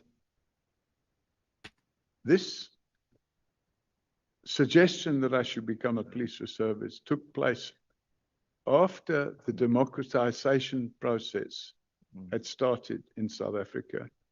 And that democratization process is what triggered me to take a decision to apply for permanent residence, because I felt that I didn't want to live in a country where apartheid existed. I took up the opportunity or the request to become a police reservist after Nelson Mandela had been released from prison and the ANC had been unbanned. And I saw opportunities. I thought there will be good opportunities to help make a democratic country. And I played my part. In fact, you can get on the phone now and speak to the erstwhile president, Kgalema Motlanthe, and ask him who came to see him in Shell House, which was then the headquarters of the ANC. Ask him who came to see him in Shell House to notify him of the existence of a game farm in the Northwest Province where some very strange things were going on. You can phone him and ask him. Well, I'm not going to do that. I do have a lot of respect for Honorable Mr. Motlanthe. I'm not going to ask you that because I don't want to be distracted from what I'm asking you. Okay. Because this could easily fit into the narrative of someone who has infiltrated either the security forces or other intelligence forces in our country, that you would have had such meetings. You would have gone to Shell House. You would have met these important persons whose names you are dropping. But what I want to ask you about, because this is not what you say in your affidavit. Can I take you to paragraph 14 of your affidavit? In 1990, my secretary's husband, a certain Major Edwards in the SAPS, having heard of my background, persuaded me to join the South African Police Reserve, I took the view that if a country is good enough to live in, it's good enough to serve. In 1990, I joined SAPS as a reserve at the halfway house, now Midrand, where I completed training as a detective. As a reservist, I was required to donate approximately 8 hours per week of my time at no cost to the SAPS. Now, this is some 8 years later, after you wrote a letter to a member of parliament at the time, who in turn wrote to the Director General of Internal Affairs, pleading for this young person, this young man, to be given immigrant status. Because it'll break his heart if he must go back to England. He wants to stay here and learn Afrikaans. He wants to integrate with a Christian white community. I never said I wanted to integrate with the Christian white community. That's what your letter says, Mr. No, my letter I'm paraphrasing, but that's what it my is. letter doesn't say that. I'm Well, sorry. and then I'll be disciplined if I'm misrepresenting what you're saying. It's a misunderstanding of what I'm saying. I never stated that I wanted to integrate into a Christian white community. Well, it's clearly to be inferred from what you're saying, from the language that you use. And I don't want to waste further time Chairman, by reading back. At the time I emigrated to the country, I'd completely forgotten about this letter of 8 years or 9 years earlier. It was gone from my mind. In fact, I can't remember the year, but it was either 87 or 88 when my dear Frank Martin, God rest his soul, passed away. And it was the furthest thing from my mind. You see what will also strike one, and obviously the honorable committee members and members of the public will make up their own minds. But certainly what struck me is that your role as a police reservist and what you did is one of two things. It is highly commendable for the time and effort that you've given to assisting our regular police in doing their law enforcement job. It's either that, or on the other hand, this is most extraordinary for a police reservist to be trained as a detective, to achieve an award for the most arrests, to be trained to do a train the trainer course and train 1,000, what did you say, 1,500 other reservists to graduate and to get their certificate, including our honorable president. So you have quite some notable students under your belt. You worked, and I'm looking at paragraph 16. You worked in the fraud unit at the then John Foster Square. As you know, was notorious. You lectured. You were elected chairman of the Community Policing Forum, paragraph 17. You formed Johannesburg Watch. So at all times, you were involved in policing. You were close to the action. And of course, by doing so, you're also close to other law enforcement people, intelligence officers involved in law enforcement in our country. As a police service? Yes. Because of the I'm saying those are the extraordinary things you did as a police reservist. Yeah, Chairman. I know a very, very good colleague of mine. He's actually one of our best advocates. He's a police reservist. You know, at night, in his own time, he goes with the police and they do neighborhood watch, they do patrols and all that. That takes, and his life is often in danger. He's been shot a few times or shot at a few times. That's the extent of what he does. And he's a highly intelligent person. I was doing the same. I was going out on the streets with police officials, doing crime prevention work, attending to crime scenes, carrying out investigations because I was a detective, and making the necessary arrests. I worked with full-time detectives. At all times, I had no dealings whatsoever with the intelligence services. The crime intelligence, in my knowledge, was something that happened somewhere else. I had no involvement in it whatsoever. Later that changed. After the year 2000 or after the 2002 or 2003, I started to understand what crime intelligence was and where it fitted into the big picture. But up until then, I had no idea about it. Now, it's only because I am old enough to remember this. But do you know, do you recall that the same Mr. Powell that you referred to was in fact a security policeman? I don't know who Powell is. That name I don't remember. I have no knowledge of who that person is. It was referenced in the letter. Yeah, but I have no knowledge of who that person is. And do you know that he was involved in at the time in KwaZulu-Natal? I don't want to unfairly, unnecessarily, or in a defamatory way attribute it to Nkatha, but at the time he was connected with Nkatha in KZN.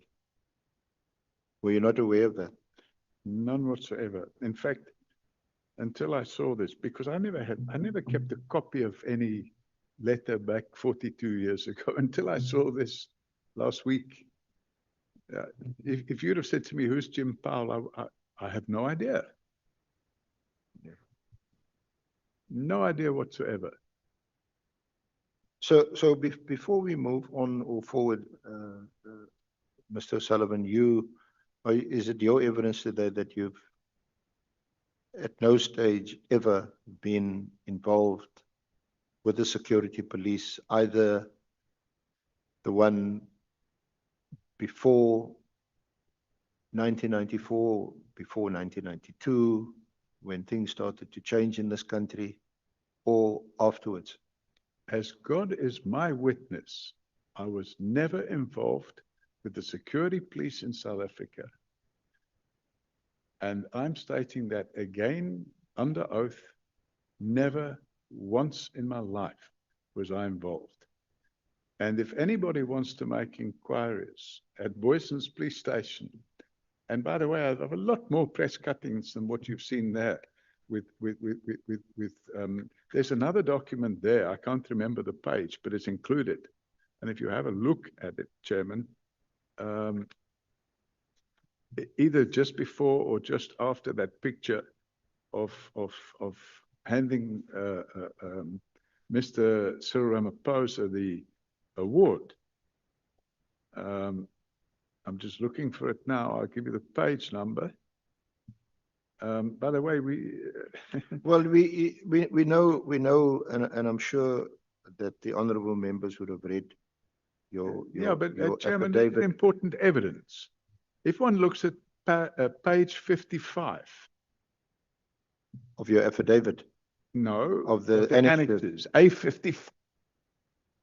Okay, that's after the. It's after the page after that the shows picture with the. Yes.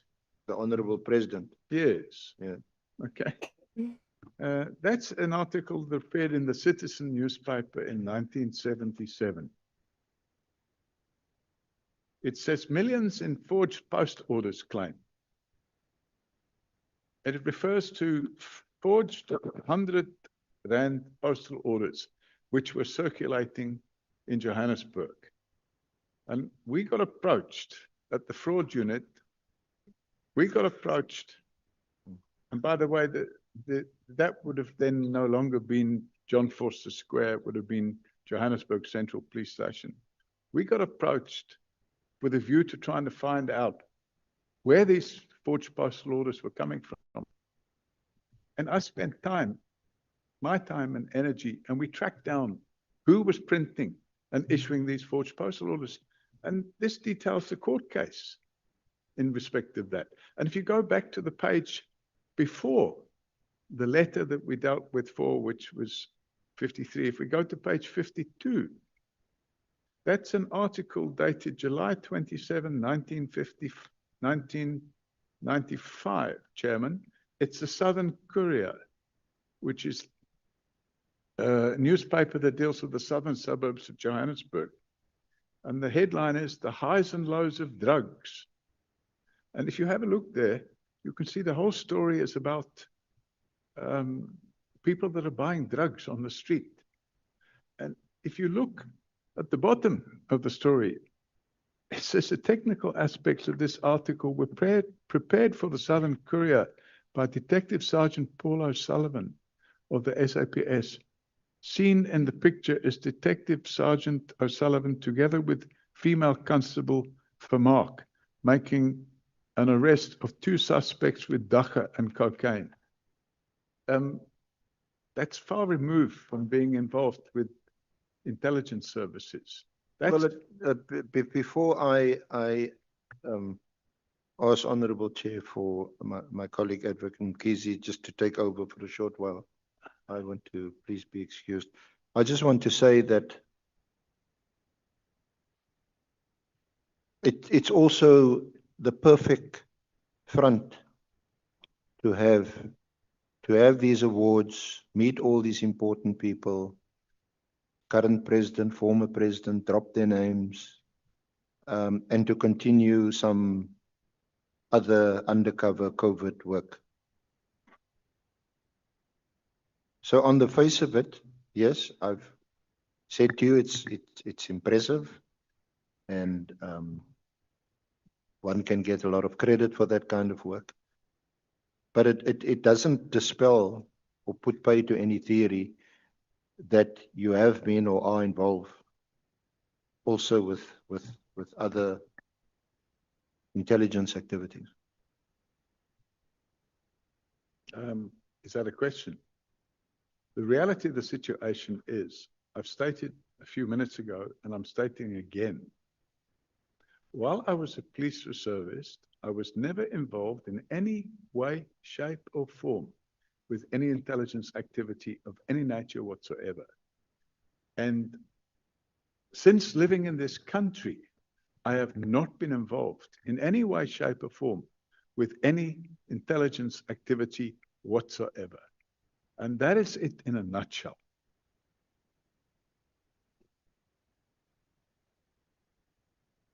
Honorable James. Thank you, Chair. I'm just a bit concerned because it would appear that the witness has done quite a lot under the previous dispensation. We know that reservists are only allowed to operate in the visible policing environment. Mr. Paul O'Sullivan, you did fraud, you worked in the fraud unit, you made the most arrests, you were on active crime scenes. Do you have anyone that can vouch for this? Like a commander that you must have worked under because you were doing duties of a SAPS member? Chairman, the regulations changed. In those days, a reservist could work with a unit, whichever unit he went to work with. And I was asked to work with the detective branch at Boyson's police station, which I did. And after an incident that took place in 1996, where I was shot, I was no longer able to carry out possible physical work relating to if you had to arrest somebody that became violent or something like that. So I then changed I was said, you know, you're very good at what you're doing. You can go and work in the fraud unit. And that's what I did. And as for going back 30 years to find somebody that may be able to come and tell you, I can look, but it might not be that I can find somebody today or tomorrow that can come and say, by the way, he did this and that and what. But I can try. So your title was detective sergeant. I was a detective sergeant, Chairman, and that article that I just referred you to refers to me as a detective inspector, but that was what do you call it? A misunderstanding about a journalist. I was a detective sergeant. That's it, short and sweet. Were you a reservist detective sergeant? Correct. Now, the regulations in the police today for the reservists are different than where they were in the 90s. Now, the reservists, from what I understand, are in uniform. I worked, by the way, when I finished working as a detective sergeant at Johannesburg Central Police Station, I then relocated to the border police. Chair, can I just wrap up? OR Tambo Airport. And I was working in the border police for 2 years. Honorable James, may you? So just to wrap up, just so that I can be clear on this. So you are a forensic investigator, meaning that you dig deeper, you get information, and you are not able to tell this committee and give us evidence in terms of the time you worked as a SAPS detective. Am I correct? You are not able to give us anything that can justify everything that you have told this committee here today. No, Chairman, that's not. You're not. Did you have a force number? Yes. So you can't go back onto the system and track your force number and give us some form of evidence that this is what you've done, because even we can go and query that. Chairman, I don't have access to the system. My force number. No, we'll get it. That's fine. Sorry, Thanks. I'm being asked a question and then I'm being given the answer.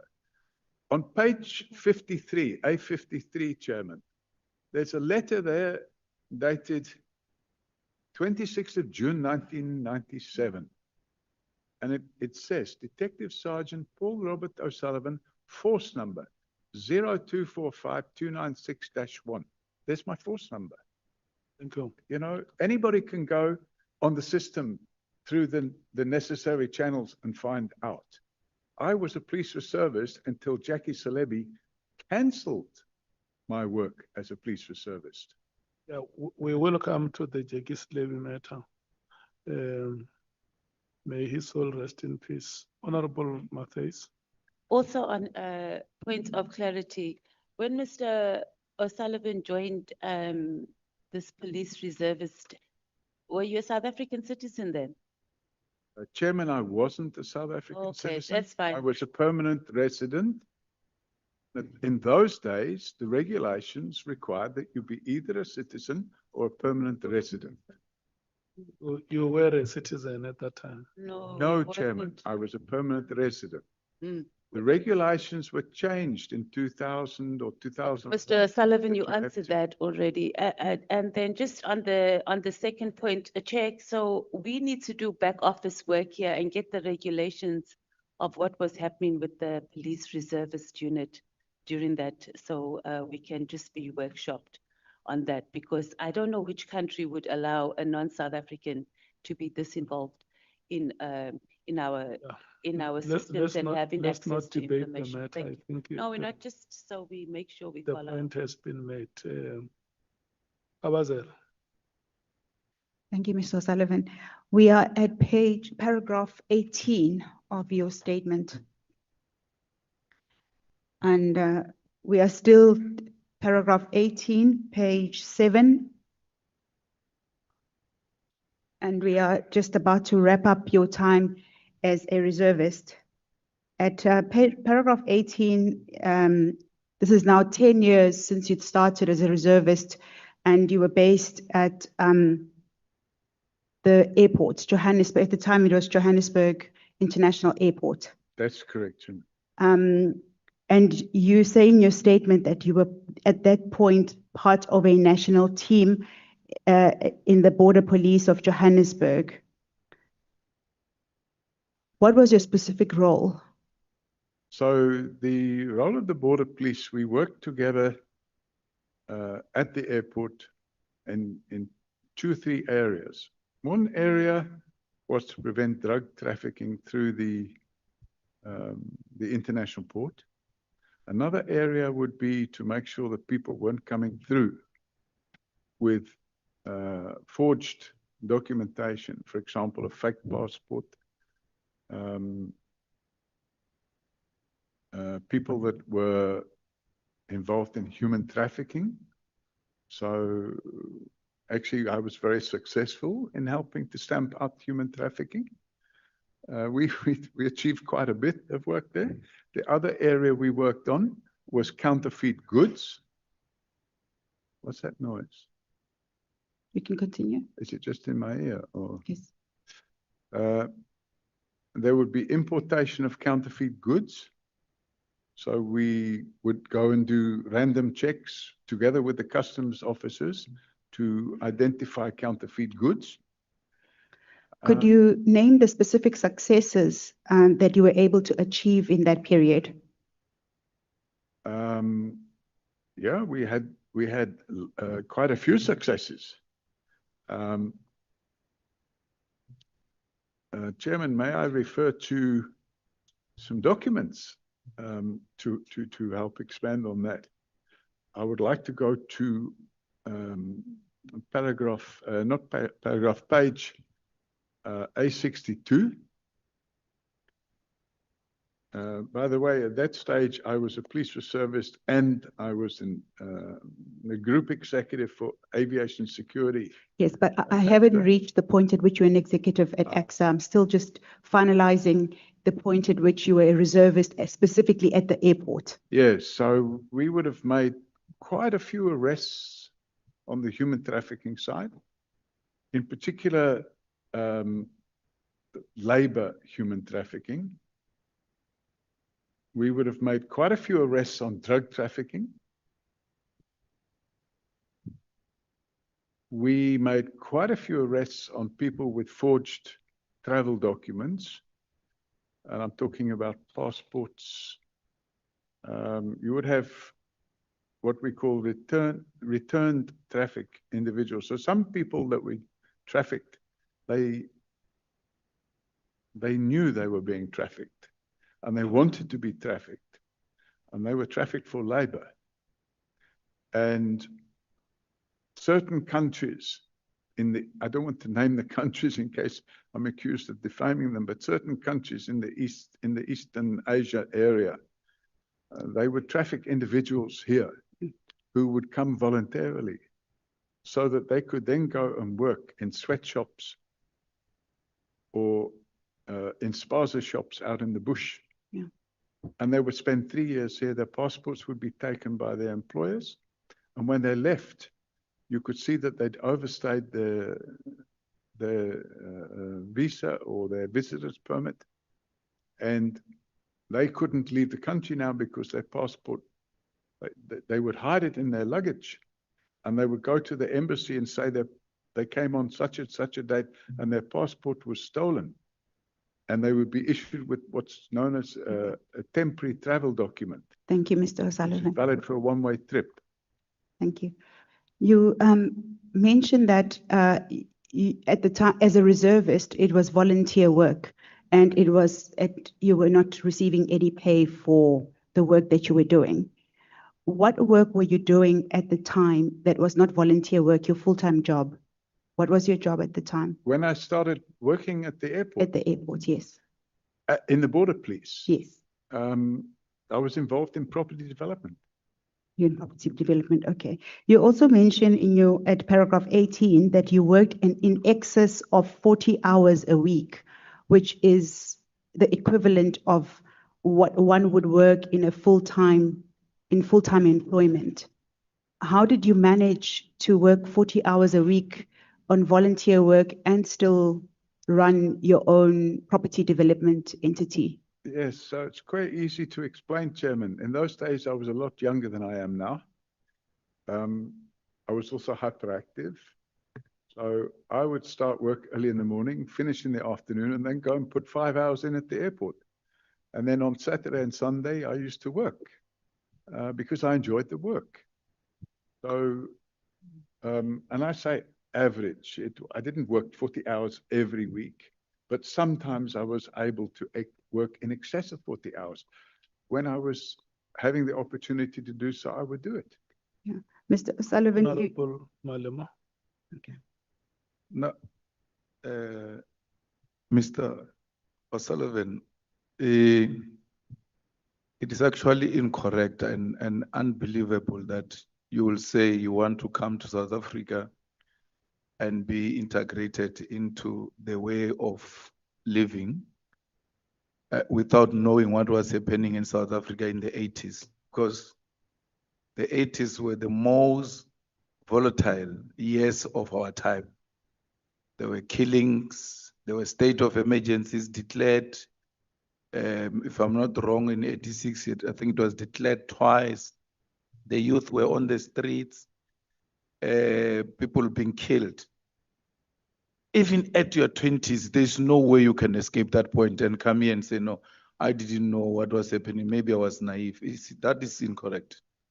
And then the only thing you're telling us is weather. You call the bodies of our people on the floor weather.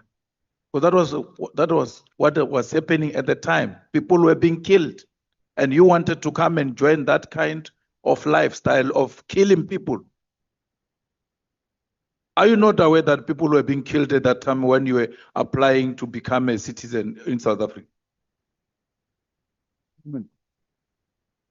I only applied to become a citizen in South Africa in 1994. And I became a citizen in 1995. So it's a reality that I had not applied to become a citizen. And it's also a reality that I have not stated that I did not know what was going on in the country at the time. I knew what was going on, but I didn't know the level of detail that I later found out. Because as you spend more time in a country, you find out more. So, you know, that's my evidence. But in the letter you wrote, Mr. O'Sullivan, you spoke about the 80s and that you were just 20 and you had no idea, and we can still say maybe you were naive at that time. It can be correct that you're talking about 95. There was an interest in the 1980s. And you were interested in the weather in the 80s, and I'm saying to you, it can be correct. And worse, you didn't have to stay in South Africa to know what was happening in South Africa. There was a big anti-apartheid movement in Britain, in London. Surely you knew the release Nelson Mandela campaign, very prominent in Britain, and you come here and tell us you wanted to come and settle in a country where people are demanding the release of Nelson Mandela, where children are being killed and all of that, because you were naive, you knew a little bit of what was happening. That is unacceptable. I don't think it's an acceptable explanation. You came to our country to become part of the privileged at the expense of the exploited. Will I be correct to make that observation? Chairman, definitely not correct. I didn't hear the answer, Chair. May I request you that when an honorable member asks you a question, you look at them and respond to the question. Chairman, I'm not able to turn and look without moving my chair. I don't have, because of my spine, I don't have the ability to turn and look that way. Unless I'm given a chair that's got wheels on and I can move it easily, I don't have the ability to turn and look in that direction. So if somebody can provide me with a chair with wheels on that I can move easily, I will be able to turn and look.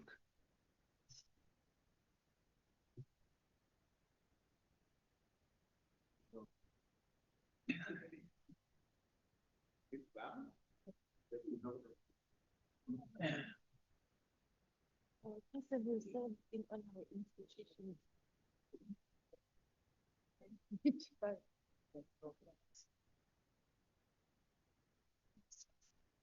So, yeah.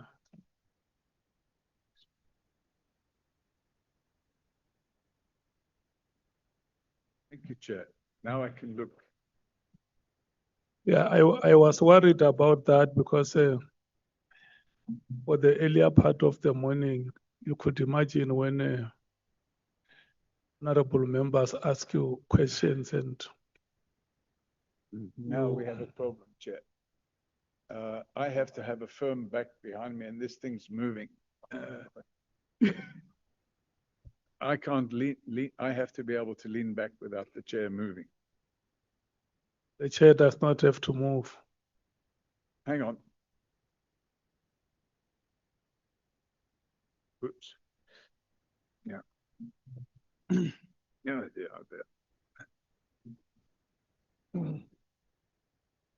There's somebody that understands these chairs is able to fix it so that when I lean back, it doesn't go away like that. Mr. Mpilo, let's assist. And No, I don't want to go down. Put it back up again.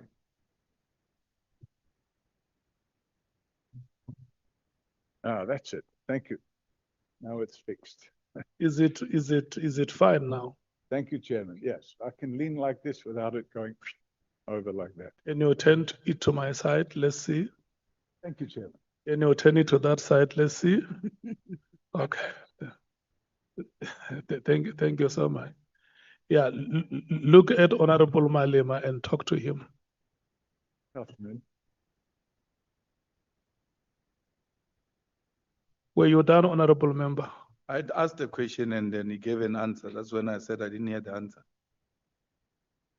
Can we proceed? I didn't get the answer. Okay. The answer was that what you said, would that be correct? And my answer, Chairman, was that would not be correct. Thank you. And then the handwritten letter, do you recognize your handwriting there? Chairman, I feel that is my handwriting. But as I said, 42 years ago, I'd completely forgotten about it until somebody showed it to me the other day. So, yeah, I believe it is my handwriting. Let's put it differently. Is that your handwriting on that letter? I believe it is, Chairman. Chair, what is the answer now? There is no answer. Is that your handwriting on that letter? I believe that's my handwriting on that letter. No, I'm not asking about belief. I'm asking about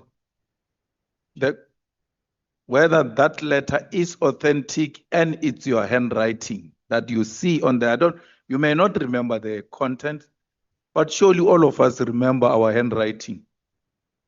So I would probably say that is my handwriting. Thank you.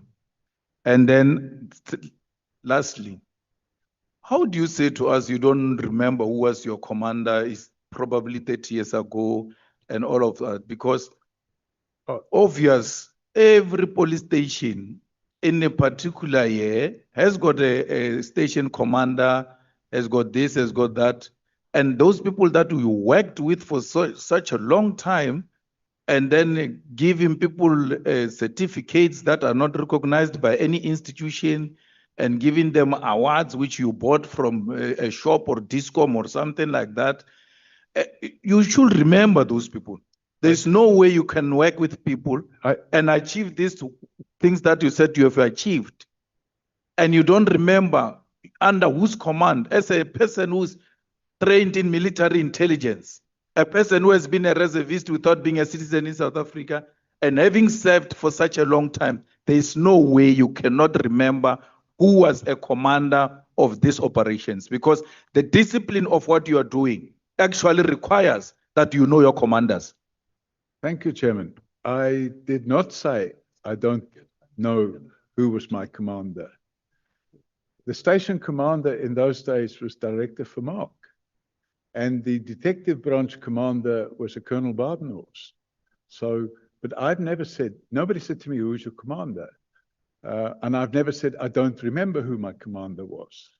No, the question was, these things that you are telling us, is there a person who was commanding you who we can make contact with, who can confirm that indeed these achievements were made? And you said, no, I can't remember, it's 30 years ago or plus. I think it was asked by Honorable James. Sorry, Chairman. The reality is that I didn't say I can't remember who my commander was. I said I would have to look into it and find out. And if you go back on the record and play it again, you will hear that I said I would have to go and find out who. I don't even know if Director Vermaak is still alive. Our Colonel Badenhorst, I cannot say whether or not he's still around, because with 30 years ago, and with all due respect, I was a lot younger then, and they were a lot older than me. So if I can find somebody, but in the meantime, what I have done to try and evidence what I've said in my affidavit is I've attached some, just some, by the way, there's a lot more newspaper cuttings about the work that we did. And not one of those newspaper cuttings, Chairman, mentioned anything about intelligence services or anything like that. It was all about the successful work that we did and what we achieved in proper policing. Thank you, Chairman. You see, the problem is going to be when you ask yourself questions and answer your own questions. No one asked you if those people were still alive or not. Whether you are dead or alive, if you have been my commander, I will still mention you as being my commander, and the files will dictate that, of course, the person is still alive or not alive. We didn't ask if your commanders are still alive or not. We asked, who can we reference this thing with, that these things that you are telling us to confirm, maybe your commander or any of the people that might have supervised some of your activities. And I'm happy that without referencing anything contrary to what you said, I have to reference and check, because some of these people, you were able to give us some names and we can work from there. And Thank you, Chairman, it's clear if you look at the letters, which is page A53, it's addressed to the Station Commissioner at Boyson's SAPS. It says, for the attention of Director Vermaak. And it's signed by J. Schultz, Senior Superintendent, Head of Training. Now, I can go away and find out if there's somebody that still has knowledge of the work that we did back then that can come and say, yes, he did this, or no, he didn't do that, he did this, and what. But it wasn't put to me until now that I should be able to find such a person. Whip. No, thanks, Chair. I was very interested to the question that was raised earlier on by Honorable Malema, and I wanted to make a follow-up on it, but in this particular way, Mr. Sullivan. My own understanding, and I may be wrong, is that most of us largely have the value system that defines who we are imparted on us at a very young age. And I mean really in the 10, 15 years, at 20 years from where you were in the 80s, from what I'm hearing, you are already formed as a citizen. That's why you can even want to travel to another country. You are well formed, you understand the environment within which you live in. Now, in the light of the question that Mr. Malema was raising about what appears to have been a level of ignorance or naivety on your part about the country that you were beginning to have a very keen interest to go and work, which is South Africa. How do we reconcile that part? How do we reconcile that with what is said in your statement? Your statement is littered with examples of how you have, over a period of time, 20, 30 years, made interventions to fight against injustice. How do we reconcile that? Because I think you becoming a proponent or a fighter for justice could not have been something that just occurred after 1994. In the early 80s, the way in which injustices was perpetrated in the country, which is what Mr. Malema was raising, should have really said something to you as you were about to decide that I'm traveling to South Africa, in a country where the overwhelming majority of the people, especially from the Black community, were major victims of a white perpetrated system of injustice. How do we reconcile that? If somebody listens to you today and the 20-year-old you then, who, as I said, by that time at 20 years, should have been already imbued with a particular value system about what is right and wrong and what to stand for. That's what I wanted to hear your comment on in relation to that question and that matter. No, Chairman, that's quite, I would say, a good question. And in some regards, I took a decision probably in my early 30s that actually what I wanted to do was to improve the life of South Africans. And I'm not talking about the white Afrikaners and the white people, but I wanted to improve the lives of Black people in South Africa, because I felt that that was the type of contribution I wanted to make. And I absolutely have some evidence of that here, which we will come to. And I'm satisfied that, well, I'm not, maybe not satisfied, but I accept that in my 20s, my views were perhaps naive. But as life went on, I realized, no, we can improve the lives of people in South Africa, and I can demonstrate that that's exactly what I've done. And I don't want to take away from the evidence leaders, but we will come to that at some point in time. But you know, every person in their life realizes that no matter what you do in life, sometimes your life isn't perfect. Sometimes what you do, you think, maybe I shouldn't have done that. Or maybe I shouldn't have felt that way. Maybe I shouldn't have done that. Or maybe I shouldn't have done that.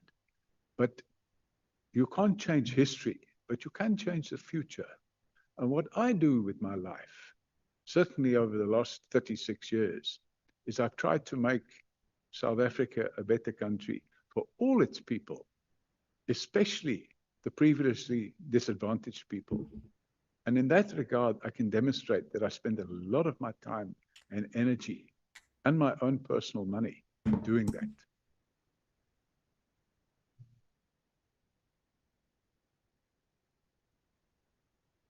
Honorable Chief Wibayo.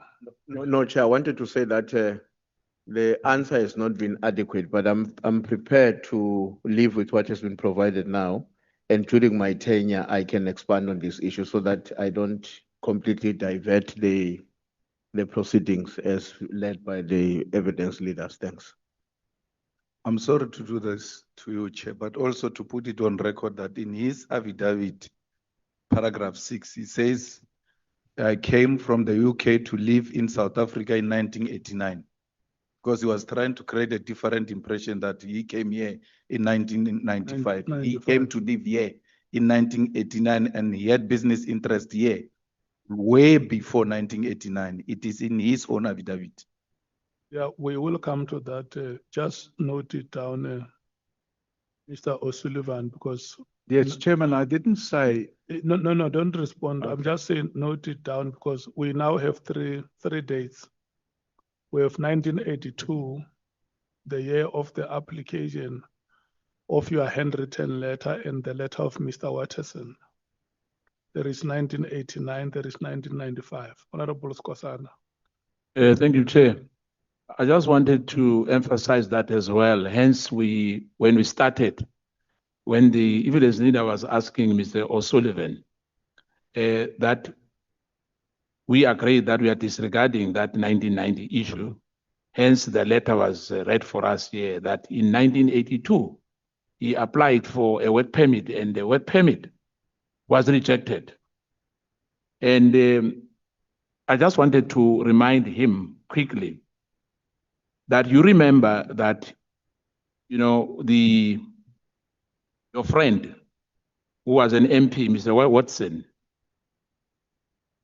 what you said just now is contrary to what when he made an application trying to help you to get a work permit in this country, for you to, in fact, a permanent resident, for you to settle permanent in South Africa, that he said that you are the most educated, intelligent, and a very conservative political attitude which you can add to white community in this country. Now, the letter was written to Director General Van der Merwe. Do you remember that? Chairman, I think I've made it clear earlier during intense questioning by the evidence leader that I saw this letter for the very first time the other day. Yes, but do you agree that the letter is legit? The letter is what? Is legit. Legitimate. Is legitimate. It's an authentic document. I'm not disputing it, but I cannot say anything about it because I never saw it before in my life. So in other words, the context of that letter, do you have any problem with it? That you were an ex-serviceman club, that's where you met in the UK with Miss Frank Martin. When I saw the letter, I never recalled this fellow Waterson, never. When I saw the letter, I immediately raised it with Advocate Kise, and I said, oh, somebody showed me this, but I didn't have a copy of it to show her. And I said, oh, this is probably going to come up. No, thank you, Chair. When our time comes, we will really transverse on these matters because really they are very important. You know, we can't be misled. And I mean, Mr. O Sullivan knows exactly what we are talking about here. Since 1982, not 1997 or 1996 or 1990. Thank you. Honorable Skosana, Mr. Paul O Sullivan, he asked you whether you are happy with the motivation that is made in that letter for you to get a permanent residence. There is a motivation that you are educated, you are intelligent, you are a conservative, and you are an ex-service officer. You can be very useful to the white community of this country. Are you happy with that motivation? No, Chairman. Okay. Honorable Ngola. No, Chair, I was actually coming to the very same point that I find the evidence by the witness very much gravely contradictory. You would have made an example of the 1982 thingy, and amidst that, he completely lost his memory when asked and pressed on the issue of the citizenship. When pressed by the evidence leader, I then moved on and spoke about 1987 November. In paragraph 6 is 1989. Then when asked by Advocate Mkhize, it's now 1994 and 1995. So I think it suffices that we follow up that process we said we'll undergo, because if we take what has been argued before us, it's gravely contradictory, and it actually puts a particular image about the credibility of the witness in front of us. But I think we'll endure and try to get to the bottom of it. Thank you very much. Chairman, I can respond immediately to that. I never said in my affidavit that I became a citizen in 1989. I applied for permanent residence. I only got my citizenship in 1995. And I probably didn't bother putting that in the affidavit, or I forgot to put it in the affidavit, but I can assure you I was a permanent resident. I never became a citizen in 1989. I never had a South African passport until 1995. Chair, maybe let's take Mr. O Sullivan on what he has written in his affidavit. The English here is very simple.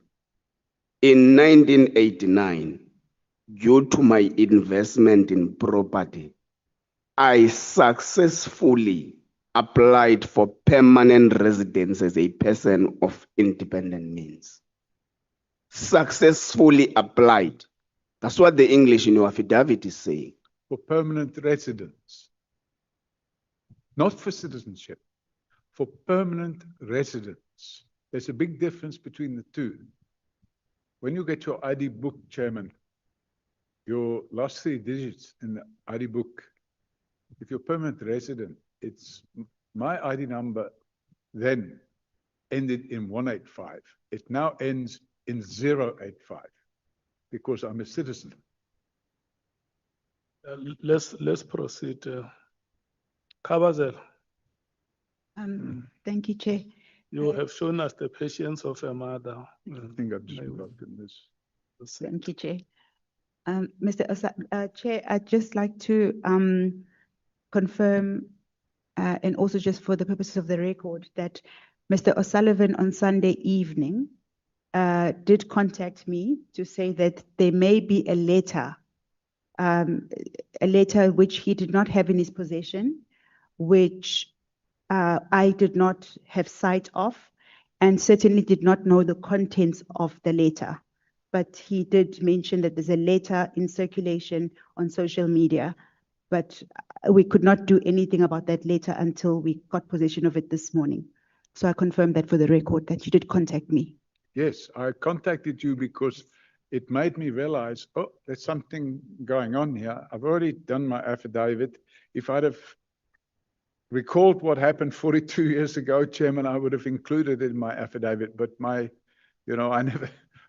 never expected, but I immediately contacted the evidence leader and discussed it with her. Okay, so Mr. O'Sullivan, we are now at page 20, at paragraph 21 of your affidavit. Uh-huh. Could you explain how you came to be appointed as the Group Executive Aviation Security at Airports Company South Africa, AXA, in early 2001? Yes, thank you, Chairman. I was working in the Border Police, and at the same time I was working in the Border Police, I was a director of Tourism Johannesburg, and I was also a director of an entity which I had formed called Johannesburg's Big 5 Tourist Destinations. And I was also a director of the Tourism Business Council of South Africa.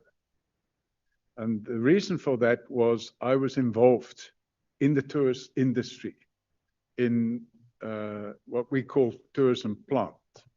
And I'm talking about hotels and properties with a tourist inclination on them.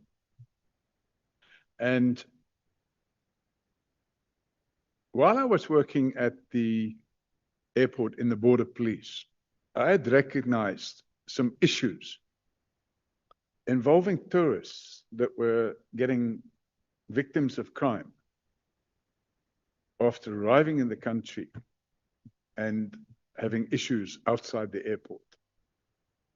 So I sat with the tourism police unit that I was a member of, and I pulled our resources. I said, guys, we've got to do something to stop this nonsense.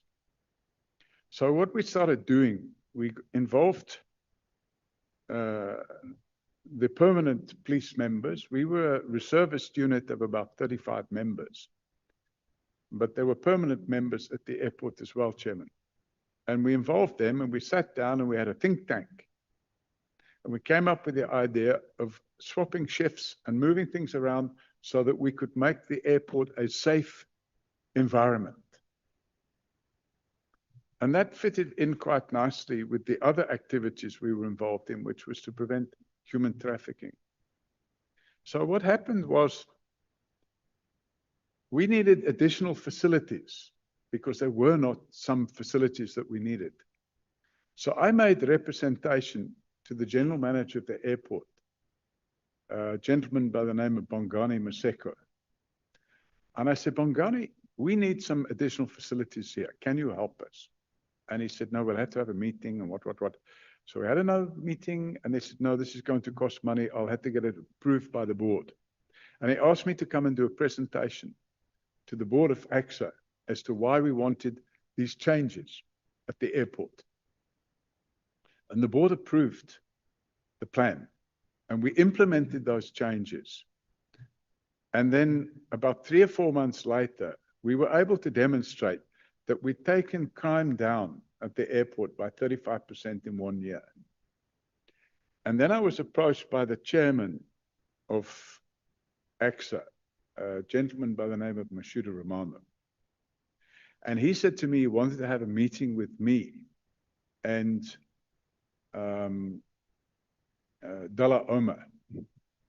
Now, Is that Minister at the Dalla time, Oma? he was a minister of transport. Okay, so if you could just maybe mention him in his official capacity. Thank you. I knew Minister Oma from previous engagements with him because there had been some problems with, at that stage, he was a Minister of Justice. And while he was Minister of Justice, we'd had some problems with the policing at Johannesburg Central Police Station.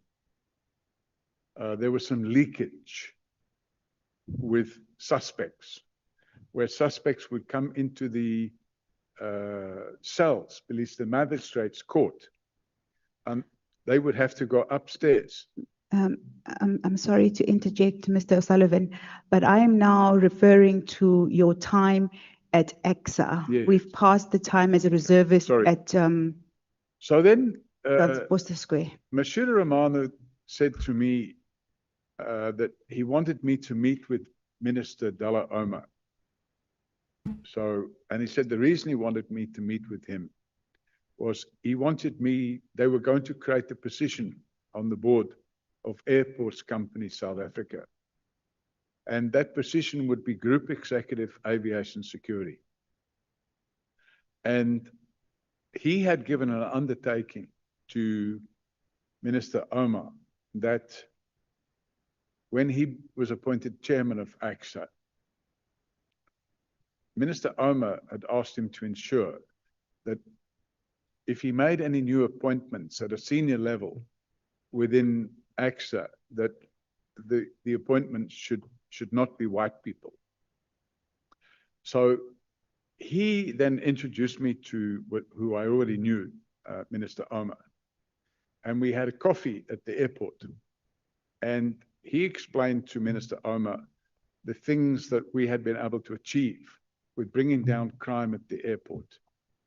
And then both he and Minister Oma invited me to apply for a new position, which they were going to create, which was this position, Group Executive Aviation Security.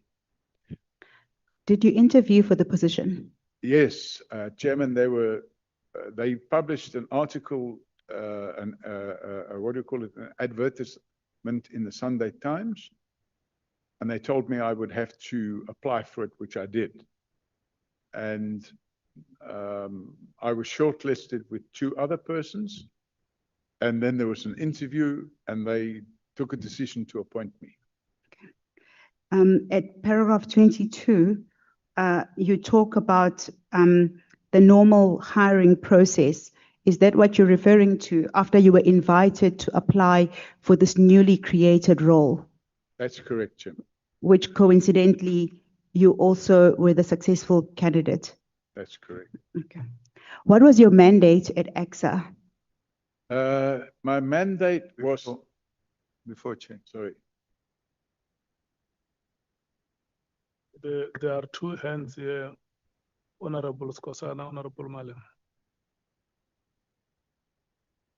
Thank you, Chair. It's very short. I wanted to find out the issue of parallel. What do you mean parallel? There was you were approached before the job was advertised, am I right?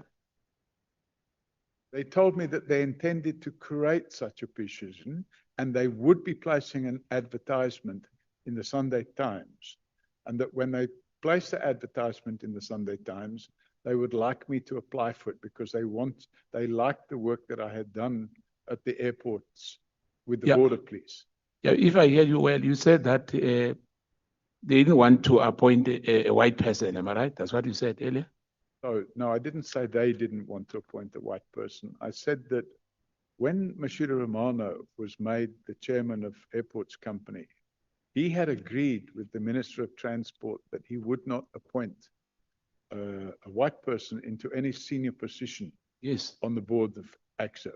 Right. Now, my last one on that, clarity on this parallel. When you said to the evidence leader, when she asked you about the parallelism of that advertisement, I didn't hear you well. What is parallel there on that? There was another candidate, or what was it? Don't remember using the word parallel, but there were other candidates and there were interviews. So it was a formality. The job was created for you. No, Chairman, the job wasn't created for me. They had a panel of people that did the interview. To disclose that the minister and the chairman, Ramashuda, approached you before that job was advertised. My understanding is that they'd taken a decision to advertise the position, but they hadn't advertised it, and the advertisement was coming out either the next week or the week after. So, no, my question is, did you disclose during the interview that the minister, Tula Oma, and Ramano Mashudu, that they've approached you, that they are going to create a group executive for aviation and security at AXA? Yes, I did disclose it in the interview. In fact, the interview panel included the chairman. The same person who asked you that you advertise that? It's correct. Thank you. Thank you, Chair. Honorable Malim. No, Chair, thanks. When the advert was taken out for this position, what were the requirements in terms of qualifications?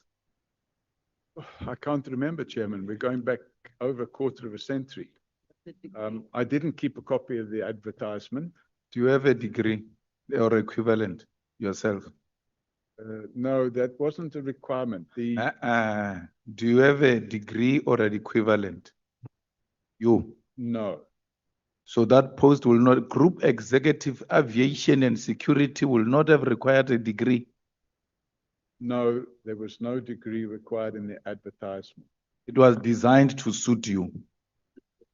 I don't agree with that. The advertisement came out the week after I had that meeting. Who was in the panel? How many were they and who were they? I think there were 4 or 5 directors of Airports Company. The chairman and 3 or 4 other directors. Was there no one representing the minister at the panel? Chairman, I can't remember. It's, I think 26 years ago or 25 years ago. But there were people sat there. There were directors of the Airports Company, and there was the chairman of the Airports Company, and I think the group executive HR was there. Mr. Paul O'Sullivan, everything good about you, you remember it. For sure, you even remember the flight number you came with here. But if something is not of your favor or interest, all of a sudden we're told, yes, it's 26 years ago, it's 30 years ago. But you have detailed every achievement you have made. You remember everything that suits you, that is good about you. There is a panel, you're being interviewed for such a senior position. Was there no one there representing a minister? Chairman, when I went in for the interview, I didn't ask, where are you from, where are you from, where are you from, where are you from? There were 4 or 5 people there. I can remember the name of Mashuda Romano. There was another gentleman who was a white person. He was a director of the Airports Company representing Aeroporti di Roma, who was a shareholder. And to my knowledge, there was somebody there, but I don't remember who was representing the other shareholder, which was the government of South Africa. And then there was the HR director. And that's it. I can't, you know, I mean. Did you have any qualification or any practical experience that has to do with aviation? I've been a pilot for 40 years and been a pilot for 40 years. For 40 years? Yes. So you are a qualified pilot? 40 years. I'm asking, are you qualified pilot? I've been a qualified pilot for 40 years. You went to school to be a pilot? Yes. I own my own aircraft. I live that, that I understand. But school, because those people of pilots go to school and then they have to do some hours. Have you done all of that? I've done all of that. And then you had security experience, because it's aviation and security. I have that experience. I went on a course in the United States to learn specifically about aviation security, because I wanted to understand. There's an organization called ICAO, which is the International Civil Aviation Organization. And they have a training center where they train people and they qualify them as aviation security specialists. So will you be able to give us a certificate of that aviation security that you went to America for? If I can, and your pilot certificate? Well, I can show you my pilot's license right now. No, not license. School, the school. Where you attended school, obvious, when you finish, they give you a qualification. Will you attach it? Will we get it tomorrow? If I can, what do you mean if tomorrow? If I can find it? Two things, please try to find them. One of aviation security institution that you attended to in America, and the qualification, not license. Because there is a certificate that you get, which will tell us where did you go and do your training, and then how many hours did you serve before you qualified to become a pilot. Chairman, I wouldn't have any. I didn't fly to Cape Town with all these documents, knowing that I would be asked these type of questions from 40 years ago. The reality of the situation is, and there is my pilot's license. I have a pilot's license. I didn't buy it on the street corner. I did my training. I have my own aircraft. I fly my own aircraft on a regular basis. You know, I wouldn't know if you bought it at your own street corner if you don't give me the qualification. The ticket doesn't say anything. When it comes to academic qualifications, that ticket you are showing me doesn't mean anything. I want certified documents that come from a recognizable institution that confirms that you went training to become a pilot and you passed the certain levels of the requirements, and the institution in America to check if that institution is recognizable institution and its qualification is recognizable. And we need both, even if it's not tomorrow, Chair. We need to, because here is a post, we're being told he can't remember what were the requirements. He doesn't have a degree or post-matric qualification. It says he went to aviation security to some institution and all of that. We need to see all of that, to see if indeed there was some element of qualification closer to this post that was specifically created for him. Honorable Novalo. Yeah, thanks, Chair. No, I just want to confirm one or two things. So, Mr. O Sullivan, you said you were approached by Ramano and Mr. Dula Oma, correct? Mm-hmm. No, I didn't say that. I said I was approached by Mr. Romano, who wanted a meeting. Ramano and who wanted a meeting with the minister, and so he they arranged said a meeting, and then I met them. Bonani says they are not related. No, I know he's not talking about the Ramano we have here. But what I want to check is, so then they persuaded you to apply, correct? They said you must consider They invited me to apply. to apply. Yes. And then were you vetted before you were Pardon me? considered for the job? Were you vetted? I don't know what their internal mechanisms were, but I'm assuming they carried out the normally. No, my question, I think, should start like this. The first job that you did was being a detective at the airport, which was a national key point, correct? Correct. The airport was the national key point. What was your responsibility Worked in the border police there. as a police? Yes. Were you vetted? No. So you worked as a police at the airport, which was a national key point, without being vetted. They may have vetted me. I don't know, but I was a reservist. So you had no a clearance certificate. My knowledge, not. Okay, no, thank you, Chair. Honorable James, you will be the last and we. Thank you, Chair. I'll save my questions for later, but I just need clarity. In 1997, when you got this paid job, was it as the group executive or was it at border control management? I didn't hear what job? The job when you started, you said earlier on in 1997 was your paid job at the airport. Oh. You were dealing with drug-related trafficking and working at border control. I'm trying to understand, was it a paid job via SAPS or was it this group executive job? Then no, Chair. I was a police reservist. You were police reservist I was a police reservist at the airport. working at border control. Border police, not border control. Border police.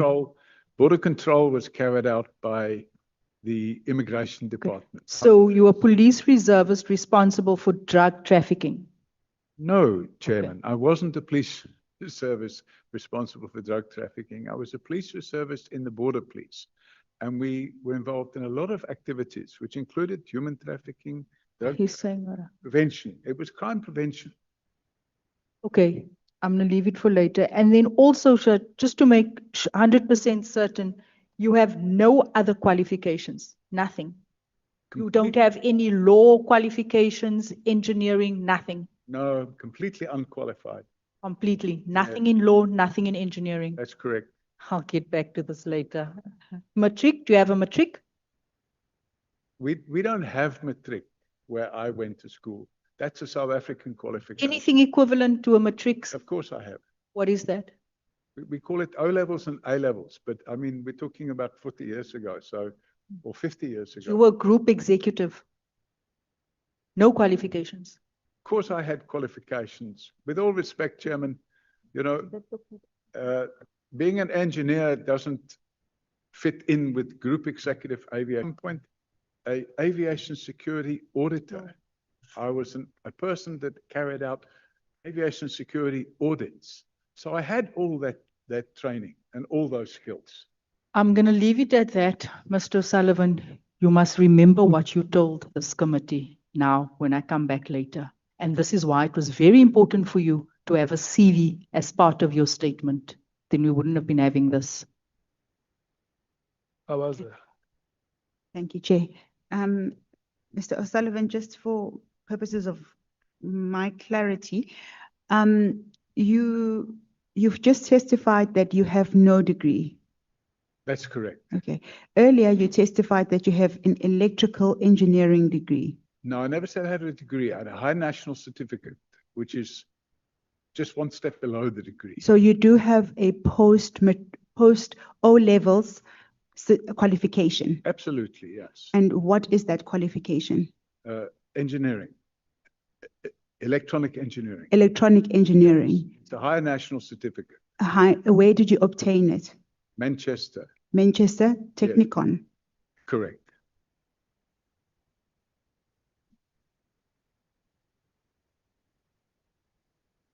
Okay. So Manchester Technikon. It's called electrical engineering. Electrical and electronic engineering. Okay, and that is your post O and A level qualification. Correct. Okay.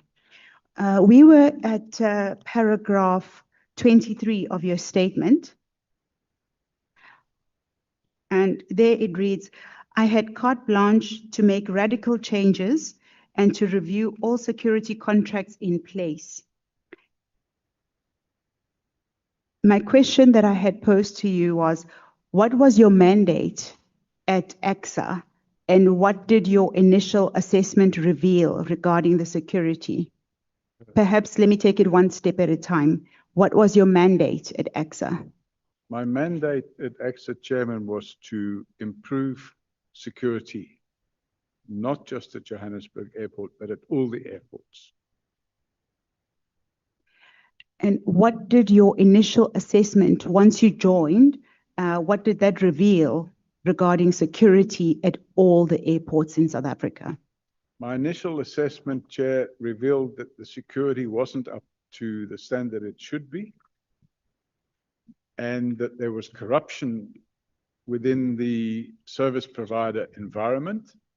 For example, bribes were being paid to AXA employees to sign worksheets to say that people had performed certain jobs that hadn't been performed, and equipment tenders were going out in a corrupt fashion. I assessed all of this. I then went to speak to the chairman. I explained to the chairman that we had these problems. He said we need to fix it, and that was what we did. We went about to fix it. Could you elaborate on what you mean by having carte blanche to make radical changes? Okay, so for example, they had just completed a tender before I joined for the replacement of all the archway metal detectors and the pre-flight screening equipment of passengers. Where you put your bag on a conveyor belt, it passes through. At the other end, they can have a picture and see what's in your bag. And the replacement of all that equipment at 10 airports, I can't remember the exact figure now, but it was millions of rand. And when I joined, in the first month I was there, I was brought the tender documents and told we need to place this order now. And you have to sign this that we're going to buy all this equipment. So I said, okay, let me have a look at all that. And I asked some questions. And I had a problem because the lowest bidder wasn't the contractor that they planned to issue the contract to. And there was a difference of several million rand. So I then decided to look into that further. And I found the lowest bidder. And I asked him, you tendered for this equipment, but they've disqualified you from receiving the contract because your equipment doesn't do exactly what the specification says. And the tenderer told me, he said, no, our equipment can't do that because the specification has been written for the winning tender's bidded equipment. In other words, it would appear that the winning tender contractor had assisted AXA to write the specification because it would suit the equipment that he would have been supplying. And when I saw this, I went and had another look at the document, the specification.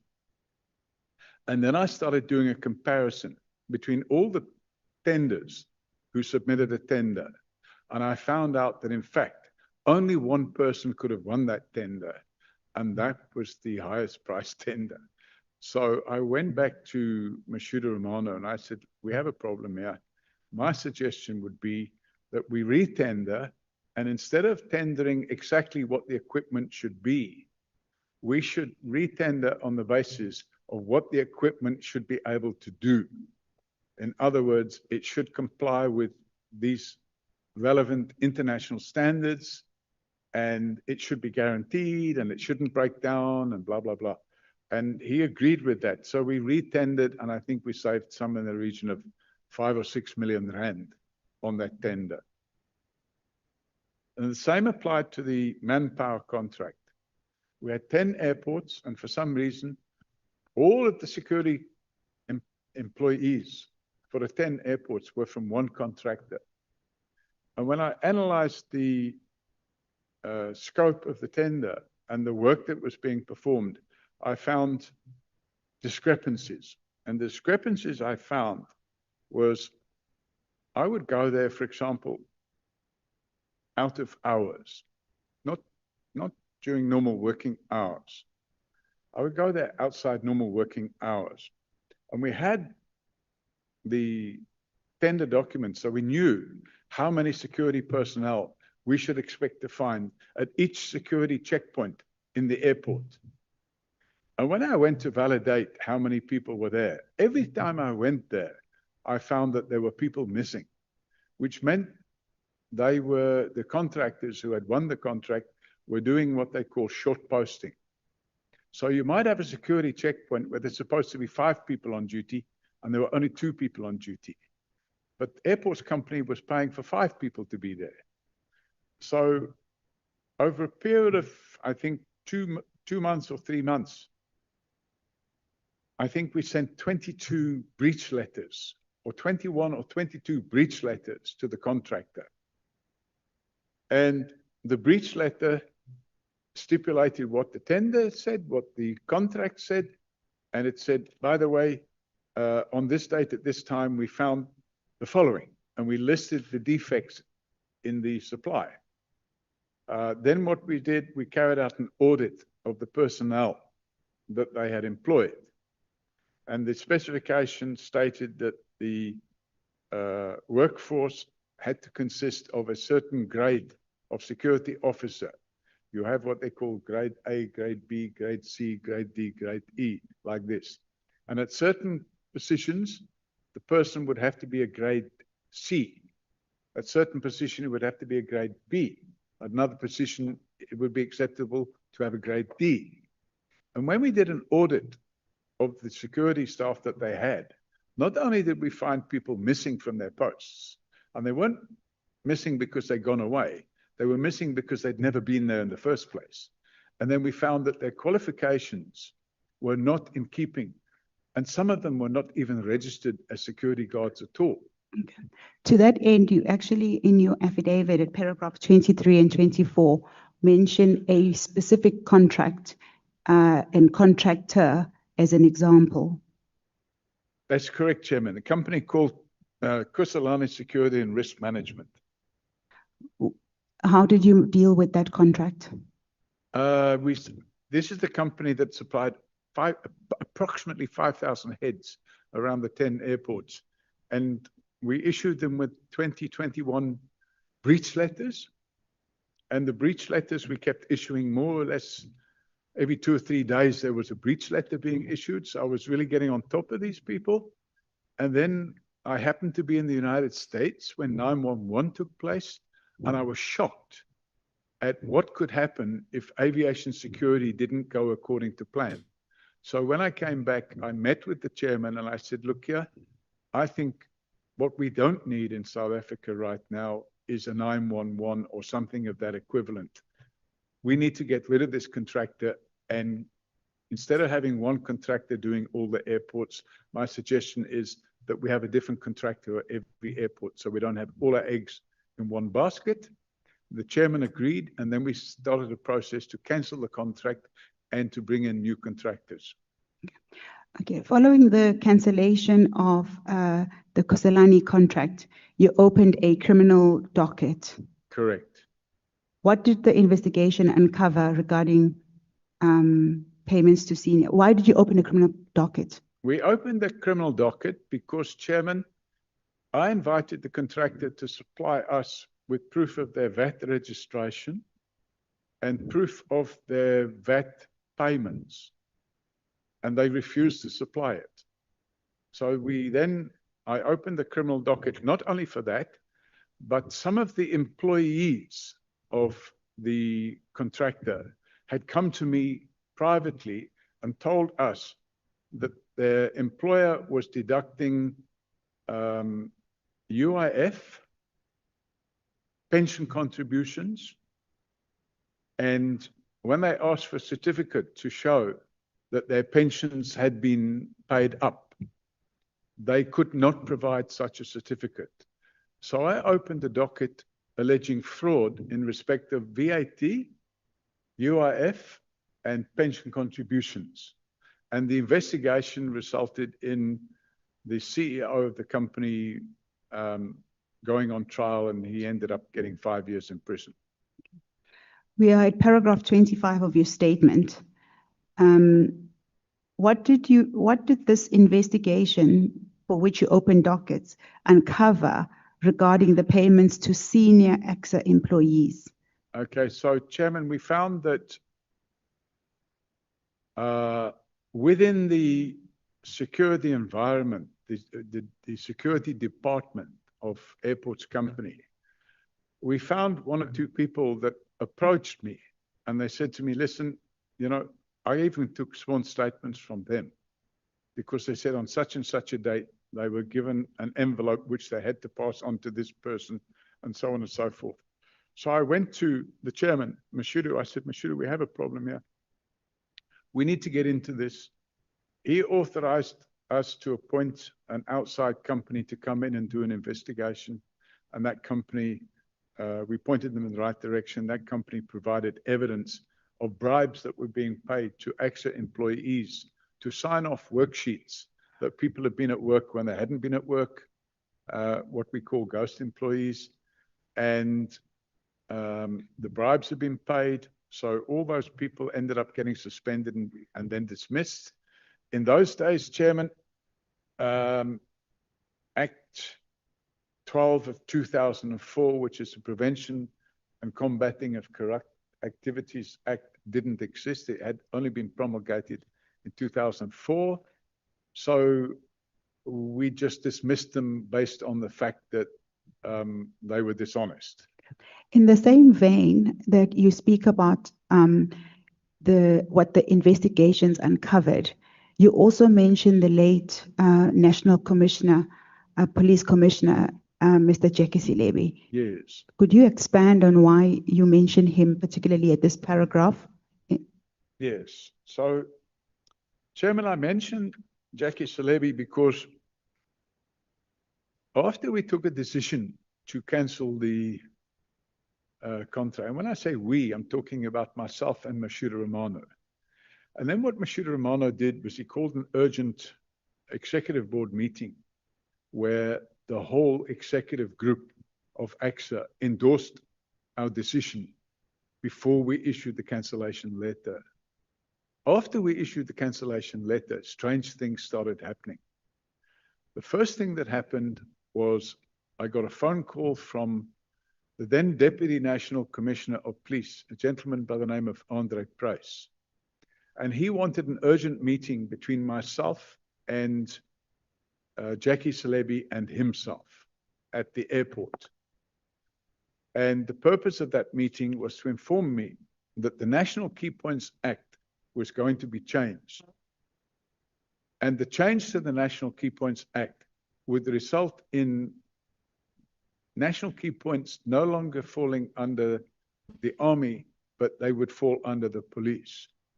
And therefore, they did not want me to cancel any contracts until they had changed the National Key Points Act. And when we discussed that internally in AXA, we considered that request to be unlawful. We asked for it to be put in writing. It was put in writing. And then we still took a decision to cancel the contract because they were asking for us not to cancel the contract. Yet the contractor was in constant breach. He wasn't able. To give you an example, Chairman. Mr. O'Sullivan, I'm sorry to interrupt you. We're just running behind with time. My question was quite specific and it had to do with the late National Commissioner. Could you just expand specifically on what you uncovered in the investigation in relation to him? So, Chairman, what I uncovered was that he was a friend of the CEO of Kusalami Security, a very close friend. And I didn't obtain any prima facie evidence at that stage, but I had received information that he was also a friend of the head of the security at the airport, and that together they were looking after the contractor, who in turn was looking after them. So after we issued the cancellation letter, strange things started happening. The first incident that took place was that somebody tried to shoot me. And I had a bullet hole in my car. In fact, I had a small chunk out of my thigh. The bullet actually singed my thigh and smashed the window and went through the door. And the same night, Mashuda Romano had a house in Northcliffe. And the same night, he was out at a function, and two guys arrived in a motor vehicle without number plates. And they tried to go into his property, but his bodyguards were there, and a shootout took place with the bodyguards. And then I said to Mashudu, I don't think you should stay at home until we get this contract dealt with and out of the way. Oh, I should mention 2 days or 3 days before that, Kusalani Security had launched an urgent application in the High Court to prevent the to interdict the cancellation. And in that application, they also indicated that they had been informed by the Commissioner of Police that the police would be taking over the security management of the national key points. And the national key points, we had 10 airports, but then only 3 of them were national key points. And I had become the national key points officer for the owner of the national key points, which was AXO. So, Mr. Sullivan, do you have a copy in these documents? We don't have a copy of that court order. So unfortunately, Chair, I tried to get a copy of that court order, and I think I phoned the attorneys, I think either in your presence or advocate presence, and they said that they would look for it, but it's like 25 years ago. Do you remember what the outcome of the order was? The order was that their urgent application was dismissed with costs, and the contract was cancelled. I have here an article from a newspaper from 23 years ago. Airport security boss faces VAT fraud. What it says is that the Kusalani Security settled with the airport, and its contract ran its course, but it was not renewed. What is your comment to that? No, the contract was cancelled. In fact, we brought in a number of other companies. And to my memory, one of the companies was Fidelity. There was another company called Protea Security. And I still remember somebody accusing me of being a shareholder of Protea Security, which at the time was owned by Tokyo Sequali Velapanda Group.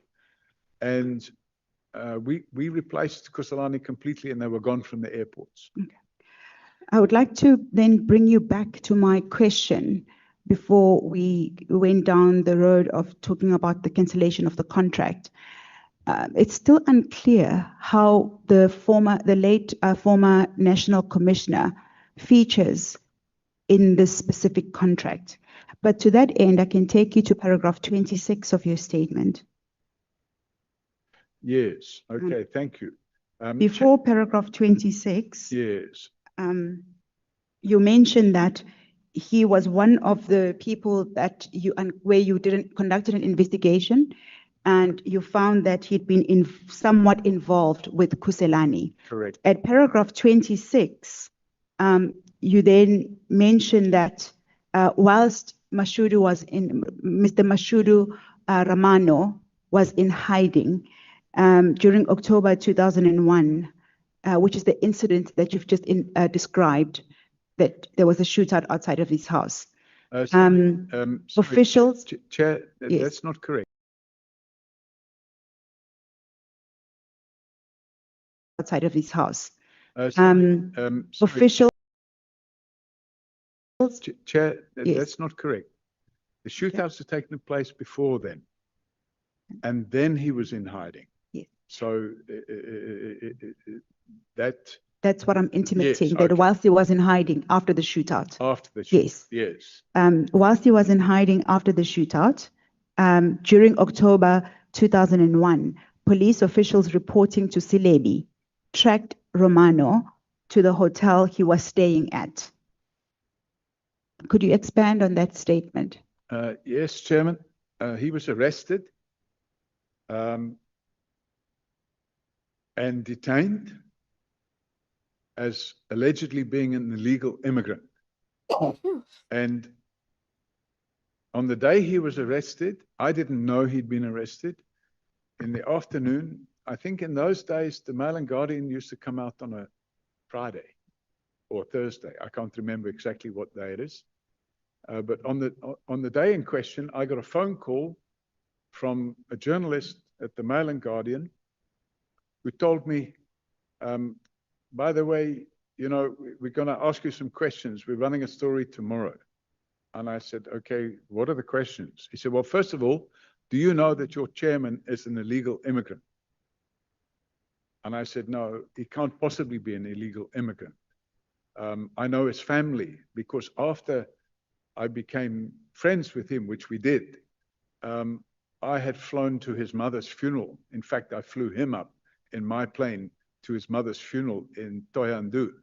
So I knew that he wasn't an illegal immigrant. But what had happened was, unfortunately, his ID book, his name was spelled wrong. His ID book was spelled Romango instead of Romano. And he explained that to me as being because when he was born, his mother went to the police station to register his birth. And she gave the name, and the policeman who wrote down the name wrote down Romango instead of Romano. So, but he knew that he was a Romano, not a Romango. So after that, he had to rectify. But in the meantime, this reporter then accused me of being a shareholder of Protea Security or being a shareholder of Velopanda. And I said, no, that's rubbish. He said, I've got your bank statements here. Your bank statement shows that you received R500,000 last week or the week before. Did you receive R500,000 from Yeah, Velopande? No, not from, I'd sold some shares. Okay. So To Velopande? No, I had nothing to do with Velopande. I'd sold some unit trusts, in fact, shares. I'd sold some unit trusts. So, you know, you buy and sell and, you know, that's how it works. So I had nothing to do with Velopanda at all. And so I said this to the journalist. And the next day, there was a headline in the Mail and Guardian that Mashuda Romano was arrested and detained for being a legal immigrant. And by the way, in the morning, I got a phone call from Mashudu. He said, they've just released me. This is about 23 years ago. Yes. Yeah. Well, hang on. That was 2001. Yes, about 25 years ago. Yeah. Okay. Or 24 years ago, because it was, I think, October 2001. Okay. And he said, they've just released me. And I said, thank God, I've been trying to get hold of you. I said, thank God, I've been trying to get hold of you. What happened? And then he gave me this explanation that I've just given you now about the Romango, the Romano, and so on and so forth. Your role at this point, you'd been now at EXA for a couple of months. How involved was your role? I mean, you started, you've testified that you basically did an audit of all the contracts, and you found that there were irregularities. You cancelled a number of the contracts. So it was one big contract. But you mentioned a number of others that were also That was equipment then. Yeah. That wasn't a contract, that was a tender. Okay. My question, Mr. O'Sullivan, is basically leading to your role. How involved was your role at EXA? How much time did you require in order to execute all the things that you were doing? Well, I hit the ground running, and I spent literally 7 days a week there doing this. And Unfortunately, the airports regrettably were in a mess. If I had to tell you, in the first 4 months of my being at Airports Company, we had multiple robberies, including airside robberies, where bandits came into the airport and held up people that were unloading cash and diamonds from a KLM flight. $26 million was stolen from a Swiss air flight. And this was causing chaos because the people in the outside world were starting to say, well, hang on a minute. Look at all these heists going on at the airport. And of course, unfortunately, they were all happening at Joburg Airport. And this was during your role specifically at EXA as head of security.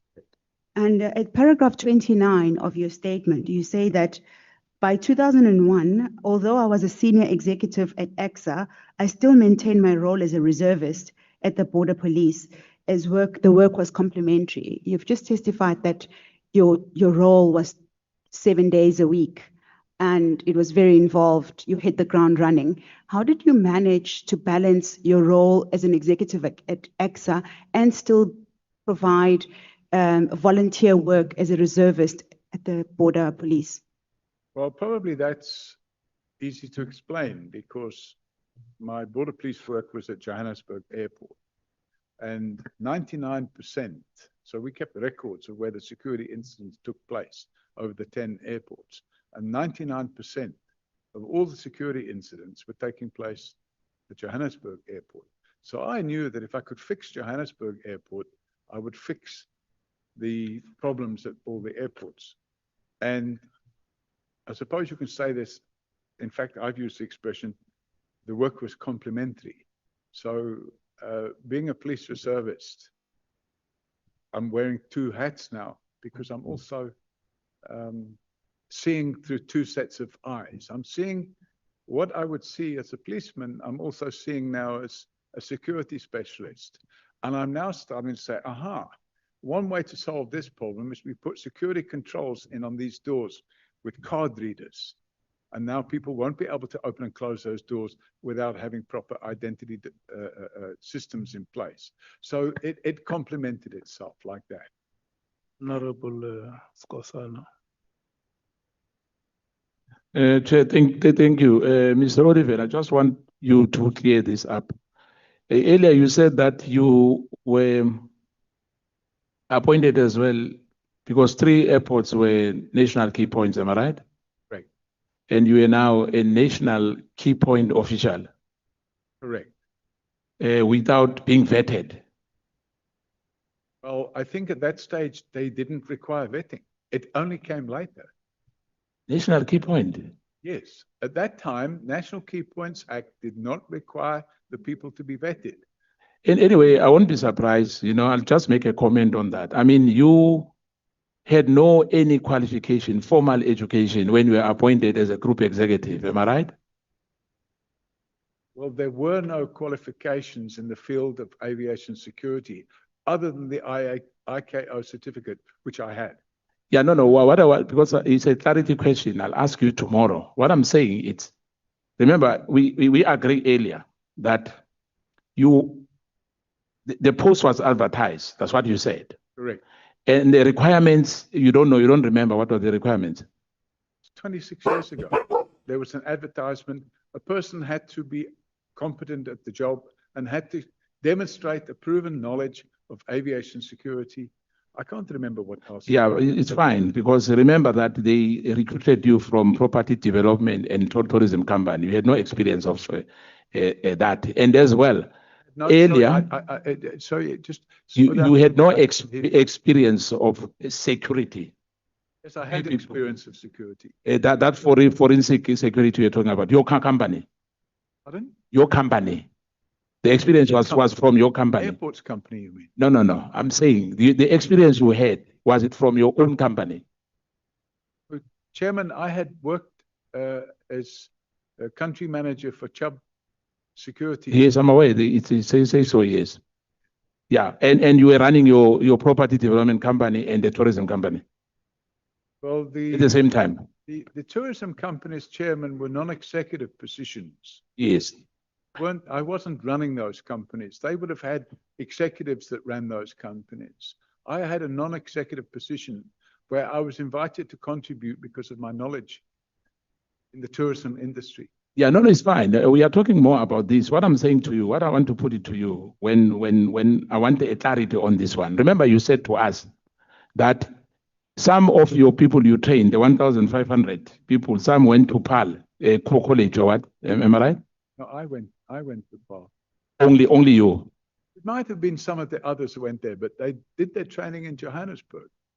Yeah, but at the later stage, I wanted that only for you to say to us that the each which is asking you now. I think on paragraph 29, where you said you put up 70 hours and 80 hours at border policing, between boat roles, it doesn't make sense. Why not? You said there were 13 airports, am I right? No, 10 airports. 10 airports, yes, the three were. And now you were able to run that as well and the border. I worked 70 to 80 hours a week. By the way, still do. When? Okay, honorable member, let's proceed. Let's Okay, take it's fine. We'll see tomorrow, Chair. Thank you. Honorable Malema. Thanks, Chair. The evidence leader is leaving a very important point. She tried to ask you about Jeggy's levy in relation to the cancellation of that big contract. Mm-hmm. And you have not said anything except that funny things started happening to you, and policemen that are reporting to him, I would imagine, it's a national commissioner police report to him, went to arrest Ramano, and they said no, he's an illegal foreign. So I don't know. I don't see where does Jeggy's levy get in relation to this cancellation of this contract. Okay, I'll repeat what I said earlier, Chairman, which is that Jackie Salebi attended a meeting which had been arranged by Andre Price, who at the time was the Deputy National Commissioner for Operations. And the purpose of the meeting was to inform AXA that this is after we sent a letter of cancellation to Kusalani Security. It was like 3 days later. The purpose of the meeting was to inform us that he, Jackie Salebi, was going to arrange for the cabinet to take a decision to move the National Key Points Act responsibility from army to police. And because of that, he wanted a situation where the current incumbent, namely Kusalani Security, would not be fired, but they would still be in place. Their contract would not be terminated. So as a result of that, as I said earlier, we had a meeting internally in AXA, and a decision was taken that we could not accede to that request for a number of reasons, and the main reason being that they were undersupplying on the posts, they were committing fraud, they were committing corruption, and they were leaving gates open, and they were allowing major security issues to take place. No, I understand that. I want to know, did Jeggy's levy say with his mouth, do not cancel a Kusalani security contract in that meeting? Yes. What evidence do we have about that? It was a meeting. I didn't record it. I didn't. The minutes? Pardon? Are the minutes of that meeting? There were letters sent. 25 years ago, I don't have those letters now. No, not letters. There were letters sent confirming what he had said and confirming that AXA had taken a decision to go ahead and cancel the contract anyway. Okay. And then the last question from me, you never had a vetting certificate to be such a senior person dealing with aviation security at a national key point. There was no legal requirement for a vetting certificate at that time. That's fine, but you never had a I vetting. never had one because there was no legal requirement for one. No, that's fine, whether legal requirement or not, you never had a vetting. As I said, You were never vetted in your entire life. as I said, I never had a vetting because there was no legal requirement. Okay. Okay. Can we So, proceed? thank you, Kabasa? Chairperson. We are at paragraph 33 of your statement. You say that subsequently your contract was terminated from AXA. What was the reason for the termination of your contract? Because Jackie Celebi had intimated, well, he had gone to NICOC or NICOC, I don't know how you say it, and they had changed the rules, and anybody that sat on the National Aviation Security Committee would have to have a security clearance of secret. And I would not be able to get such a security clearance because I had dual nationalities. So I could no longer sit on the National Aviation Security Committee.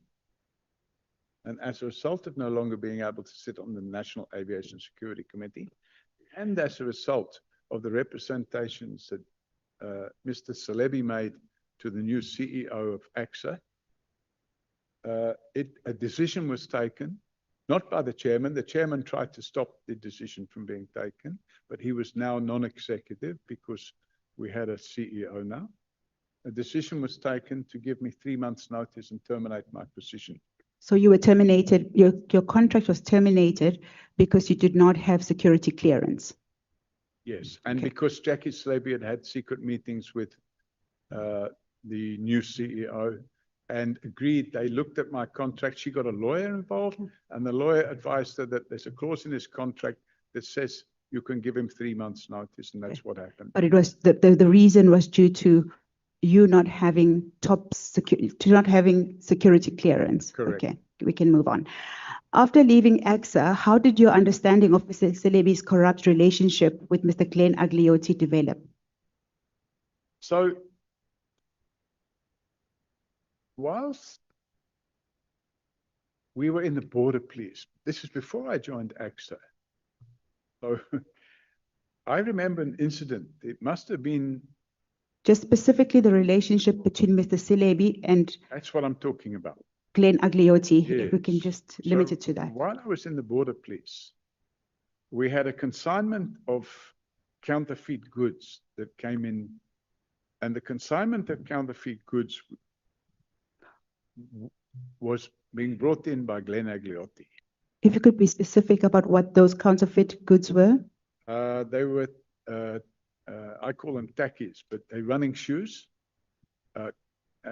Converse was the manufacturer's name, but they were counterfeit. They were not real Converse, and they were polo shirts, golf shirts. And they were listed on the waybill as being secondhand clothing for charitable distribution to previously disadvantaged communities.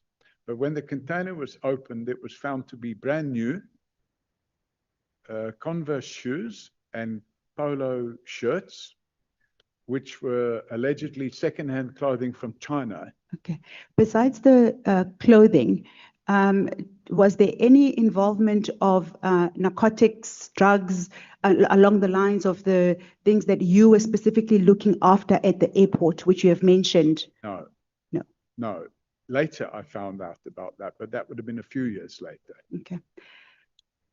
So you were still describing the relationship and how you uncovered it. Yes, so what happened was, after my role at AXA had been terminated, I became aware of the fact, in fact, I became aware of the fact before my role was terminated. I laid a formal complaint with what was then called the ICD, which was, ICD stood for the Independent Complaints Directorate. And I laid a formal complaint with the ICD whilst I was still working at AXA against Jackie Celebi for interfering in the contractual relationships between AXA and the contractor. And when the new CEO started, I was called in and told I must withdraw that complaint. Did you withdraw it? No, I refused to withdraw the complaint. And the reason I refused to withdraw the complaint was because I believed the complaint was valid. And I was then unlawfully suspended. But at this point, Mr. O'Sullivan, with all due respect, you've now been terminated. Your contract has been terminated. Before I was terminated, I was unlawfully suspended. Okay, but we are now at the point, I'm sorry to interject, I don't mean to rush you, it's just time is not on our side. In the timeline of where we are in the testimony, you have left AXA and you are now investigating Mr. Silebi, even though you've left AXA. And that's where we are in the testimony. If you could just expand on that. Okay, so Chairman, after I left AXA, I went back and carried on with my property developments. Actually, I was still involved with that anyway. I started building houses for sale again. This developed, I think, 2 developments in Bedford View, and I built some houses in Kempton Park and some others in Dainfern. But while I was doing all that, I decided to look into Jackie Silebi because I was aware, I had no evidence, but I was aware of this relationship between him and Noel Grenier. Him and? Noel Grenier. Okay. He was the CEO of Kusalani Security. And I considered that a corrupt relationship. So I arranged a meeting with, I'd made this complaint with ICD, first of all. Secondly, after leaving AXA, I lodged a formal complaint with what was then called the Scorpions. I had a meeting with the Scorpions in Silverton, in Pretoria, and I provided them with all the information that I had. And they told me, yeah, it doesn't look good, but there's no prima facie evidence there. If you find any evidence, come back and tell us, and we'll have another look. So I decided to go out and look for evidence. And I got that evidence. And the first evidence I got was I got a phone call from a captain in the police at Sandton Police Station. And he told me that there'd been a robbery at a house, like a townhouse, you know, a luxury townhouse in School Road in Morningside. And that the person that had been robbed, his next door neighbor, was a guy called Glenn Agliotti. And when this captain went there, he went into the next door neighbor's house, which was Glenn Agliotti's house, because the house where the robbery had taken place was being treated as a crime scene.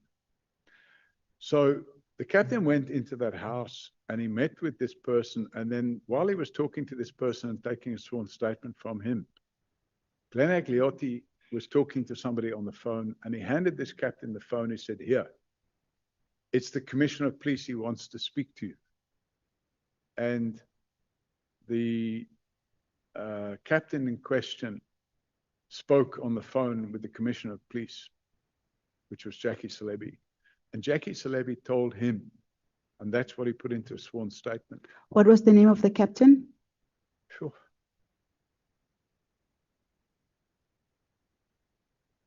I can't remember. Do we have any supporting evidence? Yes, I don't to have that it, but effect? it's on the docket.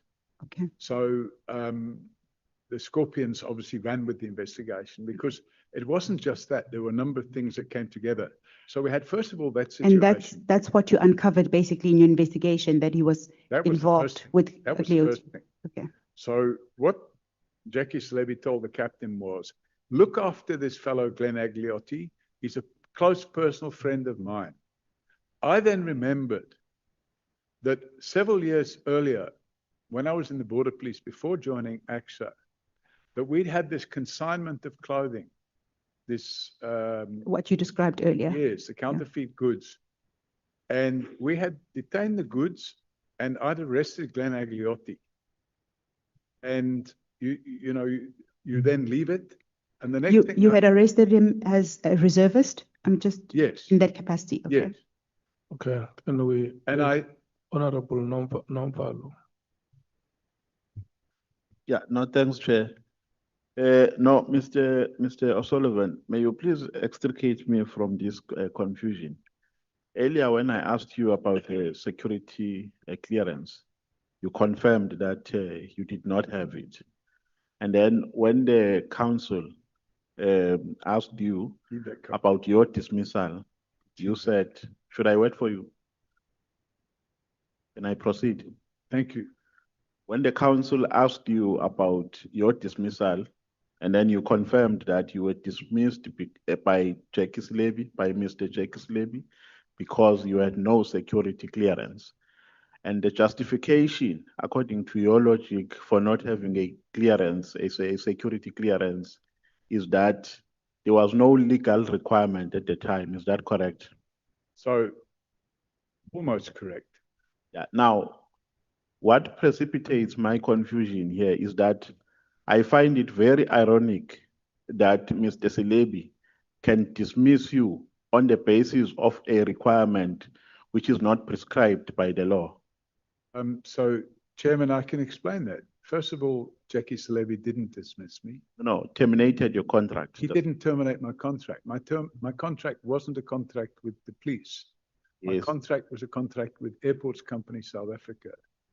And what happened was, Jackie Salebi first attempted to have the National Key Points Act changed so that the National Key Points would report to the police. And the next thing he did, he went to NICOC, and he got them to change the regulations so that everybody that sat on the National Aviation Security Committee would have to have security clearance. So they brought in a new regulation.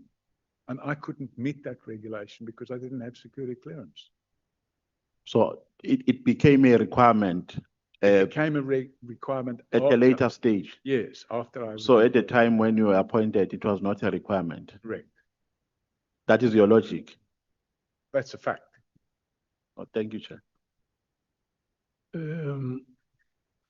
I want us to take a break, Kawazela, at what time? I think this part is almost done. So I think we should be done by past to take a break. Okay. Yeah.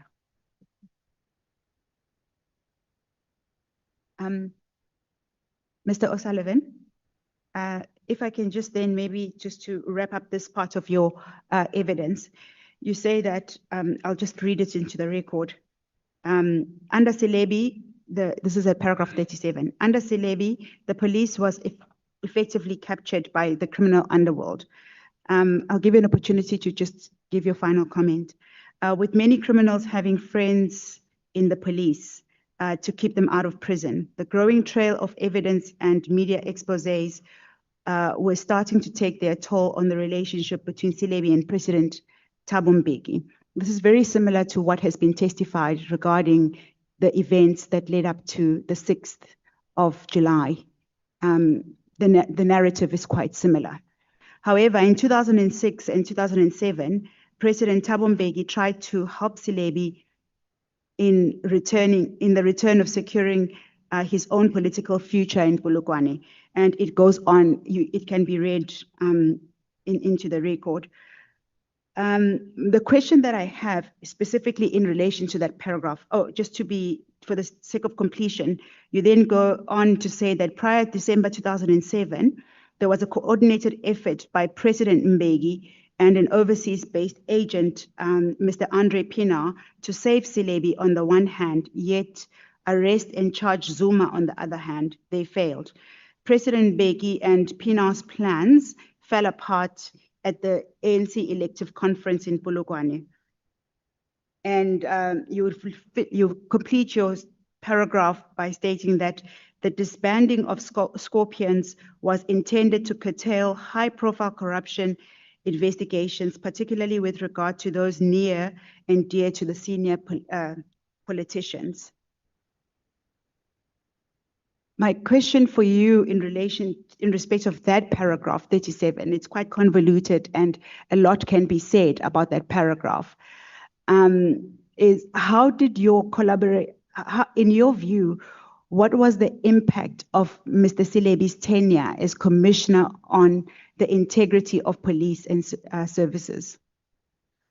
Chairman, I became aware of appointments that were being made in the police of individuals being promoted into positions that they weren't suitable for. For example,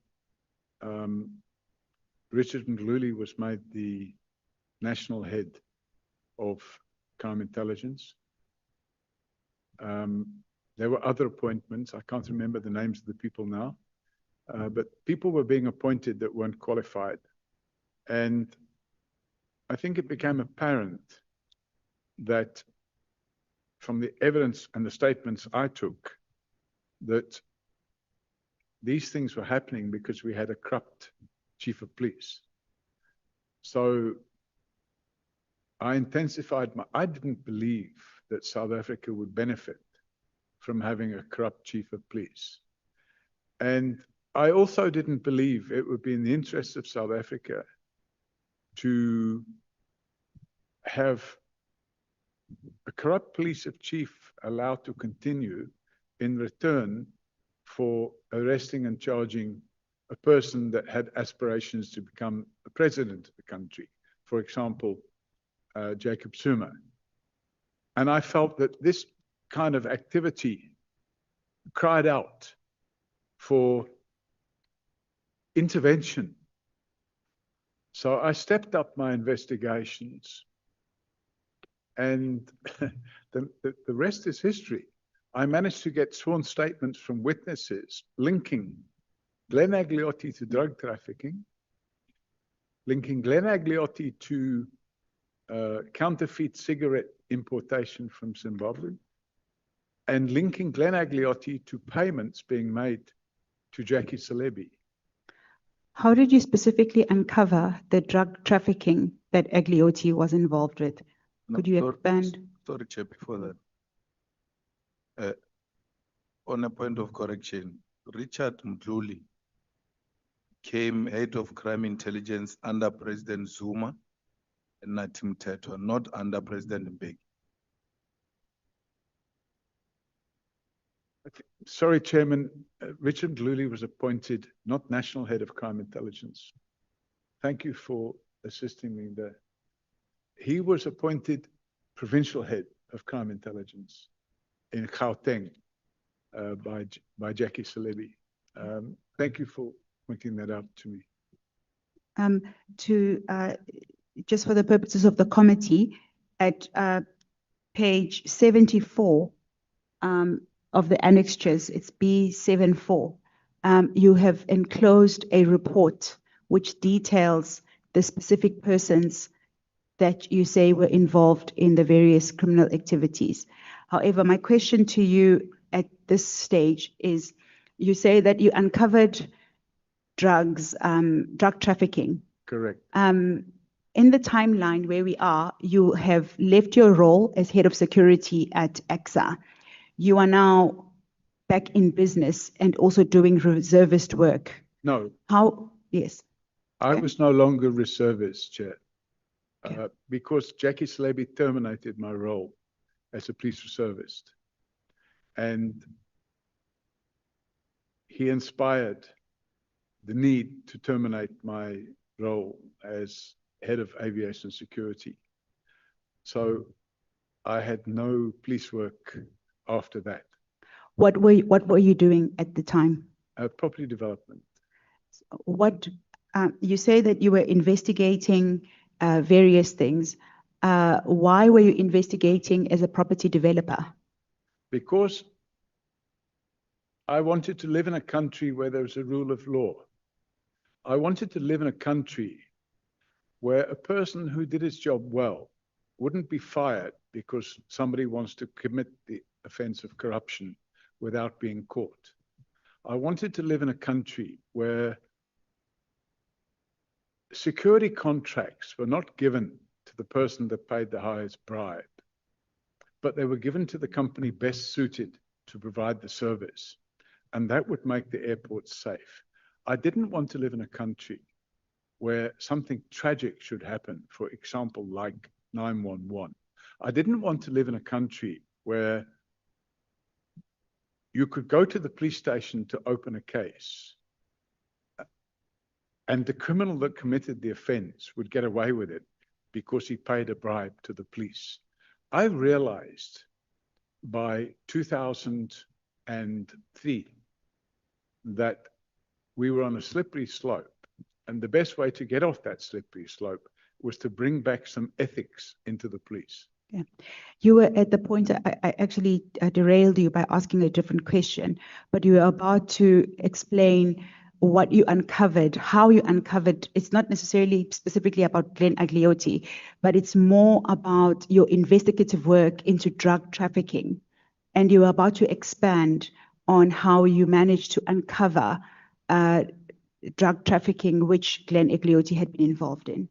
Yes, Chairman,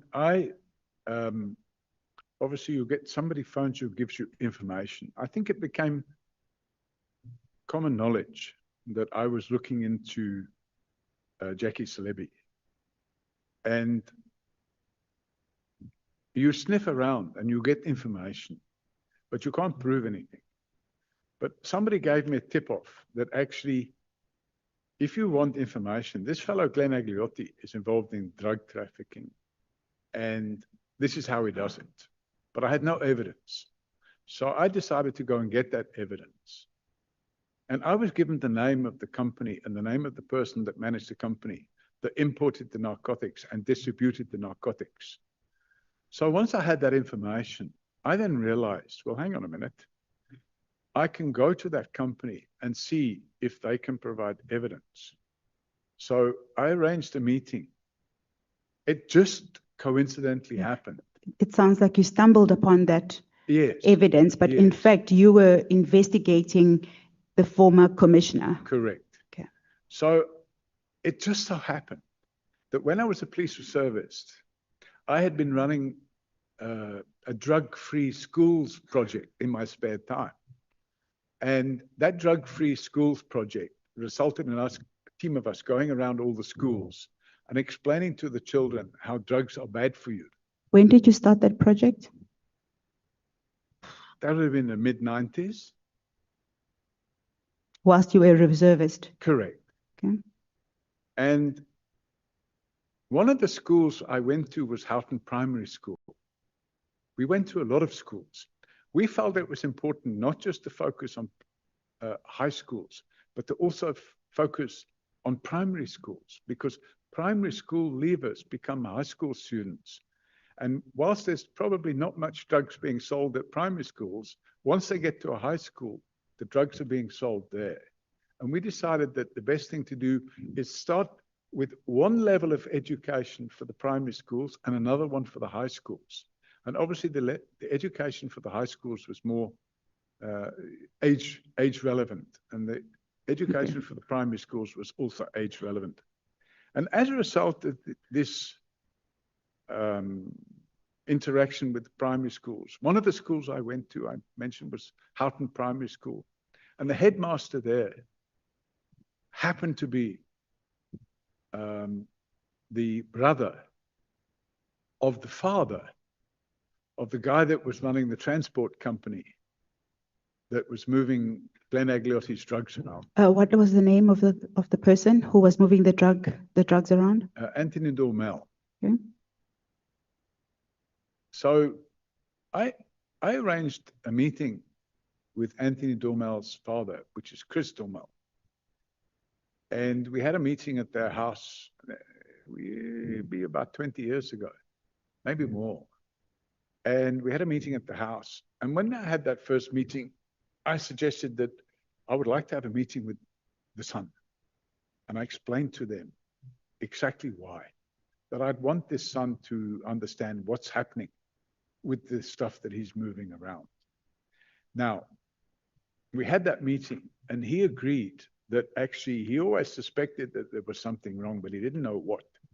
And he agreed to set out chapter and verse. And as a result, we went to a shipment that he had stored at a warehouse on the East Rand. And there was about 200 million rands worth of drugs there. What did you do with that information? Once you got to the scene, what was your first reaction? My first reaction was to take a sworn statement from the guy, because what you always like to do is make sure you get something in writing. Okay, so you got a sworn statement, and what was the next step? Then I went back to the Scorpions, who So- I'd met with a couple of years earlier, and I said, listen, I think we've now got something. So you reported this drug bust to the Scorpions? They did the drug bust. I didn't do the drug bust. Okay. So you accompanied the Scorpions to a venue where there was an operation undergoing? No, I didn't do that either. Okay. What I did was, I showed them the sworn statement I had from this individual, and I asked them, would they be prepared to meet with this individual and take this matter over? And they agreed to do that. And then I introduced them. We had a meeting at McDonald's in Bruma. Not Bruma, East Rand Mall. We had a meeting at McDonald's in East Rand Mall. And that would have been about 95, maybe 96. I can't remember the exact year. And we had a meeting there, and we sat there for 4.5 hours, where they interrogated this fellow. And what is the outcome? They made a decision to mount an operation. Okay. And the operation they mounted lasted for a month or two. And then they busted them and they arrested them all. And then they arrested Glenn Agliotti. And what was the final, the ultimate consequence for Mr. Celebi? The ultimate consequence for Mr. Celebi was that he was convicted of 6 counts of corruption and sentenced to 15 years in prison. From the investigations that you would have conducted, what did you actually discover? What do you mean? What did I? What came out of your investigations? You said that all of these things that you've been testifying about are things that were on this, like almost on the side. It's not what you were necessarily investigating. The person that you were after was Celebi. But we've spoken about the various things that have came out of the investigations, but not specifically linking to Commissioner Celebi. Yes, so what happened was I was getting some challenges, shall we say. I got a tip off that there would be an attempt on my life, that I would be murdered. So I started taking more precautions. And then I got a tip off that actually, you know, they decided they couldn't get to me, so they would murder my family. So I moved my family out of the country. And that was in 1996. And then the Scorpions, through their investigation, had dealt with the drugs, the 200 million rands worth of drugs. They'd arrested a number of people. Some of them pleaded guilty and went to prison. They arrested and charged Glenn Agliotti, and they arrested and charged another gentleman by the name of Clinton Nassif, and they entered into plea bargain agreements where they agreed to plead guilty in terms of Section 105A of the Criminal Procedures Act. They agreed to plead guilty and get a suspended sentence and then give evidence about other activities. And the other activities they gave evidence about were the payments that they had made to Jackie Celebi. Okay. At page 14, at the top of your statement, you say, based on the case I had assembled against him, speaking about Celebi, the then President Kgalema Motlanthe terminated Celebi's contract. In 2010, Celebi was convicted and sentenced to 15 years. This sentence, this paragraph implies that it was as a result of the investigation that you had conducted against Mr. Celebi. Yeah, Is that correct? Perhaps that's a little bit too much, because in fact, what I had done, I carried out an investigation which triggered the production of the evidence which led to Jackie Sleby being arrested and charged. So if it's like anything else. I had started work which became the catalyst for the criminal charges which he faced. What was the motivation for you investigating him? As I said earlier, Chairman, I wanted to live in a country where there's a rule of law. I didn't want to live in a country where a chief of police could be so corrupt that he could enter into an agreement that would assist a sitting president to arrest and charge a future possible president. Because I felt that that was like completely wrong, regardless of what and at the time, I didn't know who became President Zuma, I didn't know him from a bar of soap. So I had no knowledge. Would it be fair to say that as a result of Mr. Celebi not granting you security clearance, you then investigated him? What would your comment be to that statement? Yeah, I think that's not correct. And the reason it's not correct is because it's like a domino effect, isn't it? If you don't do this, this will happen, then that will happen, then that will happen, then that will happen. He was going behind my back and having secret meetings with a view to having me dismissed. Why? Because we refused to kowtow to this idea of allowing his friend. In fact, I went a step further. The criminal case I opened against his friend resulted in his friend going to prison for 5 years. So he just badly wanted me out of the way. And because of the lawlessness of that conduct over 2 or 3 years, I just decided, no, the country doesn't need a commissioner of police who's involved in that type of criminal activity. So I took it upon myself to do the preliminary investigations. And when I handed it to the Scorpions on a plate in 1990, whatever, 5 or 6, there were prima facie evidence, but there was more than that. Would you say there's a relationship between Commissioner Celebi's arrest and the disbandment of the Scorpions? I'd say absolutely, without a doubt. Part of the problem, Chairman, is that the Police Service Act makes it clear that no police official may be an active politician. And at the time Jackie Celebi was the Commissioner of Police, he was also a member of the National Executive Committee of the ANC. So now suddenly the rules relating to the Police Service Act were being flouted. And not only that, you heard about all these so-called spy tapes. And the spy tapes make it clear that there was a concerted effort on the part of certain persons, one of them being the then head of the Scorpions, a chap by the name of Leonard McCarthy. Because the spy tapes show his conversations with a person by the name of Andre Pienaar, who was based in London. It demonstrated that their plan, and they used code words, but it was all unpacked quite nicely. And they used these code words to show that actually we must get Celebi off the hook and get Zuma on the hook. And in the process, the problem they had was this individual by the name of O Sullivan. And in those spy tapes, it states categorically, let's not worry about O Sullivan. We'll bring somebody in that will deal with him decisively. Now, I thought, wow, this is heavy stuff. So I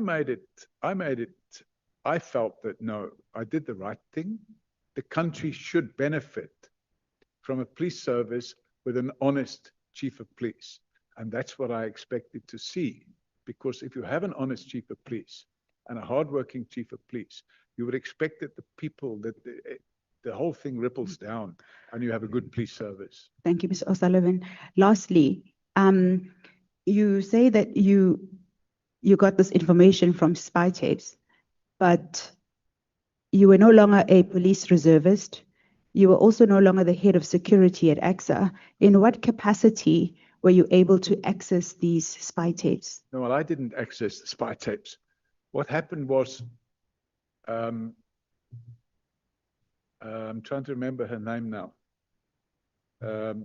Nomkhobo Jiba. She was the acting national director of public prosecutions. And after Jackie Slaby had been arrested, she was suspended. And she was suspended before his trial had got cracking. She had been suspended. Now, we have to turn the clock back a little bit, because before Jackie Slaby had been criminally charged, they had gone to see the president. The Scorpions had gone to see the president to say, we have a warrant of arrest for the commissioner of police. It wasn't the Scorpions, sorry. It was the National Director of Public Prosecutions, a gentleman by the name of Vusi Pakoli. And he went to see the president together with Carri-Ann, who was the provincial head of the Scorpions. And they went to see the president and they said, we have this warrant which has been issued. And before we execute the warrant, we wanted to inform you as a courtesy that we intend to arrest the Commissioner of Police. And Thabo Mbeki then had a meeting with Bridget Bandler, who was the Minister for Justice. And the Minister of Justice immediately suspended Vusi Pakoli. And then after this suspension, the provincial head of crime intelligence was instructed by Jackie Slaby to start tapping the phones. Mr. O'Sullivan, I really apologize for interrupting you. Where can I find this information? Do we have evidence to that effect where these meetings took place? Do you have minutes to that effect? So, Chairman, it's common cause.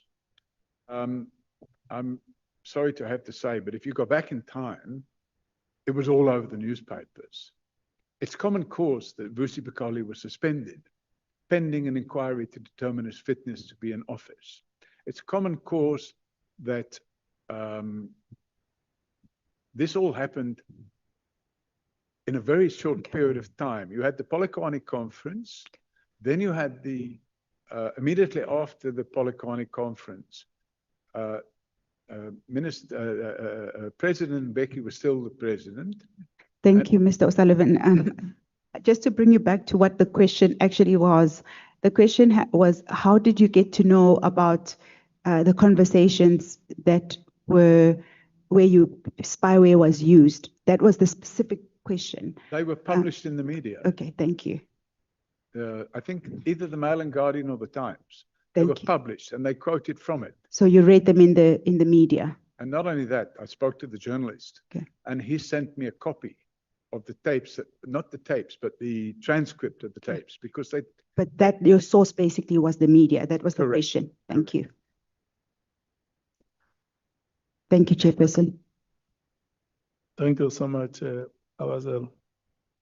Honorable members, let me take this opportunity to recognize the following honorable members who have joined us, who have come to support the work that the committee is doing. Honorable Mautwe, the Chief Whip of the EFF in the National Assembly. Honorable Noluchungu, Honorable Mkhalipi, Honorable Matiase, Honorable Nehaus, Honorable Ntangwini, and Honorable Makesini, the Chief Whip of the EFF in the NCOP. I recognize you, Honorable Kobe, from Action SA, and we want to thank you so much for the support that you are giving to the committee. Honorable members, you were with us in the morning, Honorable Mkhalipi, and you still found it reasonable to come back in the afternoon. We want to thank you so much. We We are going to take a break now. And thank you so much, Advocate Mkhize, for leading evidence in the latter part of the session. We are going to take a break and we will come back for the final session, which will run from 18 hours until 19 hours. And I'm going to plead with honorable members that you can see that we are moving at a snail pace. And what this does is it reduces our time for interaction with the witness tomorrow. We are still on paragraph 38 of 175 paragraphs.